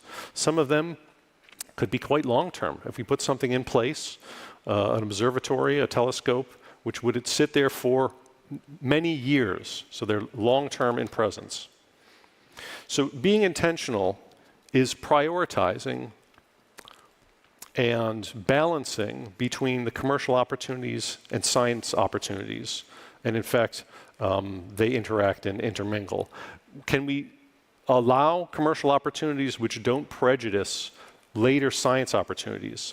Can we permit science opportunities which don't prejudice further later commercial opportunities? And lastly, I just want to talk about, when we talk about space resources, and I believe Professor Freeland can expand on this, what are we really talking about? Are we talking about water on the moon? Are we talking about metals on the moon? Are we talking about rivalrous locations on the moon? Are we only talking about the moon? Can we draft rules which are applicable elsewhere?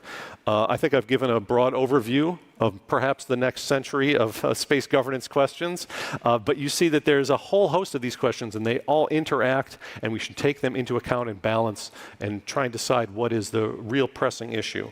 And I say that in the context of work which is done at COPUS, including a conference coming up in June on sustainable lunar activities. And I hope that we have these rigorous and thoughtful discussions and interactions today and going into the future. So thank you for your time and attention.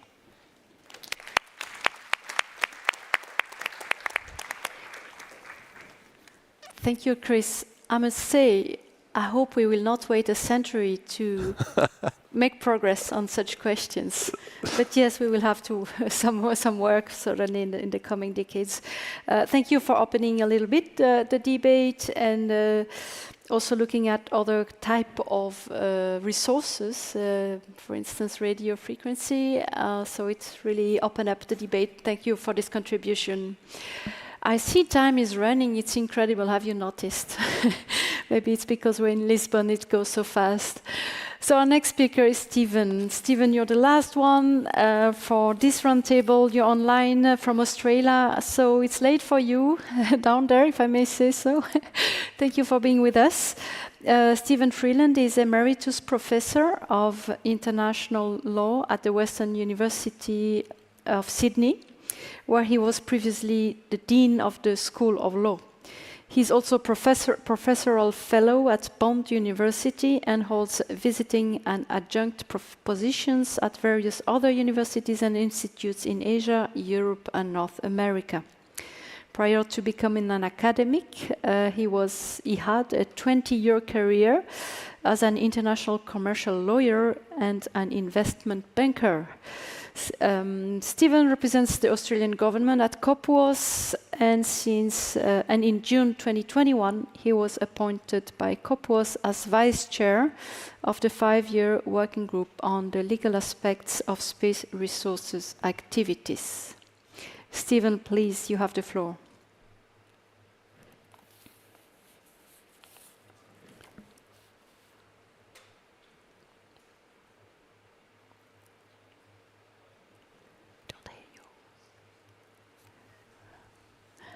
Hello.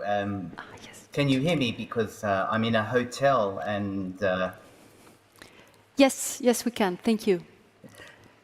The internet is not the best. Oh, good. Thank you so much, Natalia. It's a pleasure to be here. I'd like to thank the Portuguese Space Agency. I'd like to say UNOOSA, and I'd like to thank you all for being in wonderful Lisbon. I wish I could be there, but I'm actually here in Kuala Lumpur on a UN mission which is helping with capacity building, which is very much looking at issues of sustainability and also other issues relating to space resources and a whole range of issues in terms of emerging spacefaring nations looking to play their role in activities that affect all of humanity, and indeed space resources utilization to the extent that we are able to actually do that in the future will have massive implications for humanity. And of course, our job, all of us, is to understand that there are benefits, no doubt, but there are also risks associated with any sort of activity like this. And everything that we do in terms of developing governance will be about balancing all of those issues to maximize the benefits and minimize the risks. So let me tell you a little bit about the discussions at the international level. We, of course, have lots of discussions going on in COPOS, but there are many, many conversations going on. We've heard about the conversations at the civil society level, at the industry level, at the national level, at bilateral levels, at minilateral level, and now at multilateral levels at the UN. And at the United Nations, it's really interesting. Matthias was talking about the history at COPOS. I've been attending COPOS as part of the Australian delegation for about 15 years. And I remember a time in the early 2010, 2011, 2012, when there was mention of exploitation of space resources. And at the time, there was, to the extent diplomatic language allows for it, outrage at the mention and the suggestion that this was an activity that humanity should be contemplating. And that, of course, flies in the face with our history, because already in the 1970s, there was interest and excitement about this possibility, which culminated, of course, in the agreement of the terms of the Moon Agreement by consensus at COPOS. Now, we understand for other reasons the Moon Agreement is not heavily subscribed to, but that already signified in fairly clear terms a way forward in terms of the exploitation of resources. And there are many, many, of course, interesting ideas in the Moon Agreement. And for those 17 states parties that are parties, there are rights, there are obligations, and they will do everything, of course, to ensure that their rights are protected. So moving forward, as Matthias said, there's been an incredible move in terms of accepting that this is no longer an activity that should be criticized, but rather an activity that should be governed in a way to, as I say, maximize benefits, minimize risks. This was catalyzed, if you'd like, by the 2015 United States national law, which then led to some of those discussions that Matthias referred to. Ultimately, we have in 2021 the establishment of a working group. For those that don't know, the working group is really the 102 member states of COPOS looking to move from, in a sense, a discussion item to an action item. We have a working group. I have the honor of being the vice chair of that working group. The chair is a wonderful dear friend and a wonderful diplomat, Ambassador Andrzej Michtal from Poland. And together, we have a 5-year mandate to bring the member states of COPOS together with fairly clear outcomes. That involves looking at what's real, what's possible, looking at the existing legal framework, and of course there is a lot of law that is relevant to these sorts of activities. Given that, of course, we don't know exactly what the activities will look like. Seeing if there are, in a sense, any accountability or governance gaps once you've looked at the existing legal framework. And then coming up with, and this was referred to earlier in other contexts, a set of initial recommended principles agreed to by all of the member states that will, in a sense, set the tone, set the foundations for these activities moving forward, and then finally to determine the benefits of a specific legal framework and where to from here. So it's a fairly structured mandate, and it allows us to work systematically through a multitude of issues. So, as part of the understanding of what is real, what is possible, what does industry say could work, what do scientists think work, we've held a number of events, an expert meeting that was generously co-hosted by Luxembourg and Belgium with the support of the United Nations Office for Architect Affairs, the end of March, and then an international conference during the recently concluded legal subcommittee. At both of those events, we had nominated experts, non-lawyers, scientists and physicists and industry telling us things that we need to know and understand, because it's impossible to come up even with initial sets of principles if you really don't understand the questions. It's impossible to come up with any answers or solutions. And this is part of the process, recognizing that in the end, the final decisions will be at an intergovernmental level through member states. But let me tell you about some of the issues that have now come into the fore. And in a sense, they're like a box of dominoes. They all look different, but in fact, they're all connected. And they all revolve around important issues that deal with the sustainability of space activities in general, the minimization of conflict, the maximization of benefits, and the need to engage in any such activities in a peaceful and cooperative, or at least, as Chris said, coordinated manner. So just some of the issues that are now being discussed in terms of substance. Everything revolving around the centrality of the Outer Space Treaty, but other issues about, and some of the discussions, benefit sharing, about definitional issues. Chris asked, what are resources? Well, we know what is certainly to be included in the work of the working group, that is, minerals and water and perhaps the ice. There are other quote-unquote resources that may be managed in other fora like the spectra, like issues to do with lunar orbits, for example, and then you've got solar energy, and then as Chris said, you've got areas of particular significance due to their geography.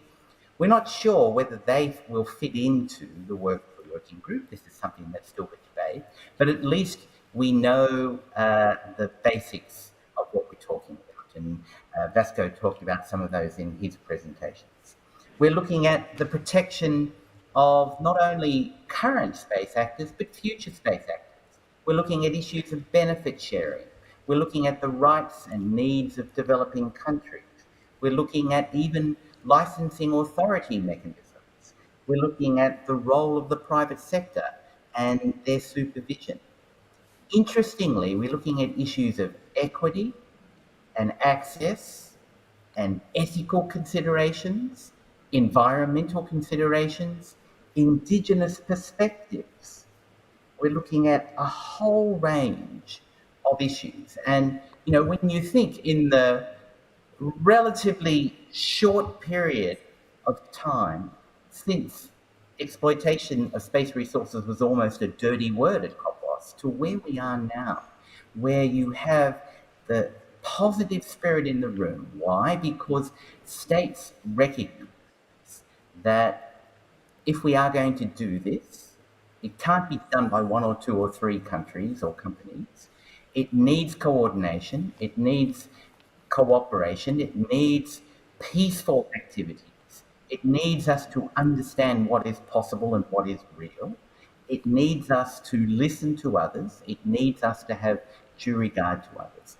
All of those issues are coming together, even though at the moment we have different, if you like, groups that are looking at their own ways of moving forward. The last thing that we, I think, can do and is to have these different groups engage in similar activities in a hazardous location in geographic proximity where, you know, there are so many technical and other challenges, so many risks, and have them operating with a different set of rules in their heads. That is the sort of thing that gives rise to misunderstandings and miscalculations and worse. Rather, we need a multilateral process. But we're not starting with a clean slate. We've got wonderful ideas from civil society. We've had reference, for example, to the Hague Working Group principles. We've got the Artemis Accords and wonderful ideas there. We've got, as I said, the Moon Agreement, wonderful ideas there. We've got national laws that have ideas. We've got the ILRS and the way that those countries are progressing. We've got other bits of international law that will be relevant in terms of good neighbourliness and environmental issues.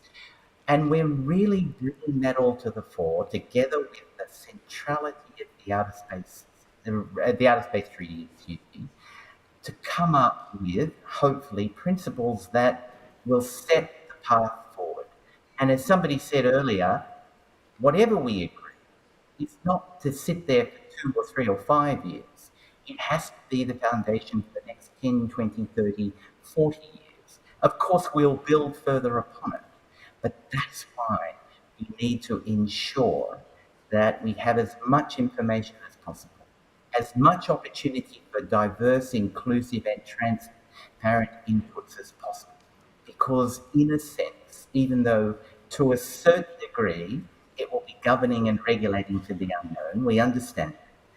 But we need to do it with as informed and open a perspective as possible, with the process by which every stakeholder has had some form of opportunity to contribute. We don't have to agree with everybody. We don't have to accept what people say is correct as being correct, but we need to ensure that all of those voices are heard. But, you know, most of us in the room are optimistic. We wouldn't be doing this if we didn't feel that it's a real possibility. We have a long way to go, but the spirit amongst the stakeholders is, okay, this is something humanity thinks it wants to do. This is something that industry is working towards. This is something that states are working towards. There are incredible and other benefits. There's the future of how we see ourselves in the universe. What is the role of humans? What is our place in the universe? How do we respect the fragility that is space, or at least the space around us? All of these are really deep issues, but we are beginning to grapple with it. And if in the end the will is there to find a solution that works to maximize those benefits and minimize those risks, and I believe certainly at the moment that will is there, then, you know, with the cooperation and the spirit and conversations like this incredible forum that we have today, which again educates us and reminds us about the greater issues, those sustainability, not just for the next generation, but for 7 generations going forward. If we can continue to have these sorts of conversations and listen and learn and reflect and talk and discuss and have dialogues, then we will get there. We will get there, but at the moment, we don't exactly know what there looks like, but I think we are well on the path, and I congratulate again the Portuguese Space Agency and UNOOSA for this commission on this topic and broader issues of sustainability, because it's only with conversations like this that we all leave reflecting on a whole range of perspectives that will be relevant. So with that, Natalia, thank you for the floor, and I'll pass it back to you.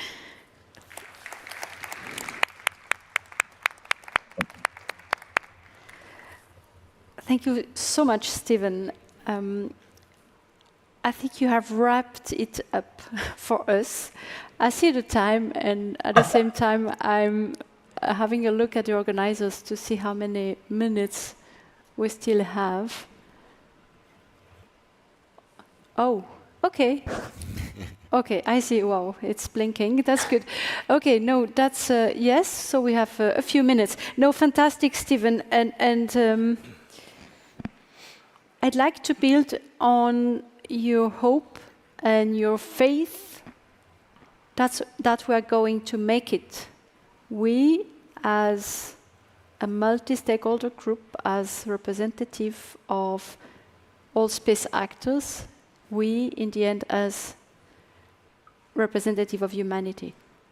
And I'd like to, I don't want to say much or more from my side. I want to give each of you a chance to express some concluding thoughts. To make it easy, I will go the same order as you took the floor in the round table.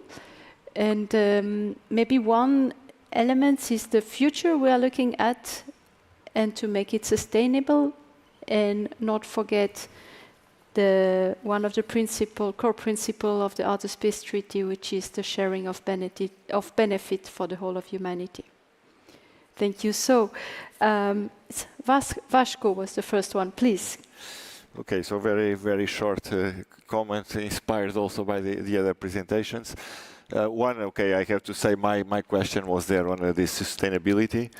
So I see always different aspects of this word. One is, okay, if we just imagining a colony or a base, sustainability can be a self-sufficient. It's one word, one meaning for this word. Another one is financial sustainability. And I think the one that concerns most of us is based on our experience on Earth, like environmental sustainability. So what impact we will have on the exploration site. That's probably what is more on the back of our minds, but the word is dangerous because it can have different meanings. The other very short remark, it has been emphasized already by Diana, Matthias, even myself, is that all these technologies have a direct impact also on Earth. So, for instance, these examples that I gave for space exploration, one current topic on Earth is sustainable chemistry. So how can we transform all industrial processes to a sustainable chemistry? And so this link is direct from one to the other. And finally, inspired by one comment that you made, so what regulation can do for me, I think it was discussed also now by Chris, Artemis, and this coordination between the different actors will help me to sleep better if it would be put in place, finding myself on the simplified vision of an academician that is on the beginning of the pyramid of all the process. Excellent. Thank you so much, Vasco. I will go to Diana online, please. Great. Thank you again, Natalia. I think on the point of sharing benefits, I think what I'd like to say is the way that Blue Origin thinks about, I guess the sharing of benefits is really that we're interested in sharing the access to the capabilities, to the technologies, to the economic benefit by providing that sort of infrastructure and the opportunities for countries to join us, join the Artemis program, join kind of the trips that we're planning in order to get there and take advantage of those space resources yourselves. So that there's less of an emphasis on how do we divvy things up on the back end, and how do we actually provide more benefit on the front end by allowing countries to develop their own technologies, to benefit their own economies, by opening access, reducing the cost of access to the lunar surface, to the Martian surface, wherever folks want to go. So I would sort of reframe the question in that way, and welcome further conversations about this, and thanks again for the opportunity. Thank you, Diana. Excellent. Thank you so much. And we have next Matthias. Yes, thank you, Natalia. A lot of things have been said again on this panel, and I think overall it shows how complex the topic is. Also, the setup of the panel is a good example of of the reality of space resources, with academia present, industry, NGOs, an agency, and of course legal and regulatory experts. And maybe I can conclude in saying I'm very positive regarding the future of these discussions. First of all, because looking back of everything that happened over the past years and this positive spirit and constructive dialogue that we have established on this topic. Second, because we have actually time, and it's not like the other topics that we have discussed here, like space debris or space traffic management. This is super urgent. With space resources, we still have a bit more time. This is not coming so fast. And third point, maybe it's just a very exciting topic because of this multidisciplinary nature and the need that you have to involve so many different experts with different perspectives on it is also a topic that we like to be in and we like to discuss. So overall, a very optimistic view of what comes next. Thanks again. Excellent. Thank you very much, Matthias. And have Artemis online, please.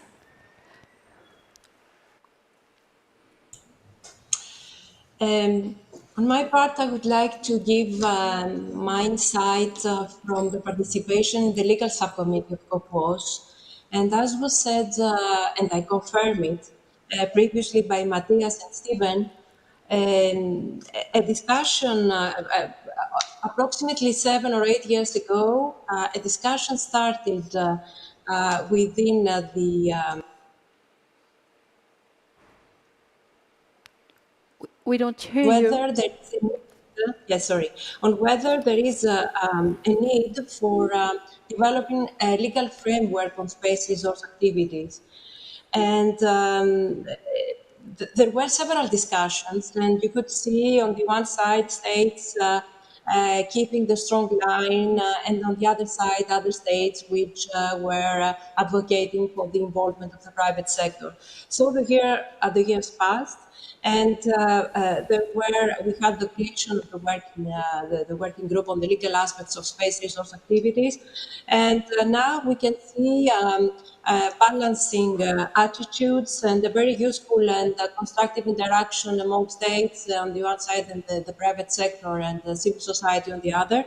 And I would like to conclude by saying that the creation of the working group within the legal subcommittee and all the developments so far prove that when there is a will, there is always a way.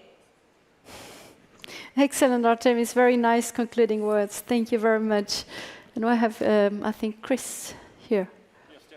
So I'll make it as short and direct as I possibly can. When we talk about lunar or space resource governance and lunar activities, we need long-term rationality. So I think sustainability in this context is, a industrial policy, looking at whether we're going to permit an activity, does it actually foster the further development of the industry or the commercial activity that we want to see, or whether it's just a one-off stunt that for national prestige or other purposes that in fact doesn't have long-term beneficial effects. So we need to do that rational, rigorous weighing and balancing, of what we're intending to authorize, and that's going to happen at the national level, and it's also going to be discussions on what we can possibly decide at the international level. Thank you very much, Chris. And as last one, shortly, Stephen, please. Thank you so much. Just to say, I agree with all of those concluding remarks. I think we leave this discussion. Of course, often people say the lawyers hold up things, the UN is so slow, but we're making remarkable progress to the point where, subject to a number of procedural issues that are not relevant to space resources, but people are aware that we're looking at a procedural report for the legal subcommittee. But subject to that, we are now at the point where states will be asked to give further reflection and provide us by September with elements relating to what they think these initial principles should look like. And we, myself and the chair, have undertaken that we will prepare an initial draft of those principles by the end of the year, such that 2025, 2026, 2027,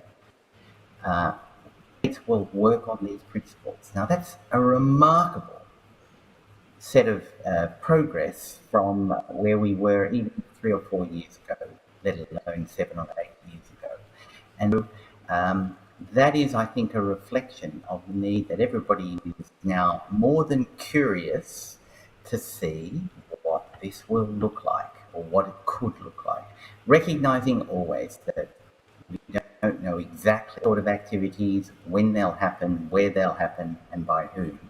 But we all recognize that the only rational way forward, to use Chris's expression, the only rational way forward is for us all to be working under the same set of guidelines, rules, whatever that looks like. And, at this stage at least, and things, of course, can always change, we are moving down that path. And I thank everybody in the room who is supporting this work, supporting all these conversations, and let's keep it up. Thank you, Natalia. Thank you very much, Stephen. Great, the work is progressing within COPWAS, and so great we are having other stakeholders on board to provide inputs.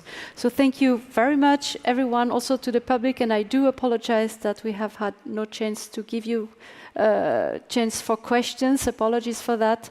And apologies to the organizers that we are late, but thank you so much to everyone for this wonderful roundtable. Thank you.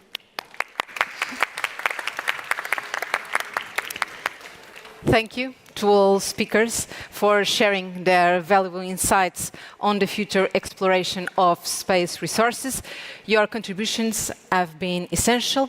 The future holds great promise for benefiting humanity, offering opportunities for immense scientific advancement, economic growth, and sustainable development. We are quickly moving to the end of the first day of the United Nations Portugal Management and Sustainability of Outer Space Activities Conference, but right now we'll have another coffee break and we'll return in 15 minutes. See you.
Hello again.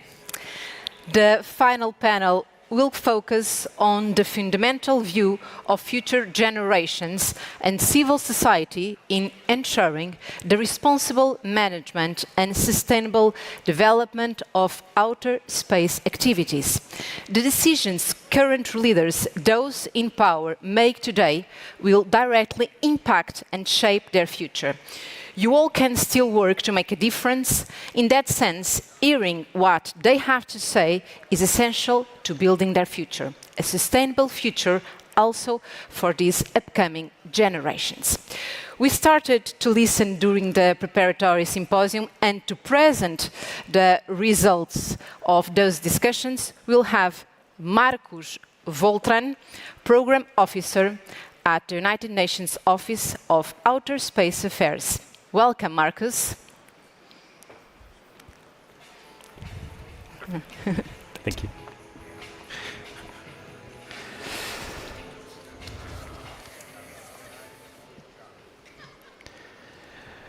Excellencies, colleagues, and friends. My heartfelt thanks, first of all, to the Portuguese Space Agency and the government of Portugal for organizing this outstanding gathering. Collaborating with the dedicated team of the Portuguese Space Agency and the many stakeholders involved in the preparations for this conference was truly inspiring, motivating, and above all, enjoyable and fun experience. And now, it's also an honor to actively contribute to the discussions and to provide you with an overview of the key exchanges and recommendations put forth during the Policy Forum on Civil Society, which I had the pleasure of moderating. Overall, through the entire symposia and also today, we welcomed several representatives from diverse backgrounds, reflecting the multi-stakeholder dimensions, positions and views of the discussions of management and sustainability of outer space activities. To start, let me provide you some background and remind you that the multi-stakeholder element has been integral to the preparations for the Summit of the Future and essentially this conference from the very beginning.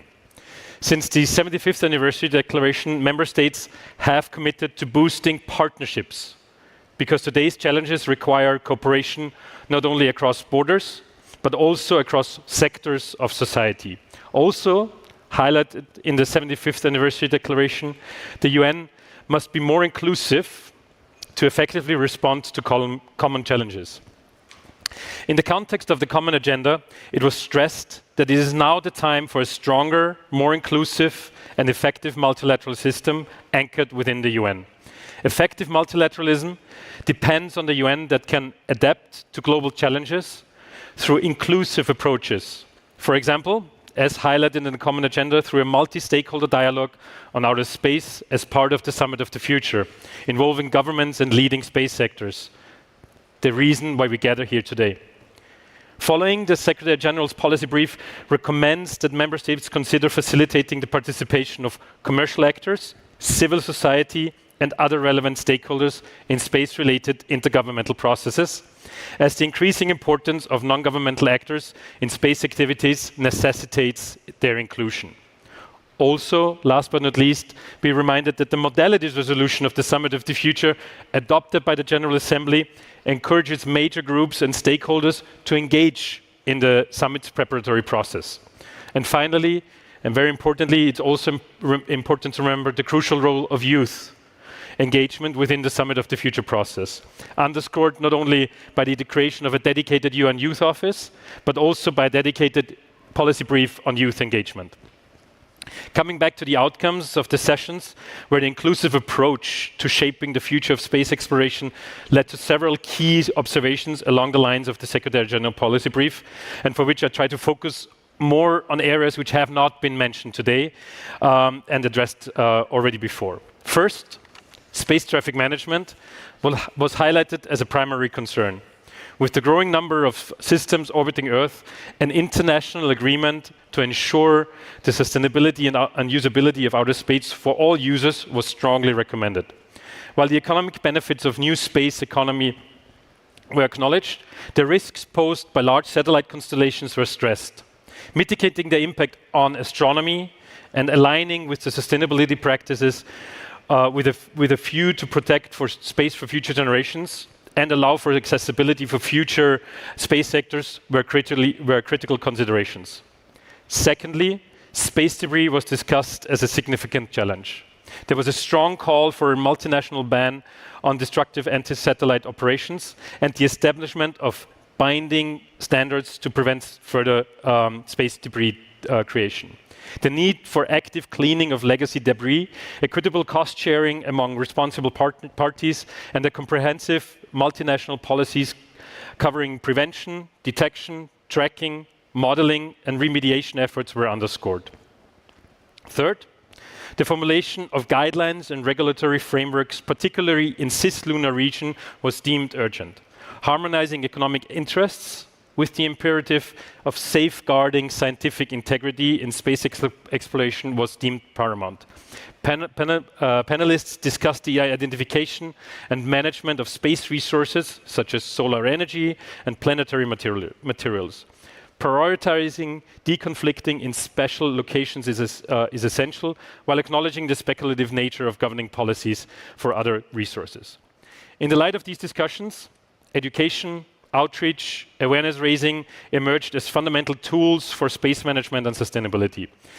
It fosters understanding and cultivates common ground, essential for informed policymaking and effective governance. The active involvement of civil society and stakeholders enriches discussions with diverse perspectives and insight, fostering awareness, transparency, and trust, which are vital for the legitimacy and effectiveness in decision-making. Throughout the multi-stakeholder space dialogue, we have seen the importance of bottom-up expert perspectives in identifying key priorities and solutions.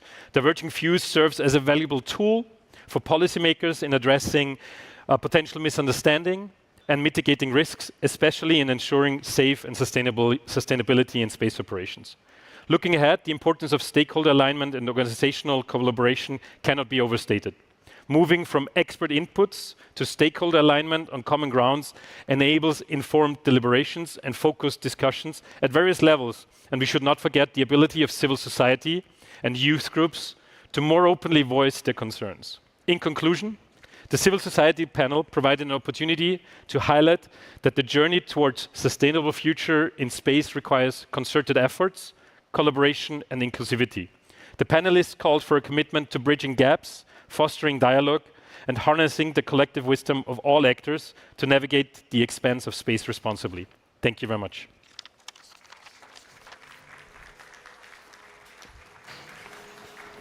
Thank you, Marcus. Thank you.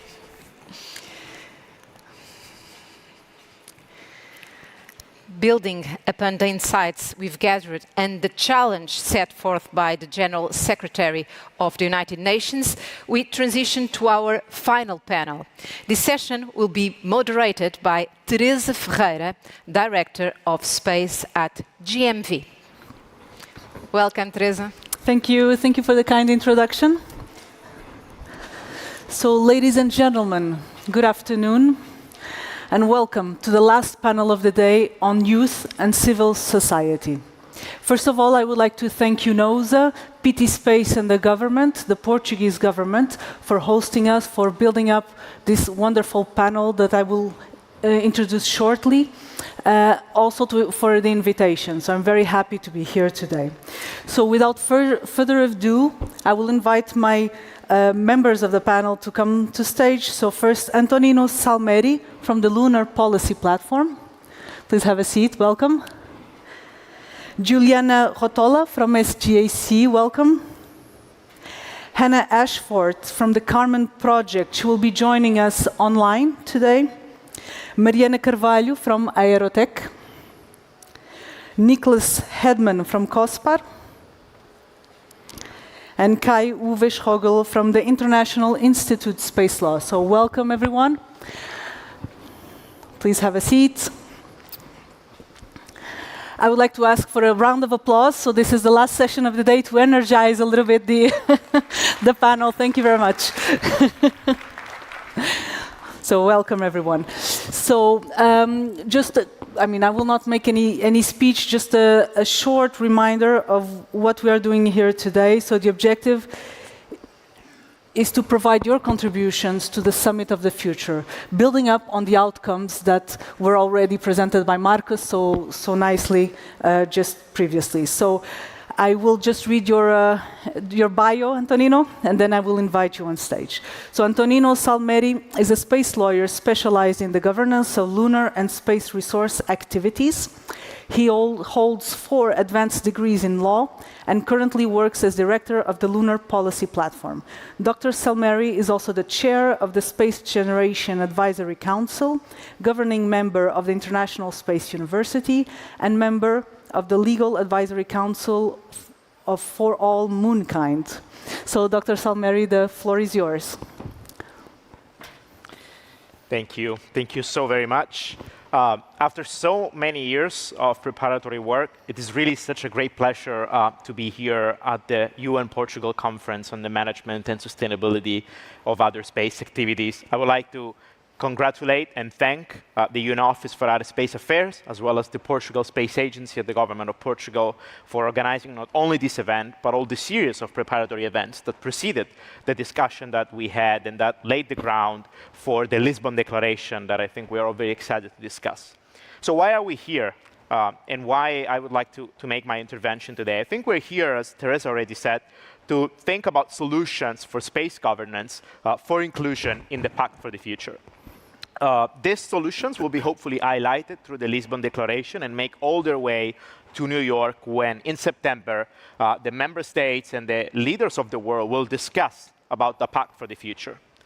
So what do I want to see? What do we want to see, ideally, in this document? In my view, as a space lawyer, every successful governance framework needs 3 vital components. It needs dedicated, strong institutions developing shared frameworks, and addressing common priorities. Those are the 3 key elements that every successful governance framework, if you really think about it, can be reduced to. We need the same in space. It's not really rocket science in that sense, but it is hard to achieve. The good news is that we already have good seeds for each of those. And so when we think about the solutions that we want to see in the Pact for the Future, thinking about institutions, we need to strengthen the UN Office for Outer Space Affairs, which is doing marvels with a very limited structure and resources. And we need to refresh the UN Committee on the Peaceful Use of Outer Space. We need to have COPUOS being able to address the key priorities that we need this body to address so desperately to enable a safe and sustainable uses of space and celestial bodies. We need to implement the Outer Space Treaty. We already have a great foundations of space governance that was laid down more than 50 years ago with fundamental principles that we haven't even begun to actually implement and address comprehensively. And we need to be able to look at these principles, interpret them cohesively and harmoniously, and then develop sub-principles for the different regimes that we want to create. Space traffic management, space debris, space resources, lunar governance. We have heard all of them during the interventions today, but they all come back and they all have to happen under the regime of the Outer Space Treaty. We need to be able to agree on what due regard means, on what free access to all areas of celestial bodies means, and then from that, develop specific sub-rules. And third, we need to be able to distill the priorities that we want to address from documents that we already agree upon, like the long-term sustainability guidelines that were mentioned today and the Space 2030 agenda. And why we need to do that is because our resources are not limitless. When COPUOS meets, for example, 3 times a year, there is only 2 weeks for each of the sessions, and the upcoming session in June only has 9 days. And so with this very limited time and very precious time of interpretation, as Nicholas might, for example, remember from his time in COPUOS, we need to be able to maximize the use of that time. Perhaps we can do better at that. And in order to do that, we need to agree on what are the key topics that we want to address. What are the urgent things that we need so that we can continue to explore and use outer space for the benefit of humankind. Now, because I'm a space lawyer specialized in lunar activities and in my role as director of the Lunar Policy Platform, I'm going to zoom a little bit on what do we need specifically, in my view, for the moon, which is not directly addressed in the Summit of the Future, but through space resources, as Chris mentioned before, can make its way into some of the recommendations. Again, dedicated institutions. There is a proposal right now before the Committee on the Peaceful Use of Outer Space for an action team on lunar activities consultation that will look at the development of an international mechanism for consultation and coordination. I very much hope that this proposal can go forward, and with the support of UNOOSA, it can really lead to a very good development in terms of having an institution that looks specifically at the problems we need to address. Number two, we need priorities. Again, we need the topics that we want to address. And from the Lunar Policy Platform last year, in consultation with 40 stakeholders, including many of the organizations represented in this panel, such as SGC or COSPAR, we need to decide what are the priorities we want to address. And we started a first attempt at that discussion through our Lunar Policy Priorities report, which will give you 10 priority areas to be addressed for safety and sustainability on the moon. It's not written in stone. It will probably be changed in the future, but it's a start.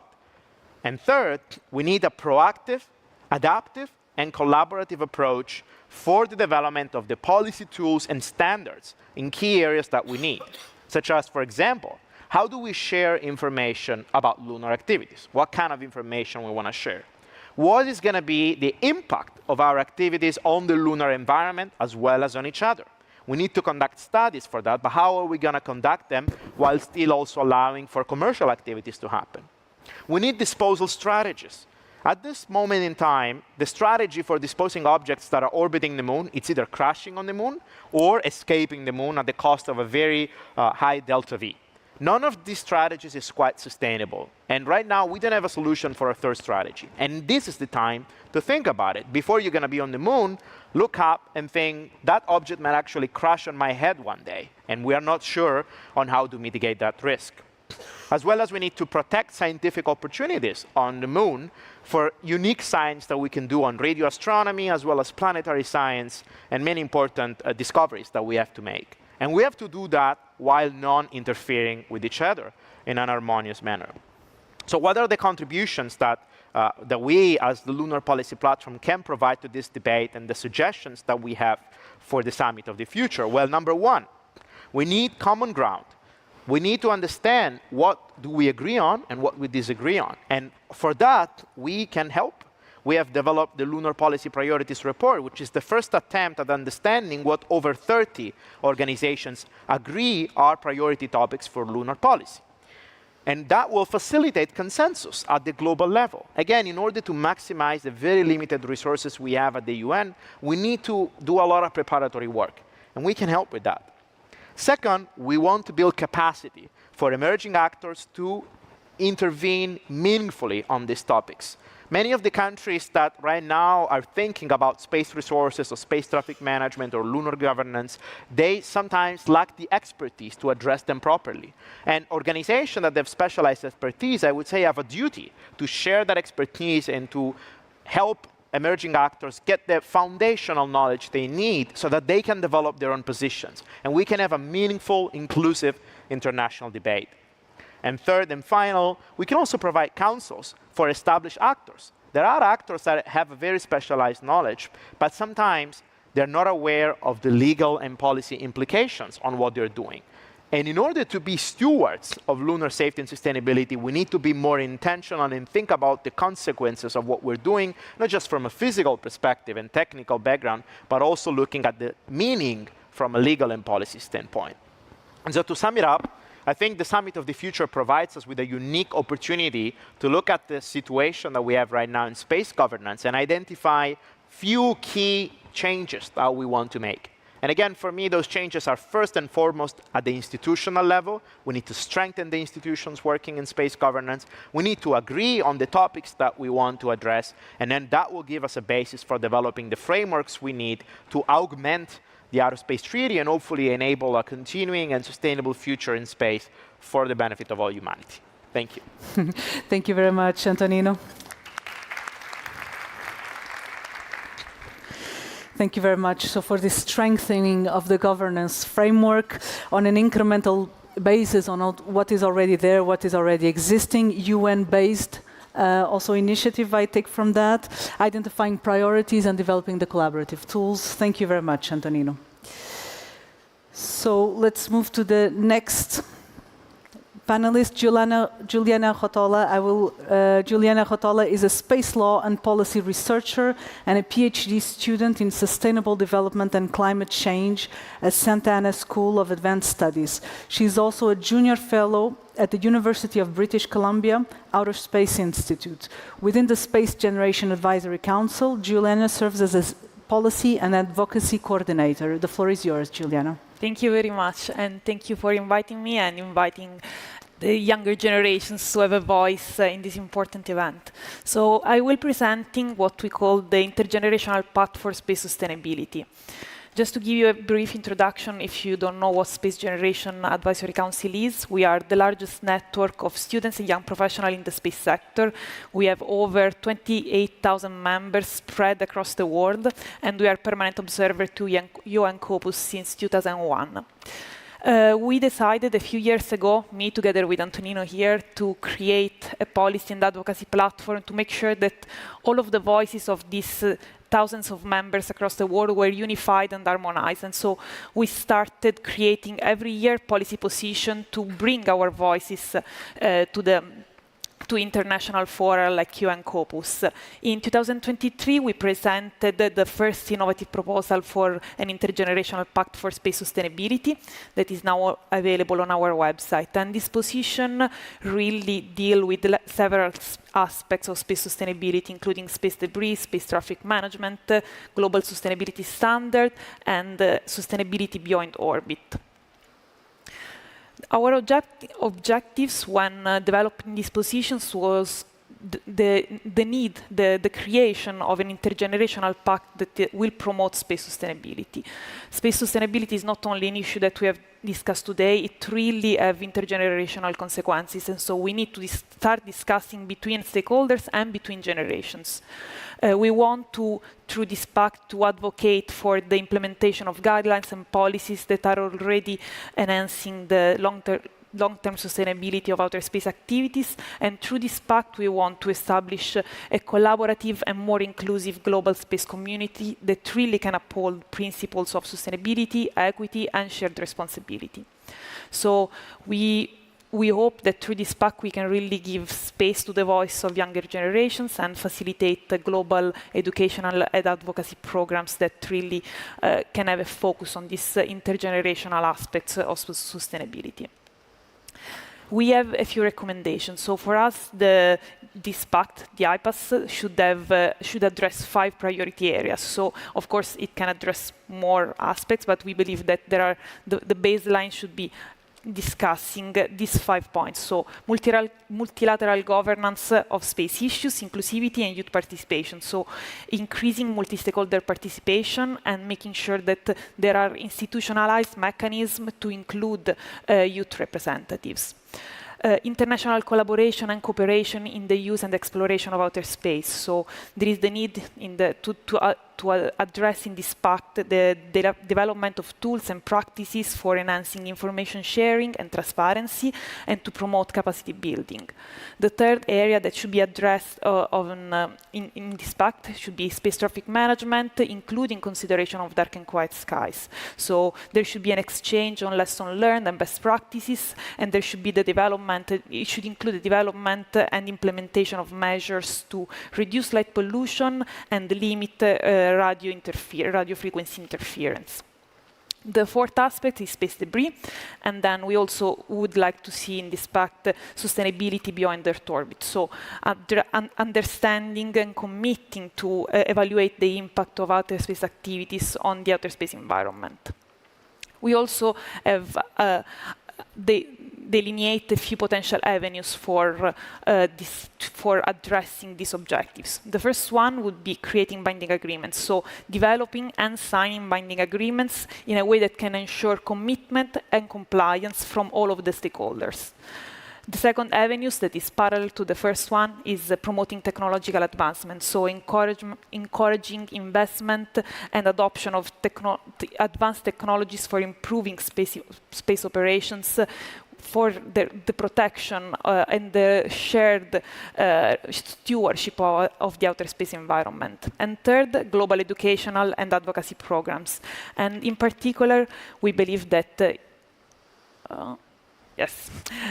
For a meaningful participation of younger generations, the IPAS should be included in the Pact for the Future and Declaration on Future Generations. There are several opportunities. For example, we could establish a youth advisory board at UNOOSA, like it just happened with the International Telecommunication Union. We can incorporate younger delegations in all of the COPUS delegations, and we can invest in youth-led organizations and activities, like, for example, paid internship, scholarship, organization for events. So there are really a lot of opportunities for us to all collaborate together in an intergenerational way. The SGC is committed to achieving these steps and is continuing in promoting the development of this intergenerational pact. We will continue with our engagement with international bodies, continuing our dialogue on intergenerational sustainability. We will strengthen collaboration with space agency, industry stakeholders and academia to continue promoting initiatives that can support the practical application of sustainability guidelines and policies, and we can continue supporting comprehensive campaigns that really can promote initiatives that aim at raising awareness of this important intergenerational issues. So we are here to discuss with all of you and to make sure that we can really strengthen our collaboration and achieve an intergenerational way of approaching activities in space and approaching the sustainability of the outer space environment. And thank you very much. Thank you very much, Juliana. Thank you for presenting us the Intergenerational Pact for Space Sustainability. So amazing work. Thank you very much. So for the next speaker, Hannah Ashford. Hannah Ashford is a non-profit director and lawyer working to promote the cooperative potentials and positive uses of space technologies. As a managing director of the Carmen Project, Hannah works with public and private sector space leaders worldwide to facilitate forums for strategic dialogue and international cooperation. Hannah, the floor is yours. Thank you so much, and good afternoon to you all in Portugal, and thank you again to UNOOSA and Portugal Space for convening these sessions and inviting the perspectives of civil society actors as you prepare for the Summit of the Future. On that note, I'm honoured to contribute on behalf of the Carmen Project, which is a non-profit organisation fostering trust, strategic dialogue and cooperation between multilateral and international stakeholders who are shaping the future of space. And please forgive me in advance as it's just past 2 a.m. here in Australia. But again, I'm delighted to be here, and my sentiments echo many of those of my fellow panelists.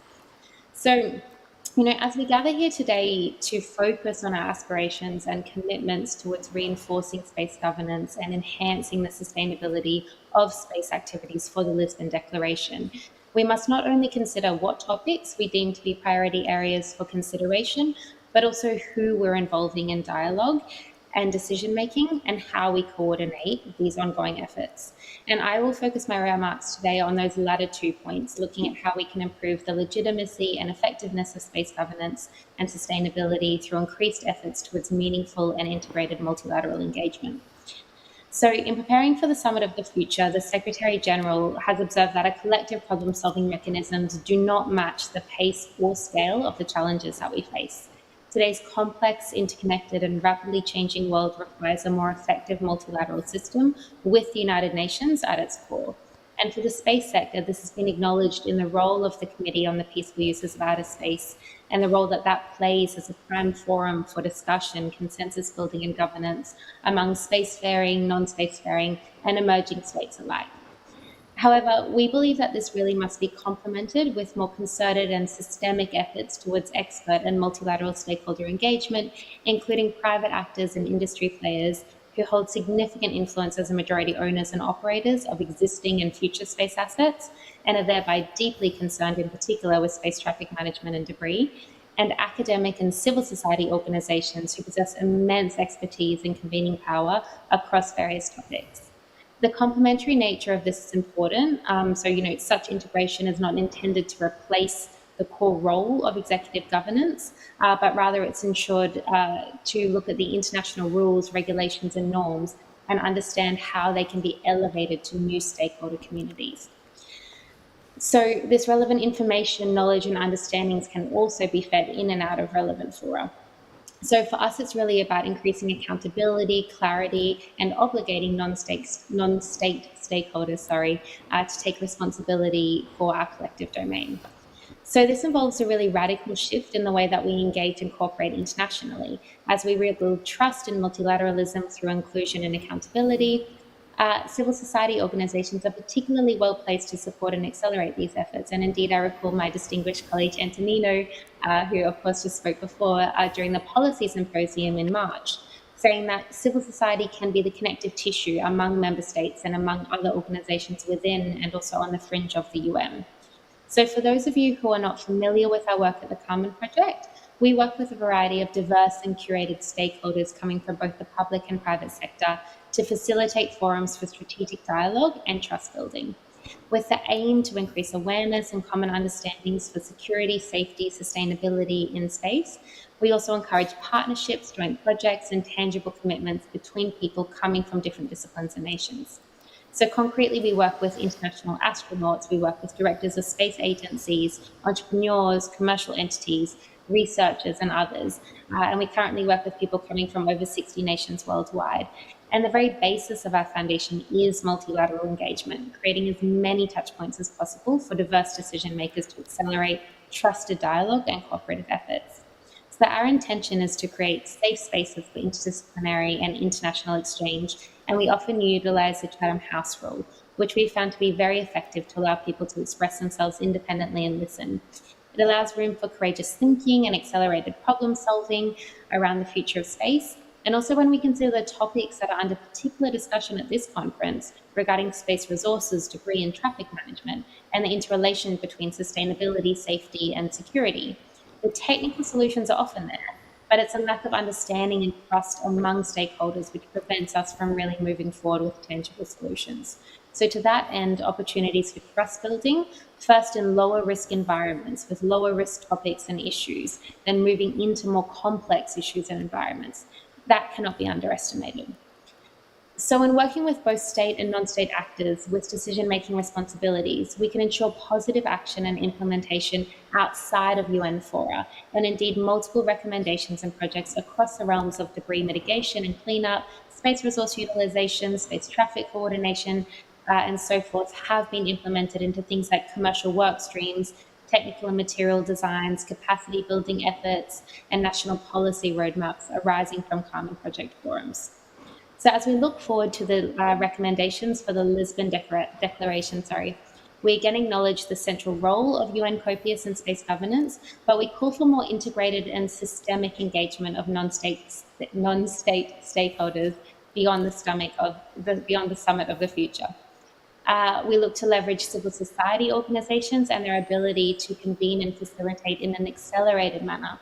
And in particular, we note things like, there's a real administrative challenge when we look at for many non-state entities to access and contribute to COPIUS. So for example, at the moment, there's a 2-year backlog of applications to the Economic and Social Council, which is a prerequisite for making an application for observer status to COPIUS. And when time is of the essence when it comes to space, we need to consider alternative avenues of engagement.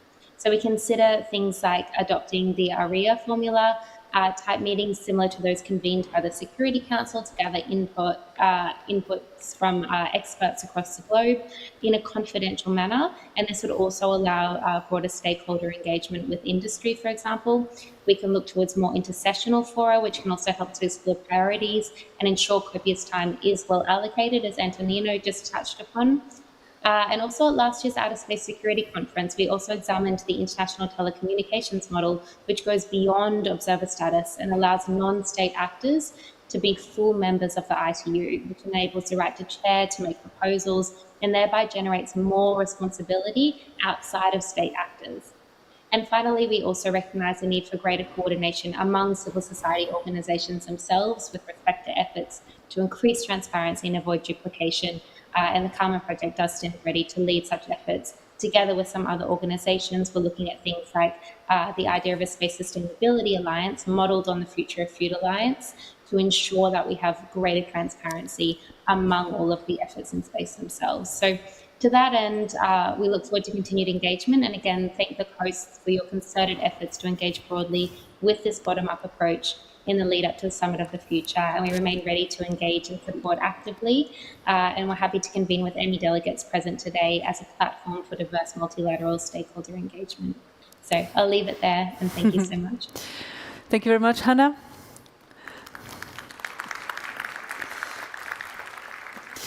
So I take it also the message of reinforcing space governance, the multilateral stakeholder engagement, shared responsibility, accountability, strategic dialogue, and trust building. So very important notions here.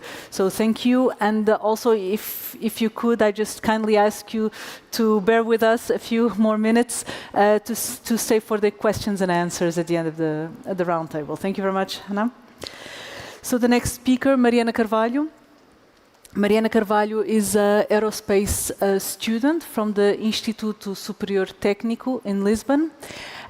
She's also the president of the Association for the Aerospace Students in the university. Mariana, the floor is yours. Thank you very much. Good afternoon, everyone.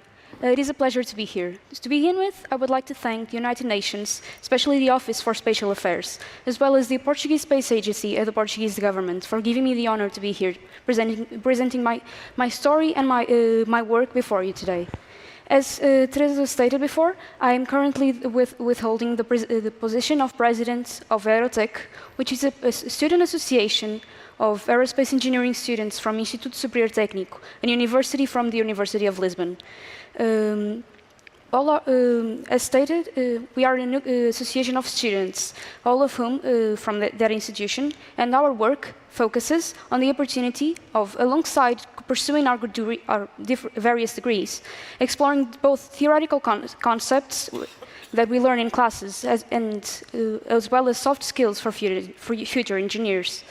This is done through two different specters of activities. To begin with, we dealt with the construction of prototypes, focusing heavily on both aero models and student rocketry. These prototypes that we develop are built with the purpose of participating in international competitions, such as the case of HEROC here in Portugal, as well as missions with public safety authorities through the form of, for example, wildfire monitoring and combat. Not only that, but we also focus on nurturing valuable soft skills that allows us to improve as individuals. That is done through the creation of various activities, such as podcasts and magazines, as well as events that organize workshops and panels from various people from the field, as was the case for Teresa in last February. All of this is made possible in our association with the support of various institutions. To begin with, our university, that provides us the conditions for us to work and thrive in our environment and work, and by leading us space to work with, as well as unconditional support from our professors, both throughout our degrees, and as well as technical advice in our projects, as well from the military forces, especially in my case, the Portuguese military forces, that ever since we started our work, all the military fields have been aiding us, our projects, tirelessly, and once again, helping us in any way they possibly can. Throughout, for example, with the sharing of knowledge. In case of the Air Force, support by organizing helping us organize different events, as well as testing our prototypes in their facilities, and in the case of the Navy and the Army, by providing opportunities to test our prototypes in conditions where otherwise it would be impossible as part of their events. And lastly, I can't go on without mentioning the efforts that our government and our companies in the private sector do towards helping us, not only financially, but also logistically. It wouldn't be possible to do what I do and my association does without you. But I'm referring all this, and probably not right now you are wondering, why am I focusing on these matters right now? And I promise you, there is a reason behind my train of thought. My association, which is currently holding around 250 students from our university, represents a small but still a considerable fraction of our youth and the future engineers. And so it is for my example as Aerotech, that the aid that our country provides us, we are able to thrive and become better engineers and better professionals. I would like to use my example as and the Aerotech's example as a point to prove to you all. It is through the supporting the youth and supporting the future engineers and supporting the future professionals that we develop a brighter future and more sustainable future for us all. From my words, I think I speak for the generation of tomorrow. I'm well aware that I am quite young. Currently, I'm only 20 years old. I can even say I have finished my bachelor's degree, because I only do it in a few months. But and as Socrates once said, it is a quote that I think of quite often.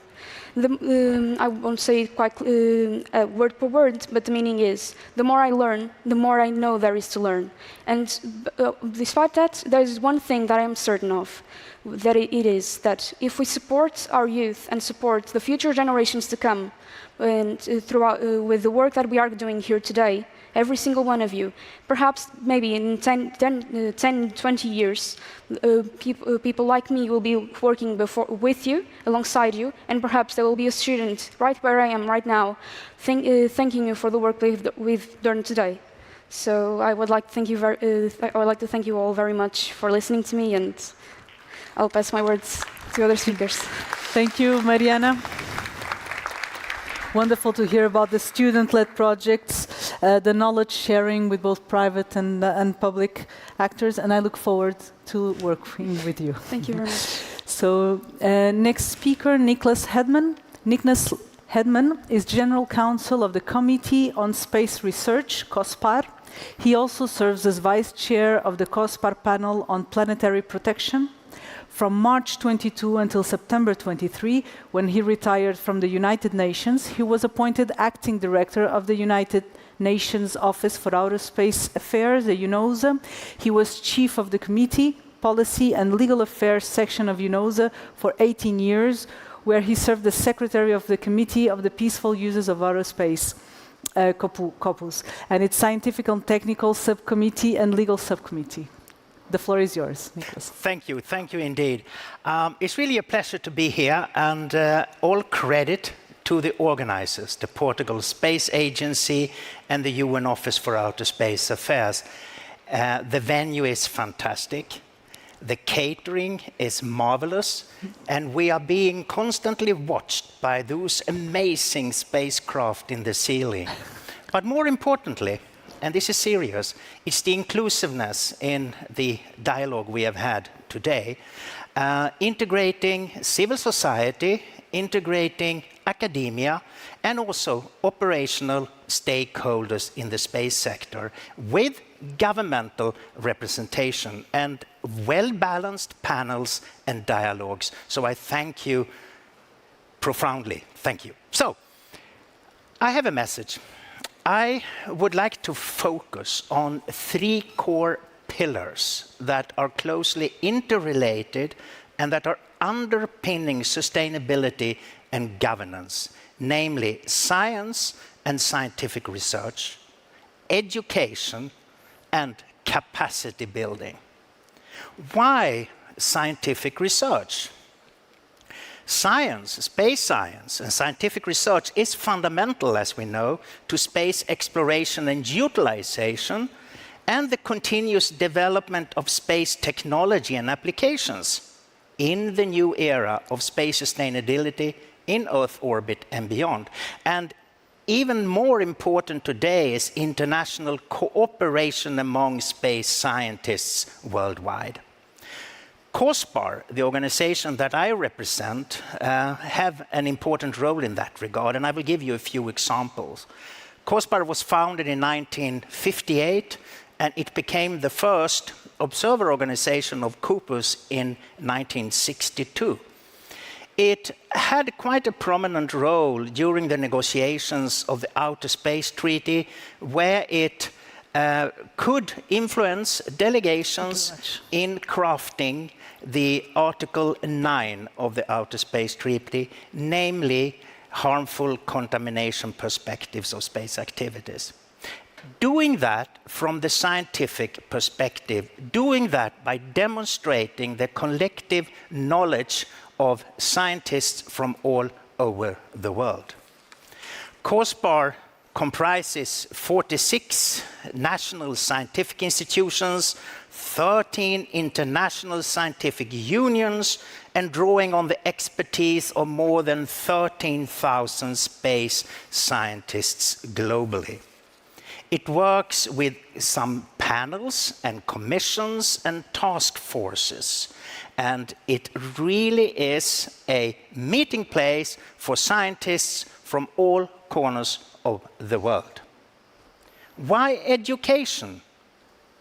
There is no sustainability without new generations of confident and properly empowered students.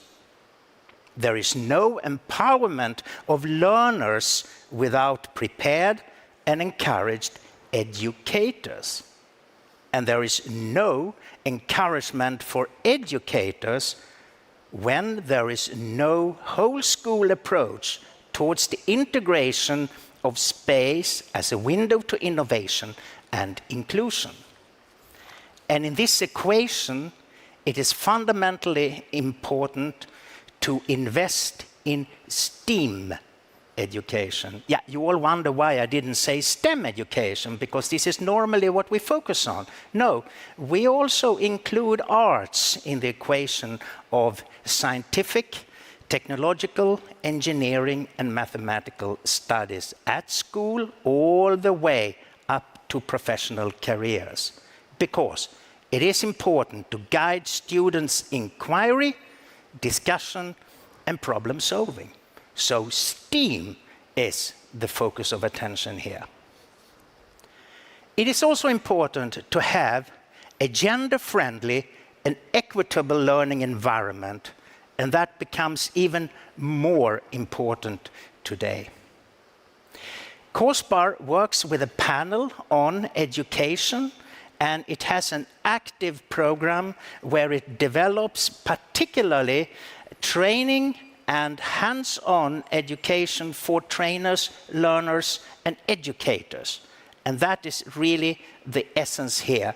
Training educators, whereby the educators will then continue in their respective classrooms to educate the students and pupils. Why capacity building? Well, look at the Outer Space Treaty, Article 1. The exploration and peaceful uses of outer space is the province of all humankind. It means that we cannot leave anyone behind. Capacity building is fundamental in support of space research globally and within countries developing their space programs. In that regard, hands-on targeted and practical research opportunities for scientists in developing countries and emerging space nations really is profound in building up research infrastructure. The use of scientific data and missions with real data analysis with scientific aim as key, and integrating a broader range of space science disciplines becomes even more important in this upcoming and future complexity of space activities. And here, COSPAR also has a panel on capacity building working actively in this regard. So, to offer just a message for the Lisbon Manifesto, include the role of education and capacity building. It is very important that we all look into those factors, because we have to invest in the next generation. Youth, students, all the way up to careers. We have to invest in capacity building to have the whole world getting on board in its rightful use and exploration of outer space. It is also important for the development of governance frameworks and implementation of sustainable space operations that the foundation of policies is grounded in the latest peer-reviewed scientific knowledge. Scientific knowledge is profound and the basis to all space activities. Lastly, I wish to invite you all to the 45th Scientific Assembly of COSPAR to be held in Busan, Republic of Korea, 13th to 21st July 2024. So hope to see you in summer in Busan. Thank you.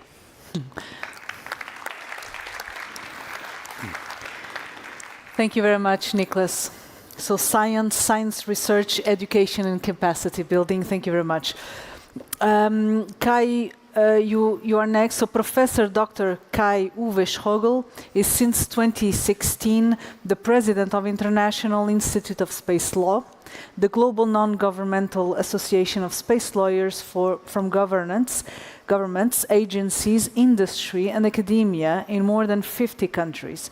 He served from 2014 to 2016 as chair of the legal subcommittee of the United Nations Committee on the Peaceful Uses of Outer Space. Kai-Uwe Schogel works for the European Space Agency as special advisor for political affairs. He has written or co-edited 20 books and more than 140 articles, reports, and papers in the fields of space policy and law. So Kai, the floor is yours. Welcome. Thank you very much, Teresa, for the introduction. I originally wanted to praise the Portuguese Space Agency and UNOOSA for their fantastic hospitality and the delicious catering. But then I saw that Niklas was, of course, doing that. So I praise you for the intellectual and conceptual leadership in preparing not only this specific session and the document, which we will be discussing tomorrow, but the whole process. And I was extremely glad that I was invited to serve as a moderator in the policy workshop, and I see in the audience also colleagues having participated in that panel, Rodolphe Munoz, Thomas Weissenberg. So we bring and push ideas into this last and final stage of your process. But now I would like to talk about the International Institute of Space Law and to talk about it as an NGO which contributes to space law making and in particular to the management and sustainability of outer space activities, which is the main theme of this session. We are a bit younger than COSPAR, but not so much because we are already 60 plus years old. Well, some go into retirement, but as COSPAR we are fresh and young, so we are well placed in the youth session also. And we still have ideas and would like and do contribute with all our imagination and all our enthusiasm to the management of outer space activities. So this is why our motto is not only the expansion of the rule of law in outer space, and this is not trivial, the rule of law in outer space, but it's also for the current and future generations, aiming at prosperity for all, and this in a responsible, equitable, and also inspirational way. I will elaborate on that. So 2 words on IASL. We are created or have been created in 1960, have members from all continents and from more than 50 countries, and we are the main global platform for space lawyers. And what is important is that we are not only bringing academics together, but also from government, from industry, and from practice. We continuously expand our activities and formats. So we have colloquia, symposia, a knowledge constellation, happy hour, and many more. And we continuously also strive for relevance in space law making, and I will give you a few examples for that. What is also important and which resonates in what we have heard just now is that we are striving to engage the young people, young scholars, young lawyers in our activities, and through that also bring in their inspiration and their ideas for future developments. We are aiming in the near future, as a lot of organizations comparable with ours, on strengthening our relevance for the various sectors. We have to digitally transform, and this is also good for the outreach, and it's important also for inclusiveness. And we further expand and also actively do the generational change. I will now go through a few examples, and I stay here for that chart, and I invite you, when all this will be made available to you, to click this link, which you find below, because we did something rather spectacular, I must say. Together with ECSL, the European Center of Space Law, we asked the astronaut Matthias Maurer on board of the space station to say a few words about the importance of space law. And in a 30-second clip, he said, from a perspective of an astronaut in space, why space law and regulation is so important for the safety of astronauts, but also for the maintenance and the management of space activities. So you could not imagine of a more authentic approach and expression of why space law is actually important. Now, we have a lot of colloquia and conferences and studies, and now it looks as if we have made a live photo of that. But it's one is in China, one is in the US. We have proceedings, which are the reference for space law development. And we do publications. And I was glad to hear in your presentation of SGAC that the night sky, well, we call it night sky, it's light pollution with one word, is a topic which also engages the younger people. And we most recently have prepared such a report, a very thorough, thick and substantive report, and we have made it available to the legal subcommittee at its last session.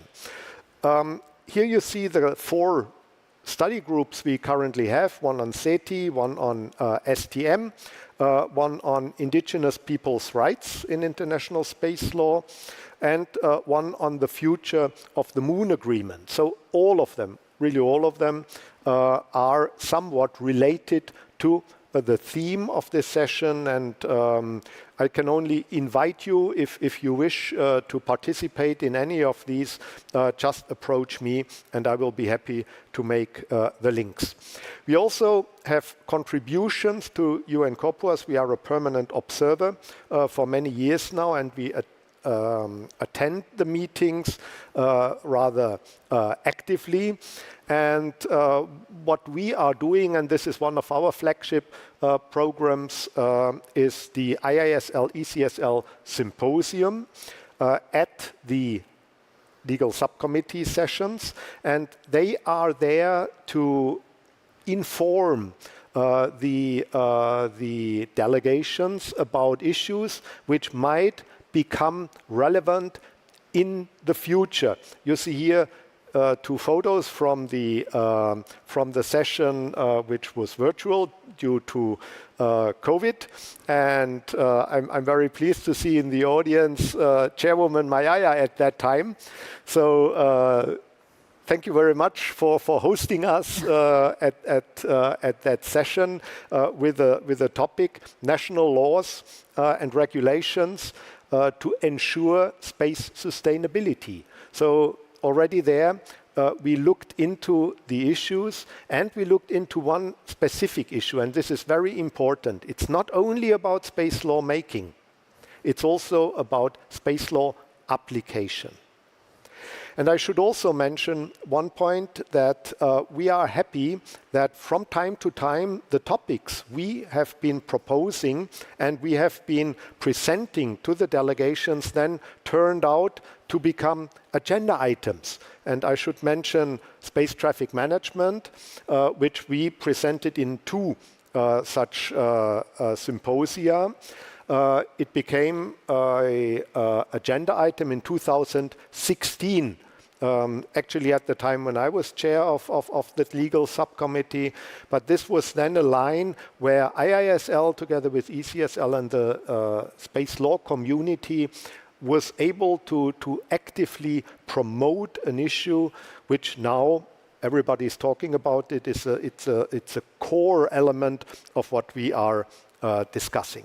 Space law and education and capacity building, as I said, one of our key pillars. We have a lot of education activities, and when you want to get inspired by young people, you can turn to SGAC, and you can also turn to our knowledge constellation, because this is the first space law encyclopedia of the 21st century.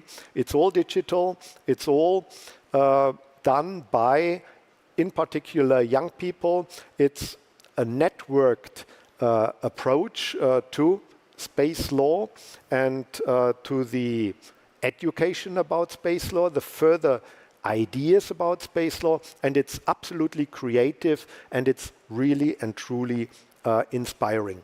We also have a moot court competition, and this moot court competition, and you see it here, it's judged by 3 judges from the International Court of Justice, so we are extremely honored by that. The Manfred Lux Space Law Moot Court competition, second to none with this fantastic approach. And I see again here that on the left photo, it was, I think, the time when the South African team won the world finals, and this took place in Bremen.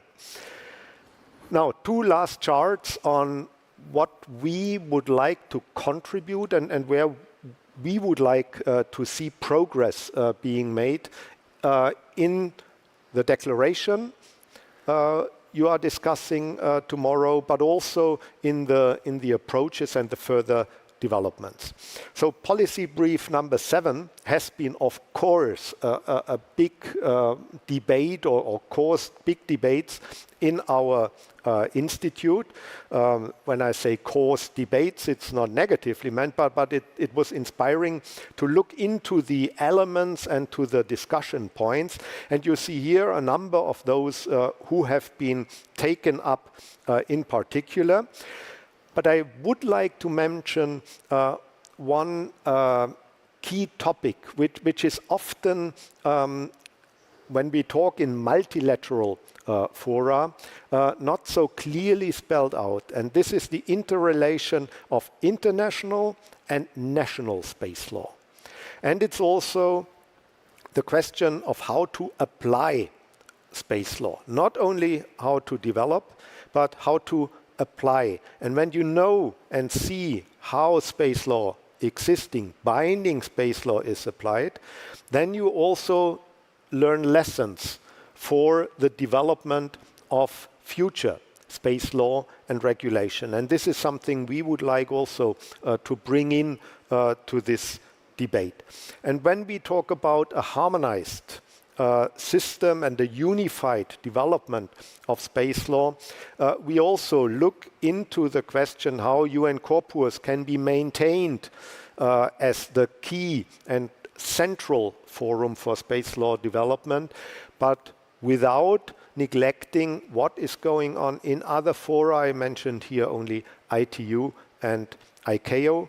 We also have to take into account non-binding initiatives like Artemis Accords as an element of multilateralism, and non-state actors as what, for example, the Space Data Association has been accomplished. Last chart, the outlook. We have been working on these developments as an impartial and neutral forum and platform. And we would like to bring this experience, as we have already brought it in to the legal subcommittee, but also to the follow-up processes for the Pact for the Future and the space law related developments which will be kicked off. So I offer on behalf of IISL that our institute is ready to apply its formats and its resources as the non-governmental global platform for space law application and development to follow up this pact for the future. Thank you very much for your attention. Thank you very much, Kai. Expanding the rule of law in outer space. Thank you very much. So having a few minutes left, I would like now to open the floor to questions. Is there any pressing question from the audience? Many. Good. We'll start over there, please. If I could get a mic. Thank you very much. Please state your name and affiliation, and if it's the question is directed to someone in particular, please let us know. Yeah, can you hear me? All right. Yes. Thank you, all of you. So I'm Vinny, a lawyer from Astroscale. So thank you all of you again for your interventions, very varied interventions. So I was trying to think of what question I could ask, but I think there was a common theme, one way or another, in all of the interventions, which is capacity building. As someone who's here representing a non-governmental entity, I can state to the fact I don't know how many other operators and non-governmental entities in the room share this, but it's not always easy to hire sometimes the personnel that we need, particularly. So I'm head of legal regulatory affairs and space policy, so it's very convenient to have Kayuva with us, and thank you for also mentioning a lot of the initiatives of IISL. But I would like you to expand a little bit more, to talk a little bit more about how can we ensure that this capacity building initiatives are aligned with the needs of the states on the one hand. So how do we coordinate the development of the skills nationally to supply the states with the necessary skills that the states need to develop the space sector on the one hand, and on the other hand, how do we coordinate with industry, right, to ensure that all those young professionals, they would have the opportunities to join industry once they finish their studies, so it's not a dead end for them and they end up disillusioned. And I mean, as a lawyer, I am blessed to be able to work in the space industry, but I personally do have colleagues who really wanted to pursue a career in the space industry, but they couldn't for one reason or another. So can you talk a little bit more about that, how to create this connection between capacity building and creating the necessary workforce to engage in state activities or non-governmental activities? Thank you. Okay. Yes, thank you very much for that question. What we need is to create platforms where both can meet, where the young people can meet who seek orientation. Some want to go in the governmental services, some want to become lawyers in industry, some want to go into NGOs or others also into international governmental organizations. And these platforms then should be fed on the other side by the companies, by the governments, and they shall either say what they need now or project what they will need in the near future, in 5 years, in 10 years. IISL is such a platform, and actually your CEO was on the panel we organized at the Space Symposium together with me and others in Colorado Springs, and these are the places where the younger generation understands and learns what is needed, what the governmental entities and the private entities need and want. They can also see, understand, and learn, is that something which is attractive to me, or do I want to go into another field? But without that, without these meeting places, I think we can, even with the best analysis or studies, we cannot make that impact which is necessary to bring also the brightest and the most engaged and enthusiastic lawyers into our field. Okay, so thank you very much, Kai. I think, Nicholas, you wanted to compliment? Yeah, just a few additional remarks to what Kayuva already said. I mean, your question is very good because these are complex areas. I mean, there is a lot of difficulties and when we do capacity building. I've done capacity building from the United Nations side, but now I am representing COSPAR and seeing how they do it. And there are different levels of capacity building. I mean, capacity building for the governmental sector, capacity building for the research, university sector, and then education is not the same as capacity building, but it's important to establish the connection between education and professional, operational capacity building, but it's not really the same, I would say. So COSPAR works quite actively as a platform where COSPAR is not an organization with a bureaucracy inherent in it. So it's actually representatives from universities, research institutes, governmental agencies, and private sector that are aligned with the COSPAR work framework, and they are doing a lot of those activities voluntarily, and they come together, and through those panels I mentioned, it's a way of channeling, you know, the way we are doing capacity building on the one hand and education on the other, but it's important to see the interlinkage between those two. And I agree, it is a complex area because you have to target the audience, you have to target the receiving end, and you have to be mindful of operating in their environment, you see. So it's actually the end user that has to tell you what do we need. And therefore, therefrom, I would say, you can actually build a more effective capacity building in education. All right, Antonino, if you would like to comment. Thank you, Vinny, for the question. As always, very insightful. And actually, what I wanted to say is a perfect segue to what Niklas just said. I think, in addition to what he and Kayuva said, two key elements for capacity building and also for education and professional development are listening, number one. You need to listen to what emerging nations, to what emerging actors want. So the first thing is asking in a genuine way, not planting an idea that you already want to see. And the same is for the young generation. We need opportunities for listening to the voice of the youth, listening to their desire and their needs. And the second is investments. Nothing is done without investments. We need to invest in capacity building, and the beneficiaries of capacity building, unfortunately, most of the time cannot afford it.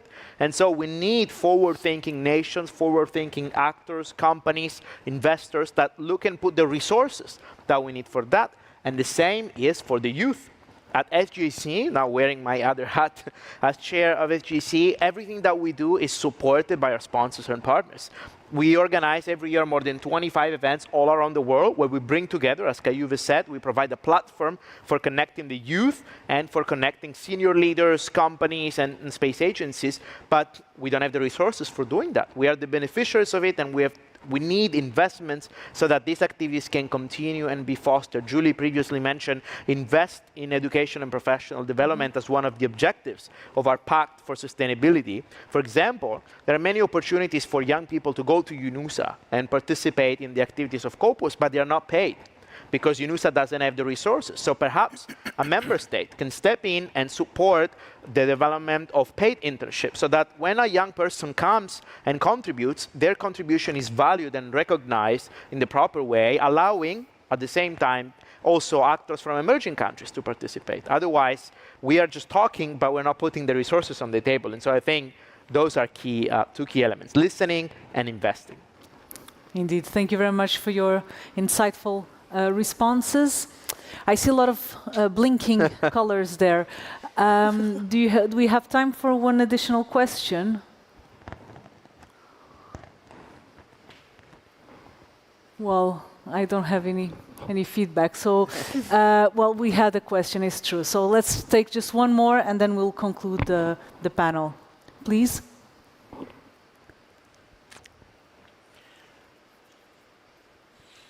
I just kindly ask you to be as short as possible. Sure, thank you. My name is Diniz Ribeiro, and I noticed the comment about STEM, arts and design.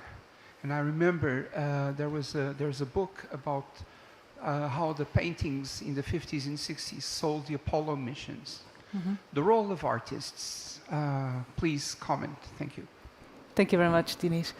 So, I think the question is posed to me because I was the one who mentioned STEAM, not STEM, STEAM, where we include arts as a concept to education. So it's not only the traditional STEM areas, but in addition arts. And you're actually completely correct. There is a lot we can learn from this interdisciplinary, holistic approach to education.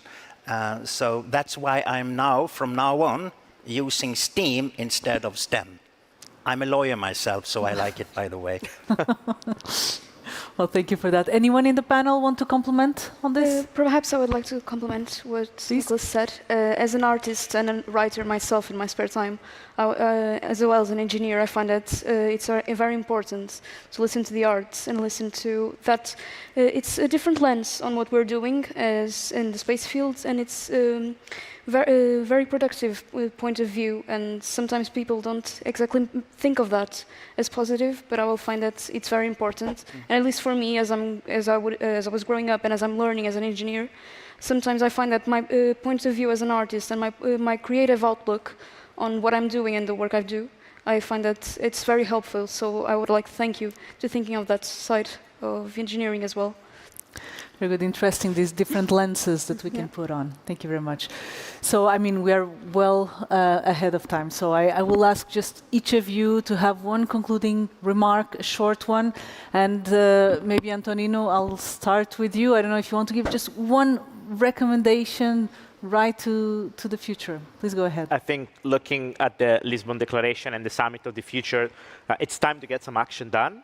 We do have already a lot of talking about what should be done. Now it's time to get it operationalized. So I think the main message should be, let's focus on the 3 things maybe that we want to get done and look at how we implement them. So not just say what we want to do, but how are we going to do it, and put resources behind. Without resources, we're not going to go anywhere. So I think that would be my key priority for the Summit of the Future and the Lisbon Declaration.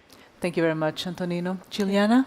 I guess that today we discussed a lot. I saw in many interventions thinking about what is the definition that we have of sustainability, and it's true that in the LTS guidelines we have a definition, but it's still the old Brundtland report definition of meeting the need of the present without compromising the future, and a definition that was good in the 80s. I'm not sure if it's right anymore using that definition. It's a very powerful one, but today we must make sure that sustainability is grounded in principle of equity, diversity, inclusion, intersectionality, and so we need to put at the forefront intergenerational equity, intergenerational dialogue, and not only, and making sure that economic development, is not compromising the consideration of environmental justice, social justice, cultural justice. So I think this is something that we still need to discuss. We have some sustainability definition, but we still need to continue discussing what we believe that must mean. Thank you very much, Juliana. Hannah, on your side? Sure. Thank you so much. So, I mean, look, firstly, looking to the Lisbon Declaration, I think that this truly is a moment to accelerate efforts. And as the Secretary General said, the Summit of the Future is the time to really think about how we can supercharge things. So, a certain amount of progress has been made towards the SDGs and all matters relating to space sustainability, but this is a moment as well to really stop and reflect as an international space community to think about what we can do to progress things further and to progress things with more, as the panelists have said, with more intersectionality and more representation. And that really comes to diverse multi-stakeholder engagement. So I really encourage all delegates present today to think about, what is it that you can do in your organizations and within your remits of power to engage more broadly, to think about how you can support the civil society efforts that do exist to ultimately support the rest of the space sector in terms of knowledge sharing, cooperative development and projects, policy recommendations, capacity building, education, all of these types of things. So, what is it that you can do as delegates who have responsibilities and who have powers to engage further and to engage more broadly? And then how can we also ensure that the Summit of the Future is truly a turning point for the space community to ensure that more systemic integration beyond Summit of the Future into, everything into the future. Great contribution. Thank you very much, Hannah. So, Mariana? Okay. Perhaps I would like to linger a little bit on the points made by my colleagues, but one thing that I would like to mention is that right now it really is the time to both listen and to document everything we said. We have, up until now, we have a foundation to everything. We have it established already, but now we have to listen to what the new generations have to propose and try to make a compromise between what the future holds, as well as updating a lot of concepts that need to be updated, really, as sustainability, as Juliana was saying. And perhaps in the future we'll have an even brighter and more clearer purpose on what we are going to do. Great, thank you very much. So, Niklas? Yeah, I mentioned already in my intervention the role of education and capacity building and the interrelationship between those two. I think that would be very important to pick up for the Lisbon Manifesto. I just want to add that when we assisted the Secretary General in crafting the policy brief on outer space, we had to look at the whole pact for the future. The Summit of the Future is, of course, broad, and it's diverse, and it's complex, and it's far more than the outer space pillar. What is common to all the areas is the future of governance. So effective governance in the future and effective multilateralism. And that you can see in the policy briefs. This is policy brief number 7, so there are far more. And you can also see it in the high-level advisory board on effective multilateralism and its report in that regard. By the way, Kupus and outer space is mentioned on page 21. In that report. Now, so effective multilateralism and governance in the future must take into account civil society, organizations, the interest of citizens, if I put it that way, and a dialogue with operational stakeholders in the space sector. And we have to look also beyond our generation, so we have to look at youth. And there, the future generation is key for the Summit of the Future output as a whole. Thank you. Absolutely. Thank you very much. Kaiue? I add on that the draft of the Lisbon Declaration already has one very nice paragraph on the youth, very elaborate already. I would suggest to add at least a sentence on the role of NGOs as platforms. Which can be conducive to the further development of management schemes and as part of an active stakeholdership and in particular the NGOs as the permanent observers to UN Corpus might bring in some good experience and good ideas. A very last point on substance.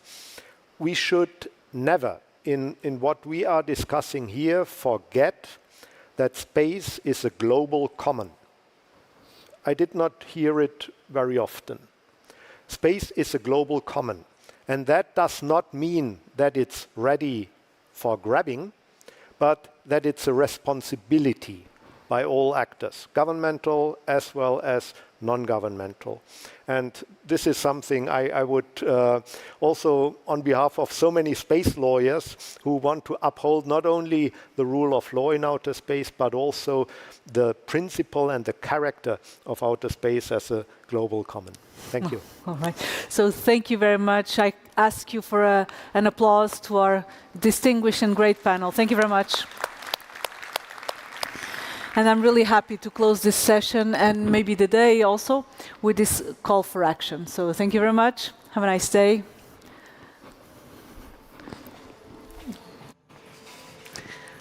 Thank you, Teresa. Thank you all.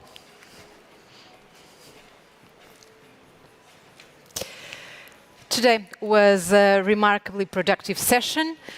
We have had the pleasure of hearing over 30 personalities whose work and experience greatly tops up the outcomes of preparatory events. We hope this conference will result in decisions that guarantee the sustainable future of space activities for the benefit of all humanity. We trust that you leave here today with both new and consolidated fundamental insights into what to expect and demand to ensure the sustainable future of space and of space activities. Thank you all for coming to Lisbon to debate one of the biggest challenges of our time. We now invite you to have a drink in this sunny sunset, but not before reminding you that we will reconvene here at Pavilhão Carlos Lopes tomorrow at 9 o'clock. Have a lovely evening. See you tomorrow.